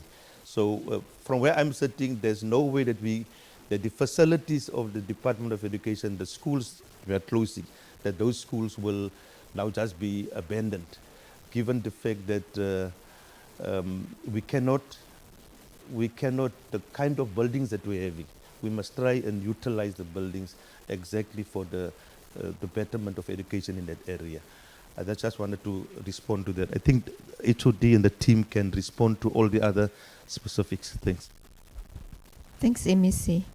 I think I too must say that we profusely apologize if we didn't give more data more information than was expected, but we cut to the chase. And we provided that which we thought should be provided, given the fact that we had to show this alignment between the strategic plan and the APP, and which were the strategic priorities for particularly the DBE, our sector priorities, as well as that which was important for the province. If I get to grade R, I've just put up a slide which speaks to our grade R workforce. We very clear in terms of the fact that we only have, of our 760 grade R practitioners, we have 101 who are fully qualified. And CFO and MEC and team will explain to us that these 101 fully qualified grade R practitioners are practitioners that are now fully equipped teachers. So they fall into the REQV level 14 band, and they get the salary of a fully qualified teacher. We have a number of grade R's in different categories. Matrics, your NQF level 4, your NQF level 5, and your REQV 13s. These are practitioners that are in the system currently, but are going to be granted the opportunity to study with a bursary in the new financial year. They will get funding. This is in collaboration with the DBE. They will get funding from the ETDP SETA for 1 year at least. So there's a kickstart for these grade R practitioners, and they will get 4 years to complete their studies. So this is definitely underway to bring about quality in the system. If we look at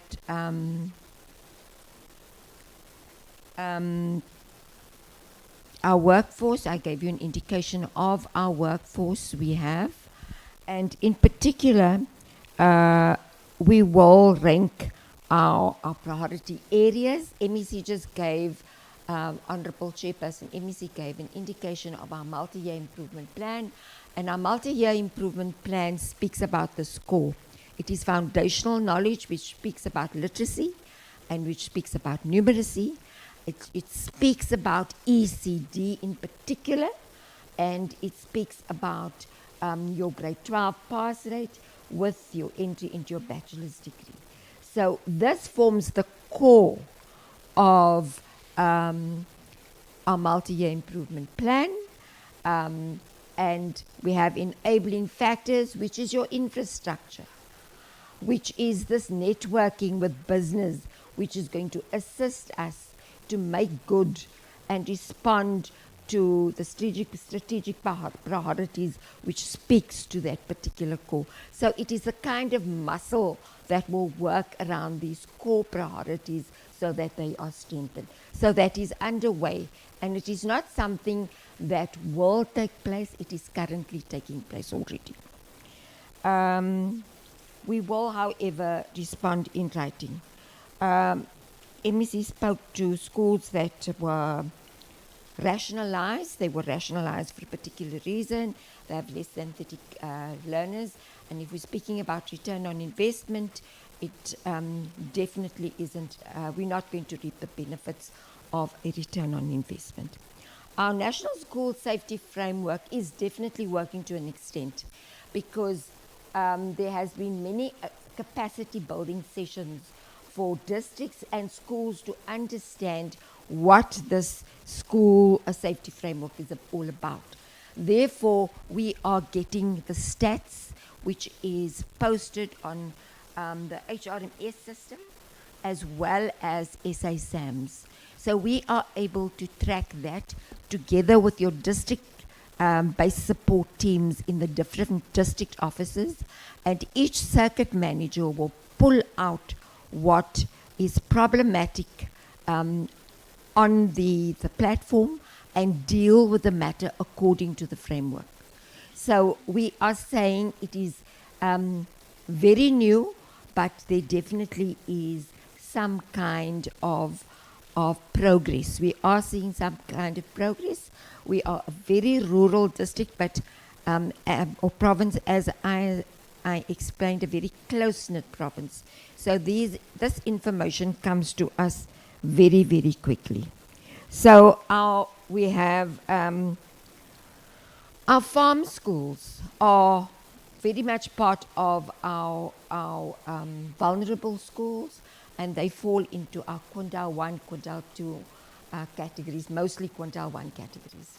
And there in particular, we look at access. So those surrounding communities are serviced, and learner transport even, as well as we do not have a one-man school in the province. We have a principal, and depending on the numbers, we have 1 or 2 schools. So 1 or 2 teachers for that particular farm school. So if we look at farm and rural schools, particularly farm schools, we have, in the past we had these one-man schools because of the province's steadfastness to bring about quality in education. We can safely say that there definitely is a principal and 1 or 2 teachers. We're very happy that Honourable Member thinks that the sanitary dignity towel program is a very progressive program. Very progressive, but it's also very problematic in terms of monitoring whether there's complete access by these learners. But we're getting to rid of all of the obstacles that it does pose for us. And with our long distances to get the sanitary dignity towels at least twice a quarter to a particular school can be problematic. In terms of our cases that we have, we will ensure that we provide you a written response with the number of cases in the department, our liabilities, contingent liabilities. We do have, and we will give you an indication what it costs. In particular, those SGBs that 15, I think it was 15 SGBs from 15 schools in the Hartswater, Jan Kempdorp area. They illegally kept children out of school. There definitely was to try and stop them because they were vehement. They stormed the Premier's office, demanded to see him, demanded all kinds of things. And myself and the CFO addressed them. There was no letting up, knowing that the nutrition funding would have been, the nutrition funding was, according to them, supposedly late by a week. And they were very angry about this. It could have been for other reasons too, but I know the nutrition program was the main cause, but they caused a complete consternation, not only in the Premier's office, but in the community too. We tentatively were able to get a restraining order from them, but subsequently we went in and went to discuss the matter. We sent the district office in to go and discuss the matter. And we did find that when the district came back that there were some rogue elements as part and parcel of this disruption. So there is no case, but on everything else, all of our other contingent liabilities, we will give you a complete report and how much it is costing the department. MEC spoke about the acting positions and how we're coming by. I think the presentation also spoke. Free State also spoke about the long process. When you do need a post, you have to apply to Treasury. Treasury then checks with OTP, and then you give an answer. And if Treasury feels on the day that they're not going to give you an answer, they don't even respond. So we find that we definitely are feeling the brunt of not having key individuals in key positions. But what we did do, we have many of people in senior positions. We've upped them from director to chief director to act, to look after a particular profile, and we haven't filled their posts. We have some goodwill in the department. There's even some volunteers too. In terms of IT, we have in the department, we have an IT unit and we have an ICT steering committee that deals with IT in particular and ICT. We also have e-learning in the province. Not all of our schools, or many of our schools, have connectivity for administrative purposes, but not for learning and teaching. The province embarked on a process whereby the most vulnerable schools, quintile 1, quintile 2, quintile 3, another very progressive project which was also launched by the Premier, where we provided our learners with tablets, and on these tablets there was offline software fitted on the tablet according to grades. Grade 10 there was 6 subjects, or was it 7 subjects? 6 subjects. Grade 10, 6 subjects. Grade 11, 6 subjects. Grade 12. In particular, maths and science, accounting, life sciences and geography, very interactive things which a teenager, a young person would enjoy. So I think this was also one of the endeavors which assisted us to parachute from 66% to this 84.2%. Amongst the other, there are many other things that are being done to excite a learner and to create a certain pathway for high-end jobs, but jobs also needed for our economy. Particularly if you think of here, we do speak in the Northern Cape about agriculture, we speak about alternative energy, we speak about astronomy in particular, and we speak about mining. So all of these initiatives are aimed to bring about a particular pathway for learners to access employment in key positions in those areas. Our grade R readiness, we're ready, given the fact that DBE again coordinates us, and Mr. Buzana and I were just speaking as we came in.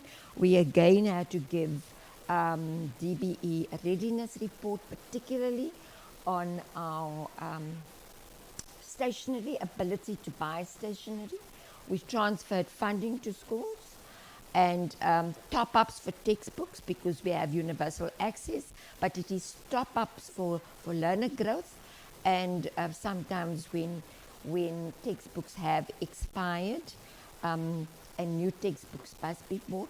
This, however, is still an obstacle that we're battling with because we don't have the necessary funding for that, as well as the number of ECD practitioners that we are going to employ in the new financial year, given, or in the new academic year, given learner numbers.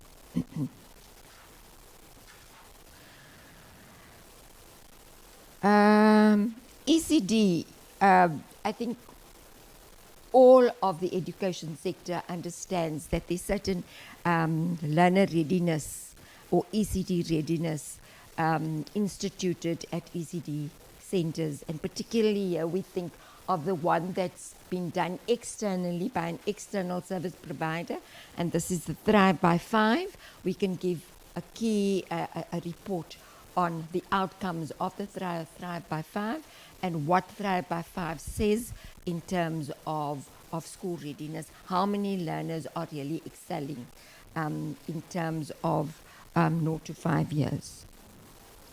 Our STEM subjects, we do have our focus schools, and here we think of our 11 technical schools. We've now also have 5 agricultural schools, as well as, importantly, we've established math schools so that we can up our maths participation rates, Chairperson, given the fact that historically we know that particularly schools in the Namakwa area are schools where only maths lit is being offered, and it is difficult to find or retain teachers offering mathematics and recruit them for these schools. But we're working very closely with Sarplaiki University.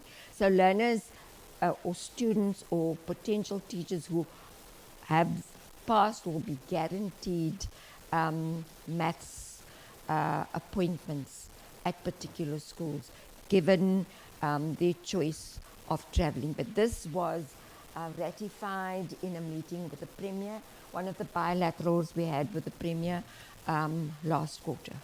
So there definitely is some way of ensuring that our maths and science, and particularly our maths participation rates are raised.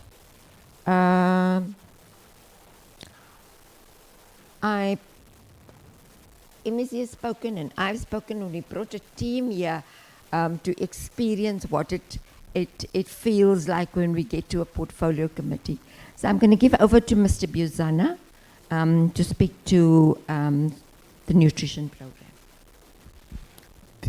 Maybe net just to add, the number of schools that are connected is 135. In Pixley Kasemi, where the pilot project is in terms of the rollout of the broadband, 76 of the 85 schools are connected there, including the Department of Education and other government institutions. Thank you, MEC. Thank you, Chairperson, honorable members.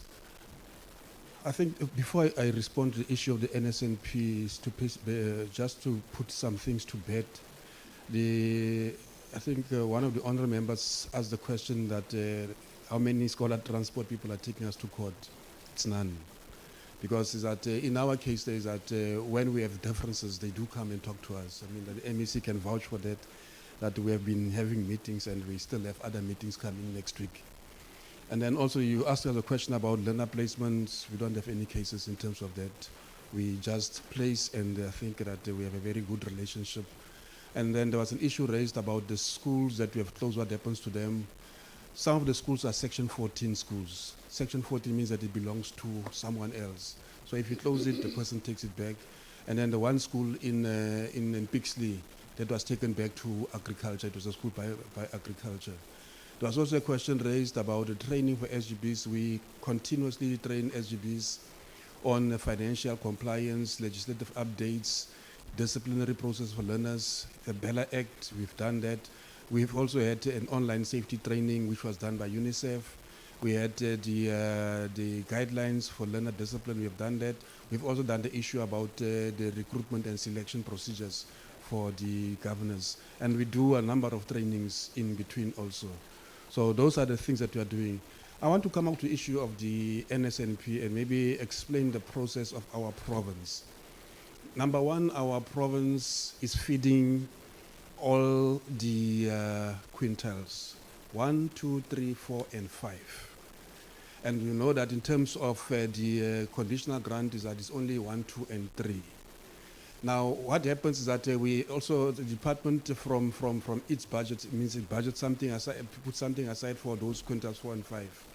Now, also that we are also aware that in terms of the conditional grant is that when we feed for 201 days. 201 days means that almost on a daily basis we have to feed.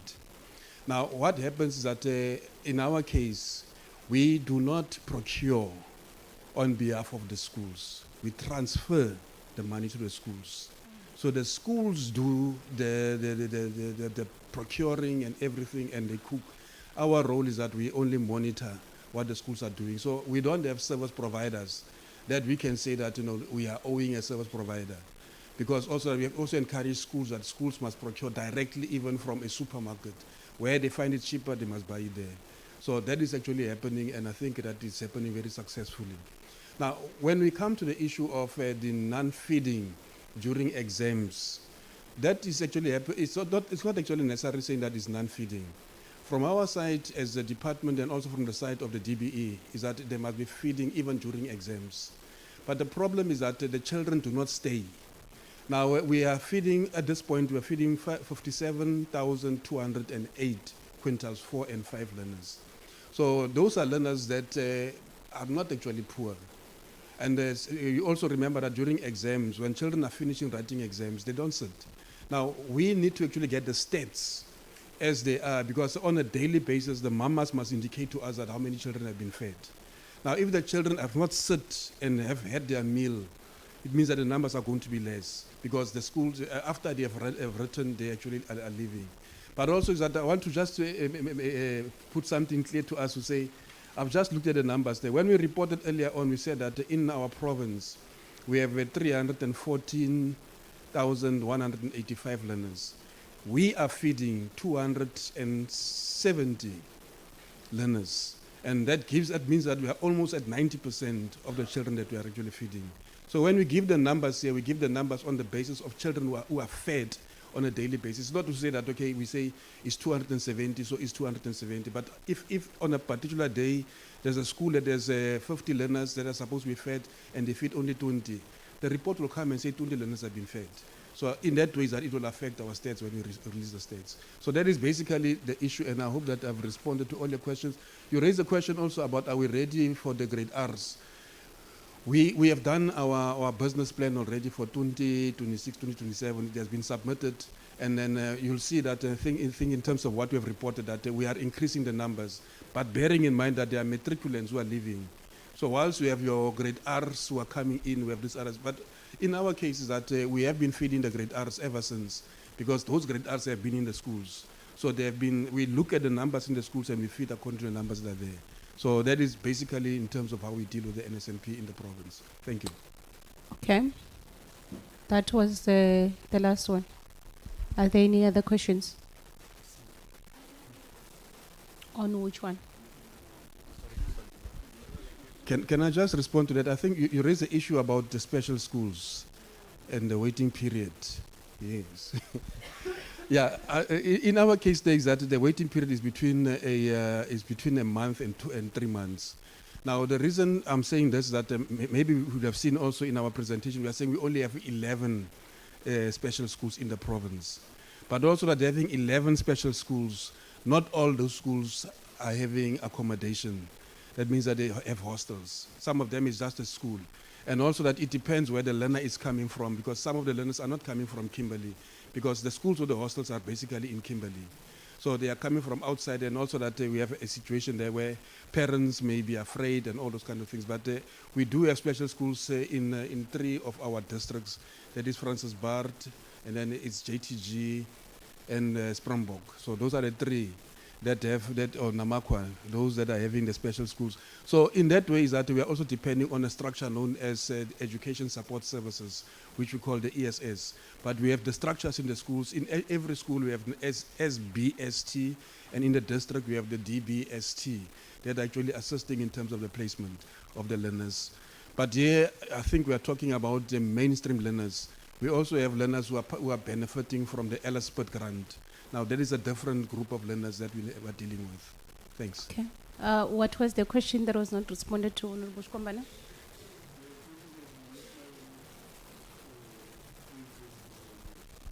Yes, Please. the school safety framework, if it is effective. I did respond, Honorable Chair. I said the fact that we are able to, because of the constant training which Mr. Bizana is speaking about, the capacity building, and the fact that we are able to glean from the stats what we look like. We believe there is relative success, given the fact that even the checklist is being utilized. So in terms of this layers, we have a school safety officer in the district office, and the school safety officer works with the When we say is it successful, you're saying it's relatively successful. Yes. So we want to know if it is impacting on the prevalences of crime within the schools. Yes. Is it impacting? Are you seeing a downward? Yeah. Honorable Chairperson, it definitely is. We do see our levels are very low, but as one of the honorable members was saying, we will go back so that we can look at the trends and give you a clear indication if it definitely is working, because the trends will tell us. Yeah, I think that will assist because I think that's what the Honorable Shkwambana wants to know, if it is having an impact on the numbers, on the trend. Yeah. I think, Chair, I think from our side, we'll be able to give that, pick up that trend and provide the details. Our numbers are low precisely because I think of the work that we have been doing. Remember, at one stage, we also had to come to the portfolio committee, reporting on racial abuse, alleged racial abuse at one of the schools in Uppington. But not only that, there are others in the province. So we're not only dealing with, for instance, the issue of school safety. We're dealing with race issues and a number of other issues, social cohesion related matters, and a number of other issues in one package when we do that kind of education, if I can put it like, maybe coin it like that, Chairperson. So I think we are raising it because that's what we came to the portfolio committee at one stage. We had to come and report on a real situation that happened, and after that we had to implement the recommendations that we have shared with and I think we can see the results. Maybe in a year or two we'll see much better results. Okay. I think it's fine. I just have quite a number of follow-up questions. So in your slide 16, when you say your baseline for number of 0 to 5-year-old learners accessing ECD, you are saying is 23,639. So these are number of learners, that children between the age of 0 to 5 years old that are currently accessing ECD centers. I just want, that is what it means. So it is out of, do you know it is how many children do you have in the province? So do you know how it's out of how much? Yes, Honorable Chairperson, we know. This is the information that we got from Stats SA, as well as the General Household Survey. But there has been a survey also done by the DBE, and we know that they fall in different categories, in play groups, in independent centers, and so on. So we're estimating with the information that we have that it is just over 100,000. So in terms of our plan, which we presented to the provincial legislature, there is a targeted approach to address that, so that we are able to make up and ensure that all our learners are catered for. In fact, our Premier has given the directive now that 2 ECD centers per district must be built in the new financial year. I'm asking that question, HOD, because it shouldn't be estimating. You know, when I went, you know, if you go to your last 2020 2022 statistics, you do have that number. So you know in 2022, the number of children between the ages of 0 to 4 in the province were above 100, were about 125,000. So if we are saying currently seated, only 23,639 access ECD, then it's a huge problem. It means about 100 and something learners, 100 and something of that cohort do not have any access.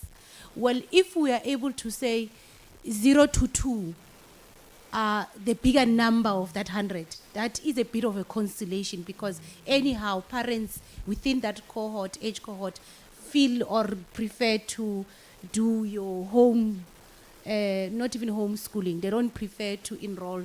But between the ages of 3 to 4, that's where the problem is. And now my problem, or my concern, MEC, is that your 5-year target, then it's 110, to have 110. Already you are behind. So you are already at, because currently as we speak, this is statistics in 2022, we're in 2025. So already you're way behind. So your 5-year target can't be 110,000. So I'm just saying that it doesn't speak to the stats. Your planning does not relate to the stats. It means in the 5 years, even if you would have achieved 110, we'll still have a sizable number of children who are not accessing the ECD.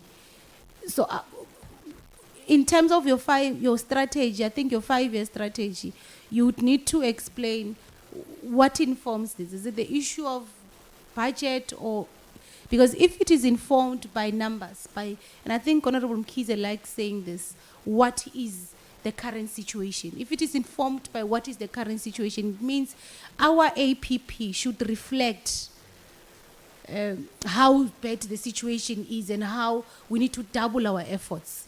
Because this is what the president has said, this is a key priority in his SONA speech. It's a key priority everywhere to ensure that we bring access, especially children in rural villages, to ensure that they've got access. So this number for me, I'm not comfortable with it, because I just think that it is not informed by the current numbers on the ground. So maybe the province will need to look at that. We'll need to look at that and be able to say to us, these are the possible, we can work over time to ensure that we even surpass our own target, so that we deal with those numbers. The issue of the feeding scheme, I agree with Honorable Yordan. It didn't make sense to me that you couldn't feed learners during exams. I also had wrote it down because it didn't make sense. Perhaps you would need to give us a report, because if it is a decision that is taken, remember the policy says you must feed, and if you're not feeding, we want to know if it is a decision of parents, if it is a choice of learners, which days did you not feed, what time were learners writing, so that it is something that we are able to say, indeed, it is out of the choice of learners. It's not because the schools decided. Because remember, you give the school the money. In other schools, they might decide. It might be the choice of the school principal to say, I want to save money, so I'm not going to buy this because people are writing exams. And we want to know if that is not the case. I think that's what we want to know. When we went and did oversight, there was one school where the parents were expected to pay a certain amount for hostels, and we want to know if that is still the case. Because in that school, when we were there, the principal was indicating that they had a high dropout rate because parents could not afford the hostel fees. And there was a certain amount that parents were expected to pay. Is that still the case? Do we still have schools where parents are still expected to pay hostel fees? Is it the case? It might be the practice of the school, but as far as the department is concerned, schools are getting an allocation. Now, I know that there's been a complaint that the allocation is not enough. So it may be that where they want to actually add on top of what they're actually getting. No, it can't be the practice of the school. You should know if the school is practicing something like that, because it impacts on dropout. When we were in that school, literally the principal was saying there is a number of learners that have dropped out because their parents can't afford. And that also speaks to your throughput rate. I'm going to come to that. So it shouldn't be a choice of the school to charge. If it's a policy of the province that we are going to subsidize, it's a policy, and every school must implement that policy, unless if it is a quintile 4 or quintile 5 school. Yeah, maybe if we get information and then we can. Please get the information if there is, because the school we were at, that was a major issue, and we still could not understand as to why were parents expected in it, because it was a lower quintile school. We couldn't understand why our parents expected to pay hostel fees in a quintile 1 to 3 school. So please get us that information if there is that practice. One of your outcomes, and I think you tried to touch on it, HOD, one of your outcomes for strategic priority 2 is improved education outcomes and skills. And that you want to link and skills for the economy. You must create skills for the economy. Now, your province is one of the provinces where we've seen major economic projects, like your Bohobai Green Hydrogen, your Namakwa Land Special Economic Zone, your Katri Industrial Park. So there's quite a lot of economic projects that are initiated in your province. And we want to know, because I heard you speak about technical schools.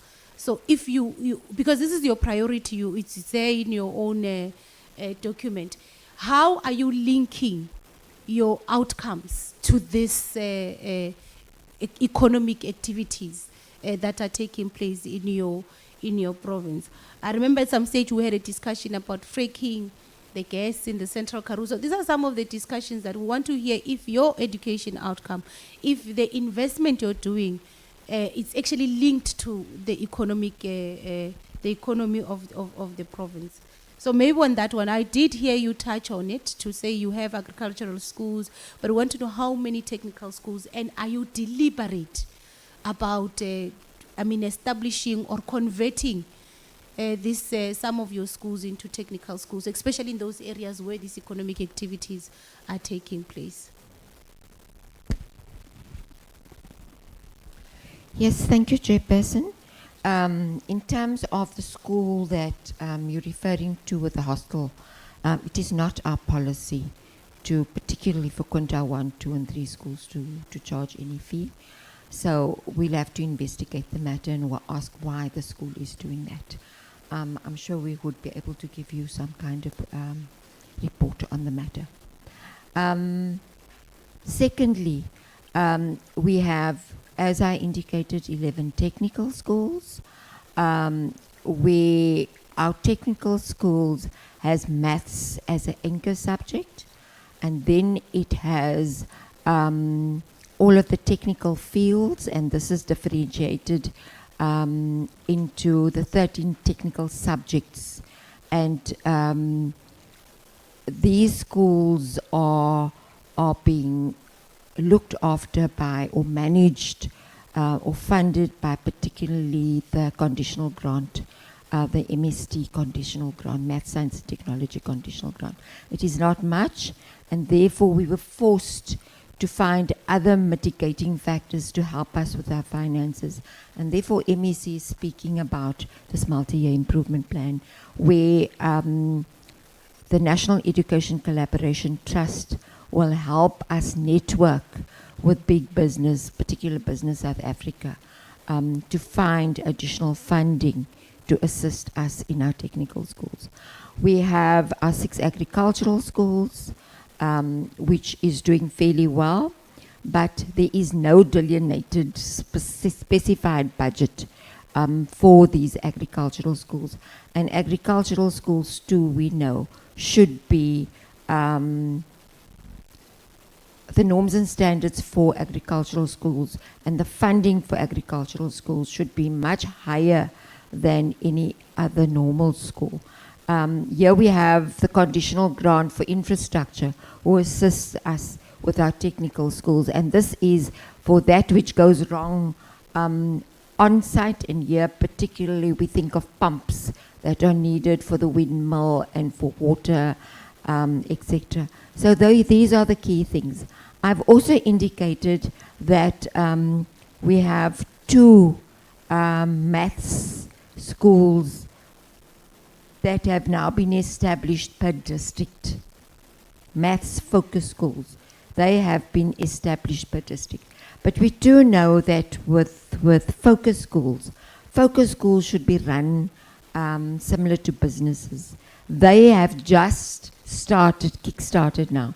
And given the fact that they are maths focus schools and we have the university there, we're hoping to be able to channel these the learners who participate in maths into high-end skills, which the province needs. And here I specifically spoke to alternative energy, in particular agriculture. We think of the square kilometre array and the observatories. Many of those professors and high-skilled technicians, they come from Cape Town. So there is definitely a move afoot to try and get things going, Honourable Chairperson. However, our pace, we understand the need. We had a presentation by one of the mines with the MEC and the Premier, Vedanta, was it MEC? Gave us a presentation on what they need and how they were going to take one of the older mines and use that for beneficiation.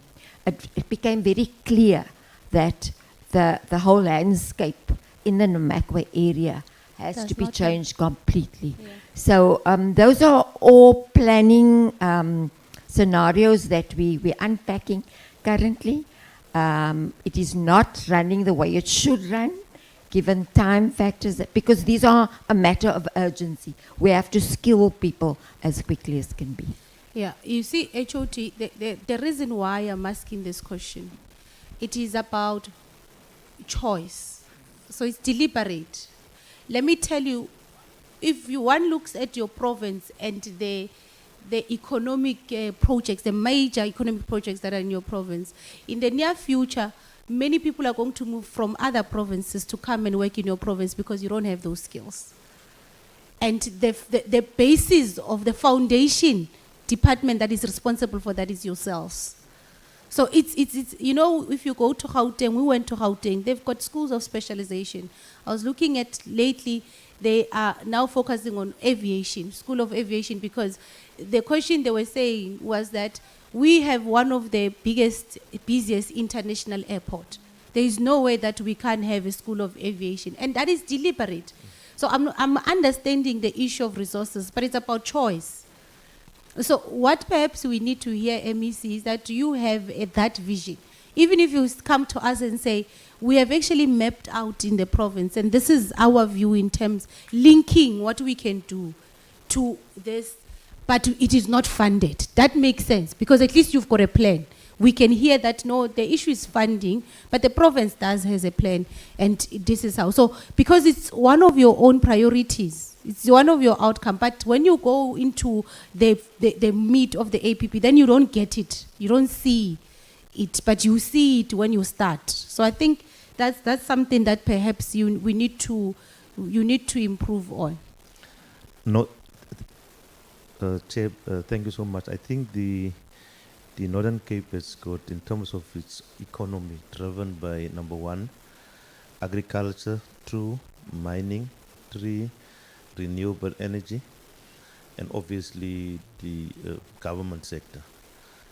And you are correct, the Namakwa in its entirety now is going to be the booming area in terms of economic development, in terms of mining, but also in terms of renewable energy. Renewable energy not only in terms of wind and sun, wind and solar farms, but also in terms of hydrogen development, also in terms of the Bukubai development, the rail development, in terms of moving the commodities from the eastern part of the province to the western part of the province. But also I think the only issue that I wanted to add is that we have now also one of the focus schools focus on the marine economy, which is an area that as a province we have not done enough. So we have now started with this marine focus school in Pornolov, and there's another one next to it not far from it, 60 km from it, is another maths area. So we have identified that area, working closely with TVET colleges as well, but also the University of Sol Plaatje. And maybe we have not done enough in terms of putting it across and putting it clearly in terms of the numbers. It's something that we'll go back and reflect on, because when you engage with these mining houses and the solar renewable energy in fraternity, those are the issues that they are raising, and in terms of the high-end skills that they will be needing. But key to us is that we need to understand that access to maths and science is important. It's important, yes. And that is why the multi-year improvement plan speaks to that. But I also agree that separate from that, what is the other plans that we're having in place, and how do they reflect in terms of the APP? And I think we take the observation made. Just the last two questions for me. So one of your outcomes for strategy priority 2 is social cohesion and nation building.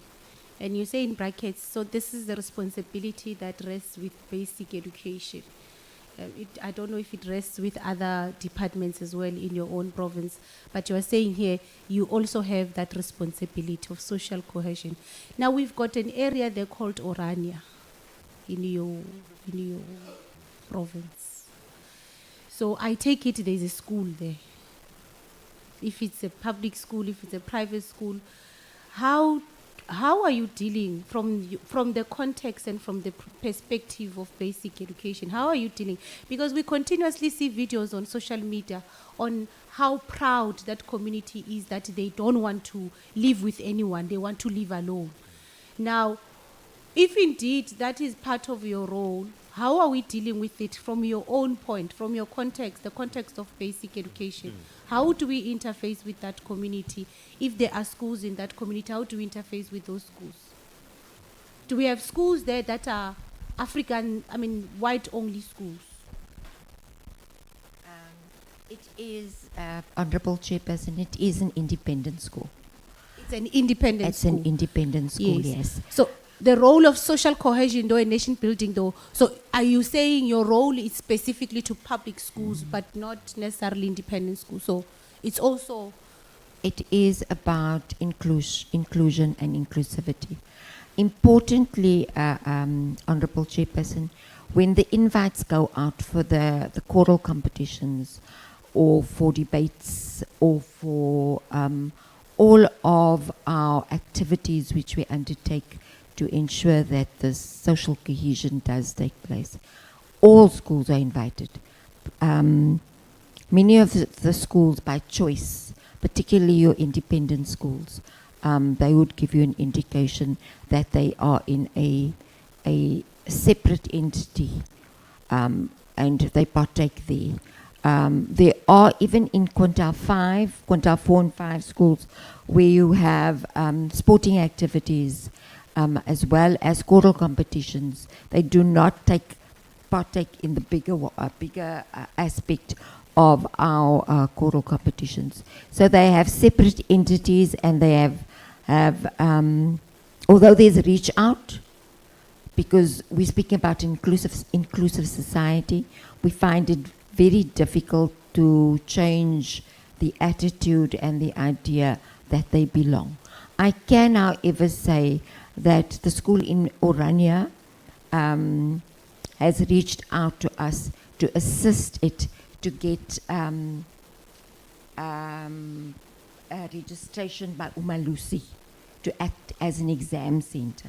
So we saw that as the first step, because you must be registered by Umalusi before you can house an exam center for your learners in that particular environment. So they've asked us now to assist them so that they do meet the full criteria. So we're hoping that discussions like this will make them understand what we're trying to build and what our vision is as a province. Yeah, but I feel like, or what I'm hearing is that we sort of begging, so I don't hear deliberate action to try, and because it's one of the areas we have that is a problem.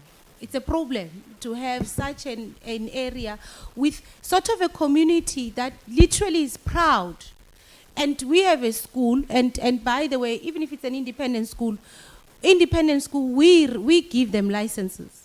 That you don't just wake up and have an independent school. We give them licenses. So when we give you a license to run as an independent school, there should be some form of criteria. So it should be clear to us that you can't exclude anyone based on race. And they live there, they say, no, we want only white people here. So they can't have a school, even if it's an independent school, they can't have a school that excludes people based on race. So, when I saw this responsibility being given to you, for me it was actually an exciting thing, because of course it's difficult to change people as old as ourselves who are hard racists. But we can utilize education to actually educate those children they're bringing up there. Because those children are in danger. They're being breeded to be racist, young racists in South Africa. So we can utilize education to actually educate and empower those children. So that's why I wanted to hear from that perspective, from that angle, what are we doing, to bridge that gap, especially with the children, with the school there. Honorable Chikwamba, I saw your hand. Is it a follow-up? Or you wanted to?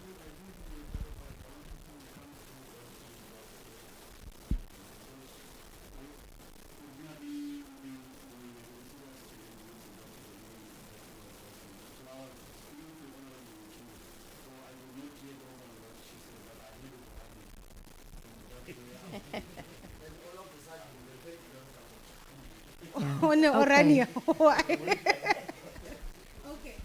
Okay, you can respond on that so that I can go to my last, this is my last question. Chair, I think the issue around the identified as education must take the lead. Our understanding is that we work not on our own. We work with Department of Sports, Arts and Culture. We also work with social development. There's a social cluster that, at the health department, there's a social cluster that operates in this field, dealing with a variety of other social ills as well. But the issue of social cohesion is a critical matter, and the issues that you have raised around Orania, we really take it as a challenge. We are going to take it up, but to have the interface not only with Orania, with all the independent schools to get to the bottom of this issue of not being wanting to be included. I think that's the challenge that we are facing, that in as much as you reach out, you still find that kind of exclusivity that they think that they belong on their own. And then at the end of the day, come back and say that there's genocide in South Africa, which we know is not the case. That's the problem. That's my biggest problem, that was faced with an issue today where a leader of a very big country today believes that there's some, and he's even boycotting a very important event, G20, because of, and they are breeded from that area. Because if you grow up in a community where you believe you are supposed to live alone, in a country like ours, as diverse as ours, you're going to grow up and be such a racist. So we can't leave it, especially because the Orania situation is only in your province. We're not saying there is no prevalences of racism in other provinces. There is. But where it is so clear, in your face, it's Orania, it's in your province. So we want to hear from each and every department there, what are we doing to dismantle that kind of mentality? How do we really build that social cohesion? And the issue of independent schools, I think we should have some session on independent schools alone, because they can't operate outside. Can we get water? They can't operate outside our constitution, any independent school. And you give them licenses. So we should have some form of monitoring the practices and the values of those schools. Because if their values are not our values, then why should we give them a license to operate? The last one, I think this is a very important one to me. I just want to hear. This issue of the throughput rate, it's a problem, MEC. it's a serious problem. If you say, and you go back to statistics, if you say to us the total number of learners that are in the schooling system are 314, and the number in terms of the stats, the 0 to 19 population is around 523,000. So you have around 188, 300 and something thousand learners or young people that we can't account for. So when I was looking at your stats, you are saying in 2024, not 2024. So the first one, where it was, what? It's 2024, the 2024 one, yes. The 2024 cohort analysis. So you're saying in 2013, in grade 1, you had 27,999 learners. Now the ones that, of course, reached matric were 13,530 learners. Now the question I have is that, can you account for the 14,000 that are, where are they? Are they still repeating grades?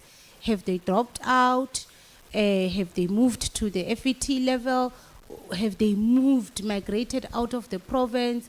So are you able, do you have systems as a province to be able to track where these learners are? Chair, I like the debate now that we're engaging in, because for me it's a very serious issue. And the team will know that we have had numerous engagements on this matter. We have now actually instituted a study into this matter, so that we get to understand not only the educational reasons, but also understand what are the social reasons that impact on the issue of dropout.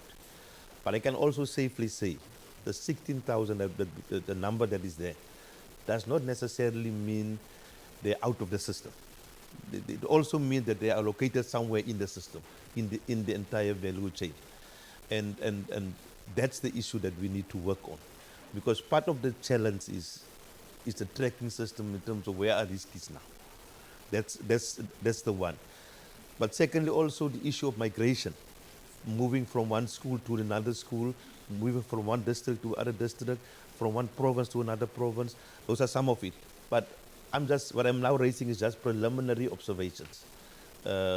Also, it can also refer to the current system that we have, the SEM system. A learner can just be taken from one school without going to the next school and then not be recorded on that, just be recorded on that school and not be removed from the school and say it has been transferred. So there are some of the issues, but I'm saying those are but just the preliminary observations that we have actually come to pick up. We should be ready sometime in February, March to get a full analysis and a full report on that. I think they've now been busy for quite some months now. Ne? I think the briefing in the terms of reference, we are expecting a report by the end of this financial year. So we should be able to share that kind of report, that kind of investigation with the portfolio committee. As of now, we would not necessarily be having all the reasons as to what actually leads to this kind of phenomenon, because it's quite disturbing. But I must also rise to say, we must be cautious to say that we have lost them. It is certainly not the case. Most of them are in the system. It's just a matter of where they are, what we have done in terms of, the problem is a tracking system for me. But we wait the comprehensive report, and from there we'll then implement the... Yes. I think that is very important, MEC, because we need to know, you need to have a system where you know where they are. That's what we're saying. So if they are repeating grades, and I'll give you an example. The other thing about the trend is that and I don't know if it is the trend throughout the years, because with what you have given us, which is the throughput rate of 2025, is that you had a big drop between your grade 10 to grade 11. And that might tell you about the quality of your grade 10 or the quality of your grade 9. Do they go to grade 10 ready? Because you lost about 6,000 learners were left behind. More than 6,000 were left behind. And that is the numbers if you move from your grade 10 to your grade 11. So in your grade 10, you had 24,778. Then grade 11, they go to 17,858, meaning about 6,920 learners did not go to the next grade in that year. So it might mean the problem might be if they are ready when they grow to grade 10, because that's where they choose streams. It might be that. Are we doing the career counseling correctly? Are we assisting the learners? Are we supporting them enough? Because it might be an indication that when they go to grade 10, some of them take streams that they are not compatible with, they are not ready for, so they repeat and they don't perform. So I think that's something that we would want to get that report. It would be very important to us. But generally, MEC, generally, there are those that are not in the system in terms of your own statistics. So if you look at your statistics of the age cohort between 15 to 19, it's very high. And you look at the current that we can account for, that are in the schooling system, between those will be the ones that are in grade 9 to grade 12. So 15 to 19, it will be the ones that are in your grade 9 or grade 8 to grade 12 if you have repeated a subject. And if you just go to your 2022, because 2022 is the stats, we've got stats at least for 2022, you are actually able to see that there is actually 188,000 young people between that age cohort that are said to be living in your province, or they were living in your province in 2022, but they were not in the schooling system. And that is something that we must also speak about. It's something that you must be able to also speak to us about when you bring that report. Thank you, Chair D, because there are two issues. The one is the throughput rate. The other one is the dropout rate. That's what the terms of reference of the study actually includes. And we will reflect on that, definitely. Honourable Chair, I can also say, as soon as children lack confidence, when their pathways aren't mapped out for them, they do lose direction and focus, and particularly when they find themselves in grade 8 and grade 9 battling with maths and science. We've embarked on a program, particularly in the John Taule Gaosewe districts, where we're focusing on maths to try and steer them in the correct path. But it is learner outcomes which is going to determine their confidence levels to want to choose a pathway where maths is an anchor subject. So that is currently underway. So you're saying the report end of the financial year, so we can call you around April, May, because it is very important. We need to know where these young people are, because if they are not in the schooling system at those ages, it means chances of them being employable in a long run, so you are going to have them in perpetual cycle of poverty, and they should be in school. The Bella says it's compulsory that they're at school, and if they're not at school, then we are doing something illegal ourselves. Honorable Jordan, so I'm done with my questions. Honorable Jordan. Thank you, Chair. A few of my questions were not responded to. It's the first in writing for a written response. And then also to mention that the question that Honorable Sharif had asked around accommodation for officials who work in the department but who come from outside the province, and whether there's an allowance being paid for that and how much that is. That question was also not responded to.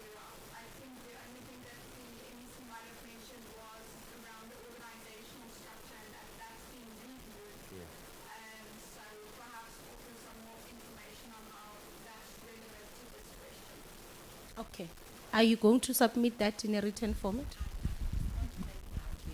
The HR policy allows for people who come to the province, who have been employed in the province, some form of remuneration for 3 months. Then they have to find their own accommodation. So we do take that into consideration. The policy dictates, and for 3 months they are looked after. Thank you. Okay, so but there are other questions. Please send them so that we can send them to the province for them to respond, written, to give us written response. I think that brings us to the end of this session. MEC and the team, thank you very much for coming to tell us the story. You see, the next time we go to the Northern Cape, we are going to visit the school in Orania, because we are also visiting independent schools, just to get a sense as to how are they utilizing education to try and change. We need to change the mindset in that area. But we must appreciate the fact that you are mentioning how you have implemented some of the recommendations we engaged you on when we spoke about the specific incidents of, I think it was Daneveld. Daneveld.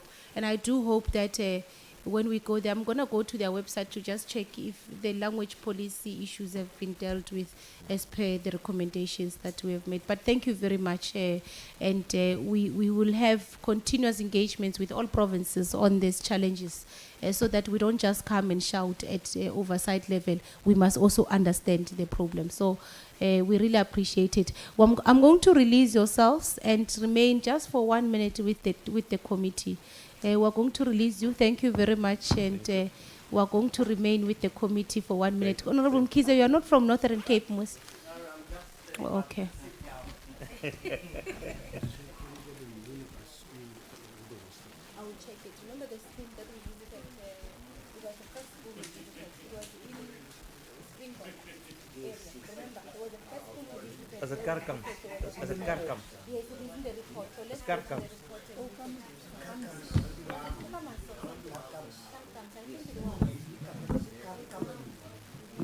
Thank you. It was in our report. I'll share that report. I think that report is already been. Yeah, it's already been tabled. So let's go check the name so that they can be there. Thank you very much. Yeah. Yes, it's fine. It's okay. Okay, thank you very much, members. No, it's fine. They can stop the live streaming. You can stop the live streaming because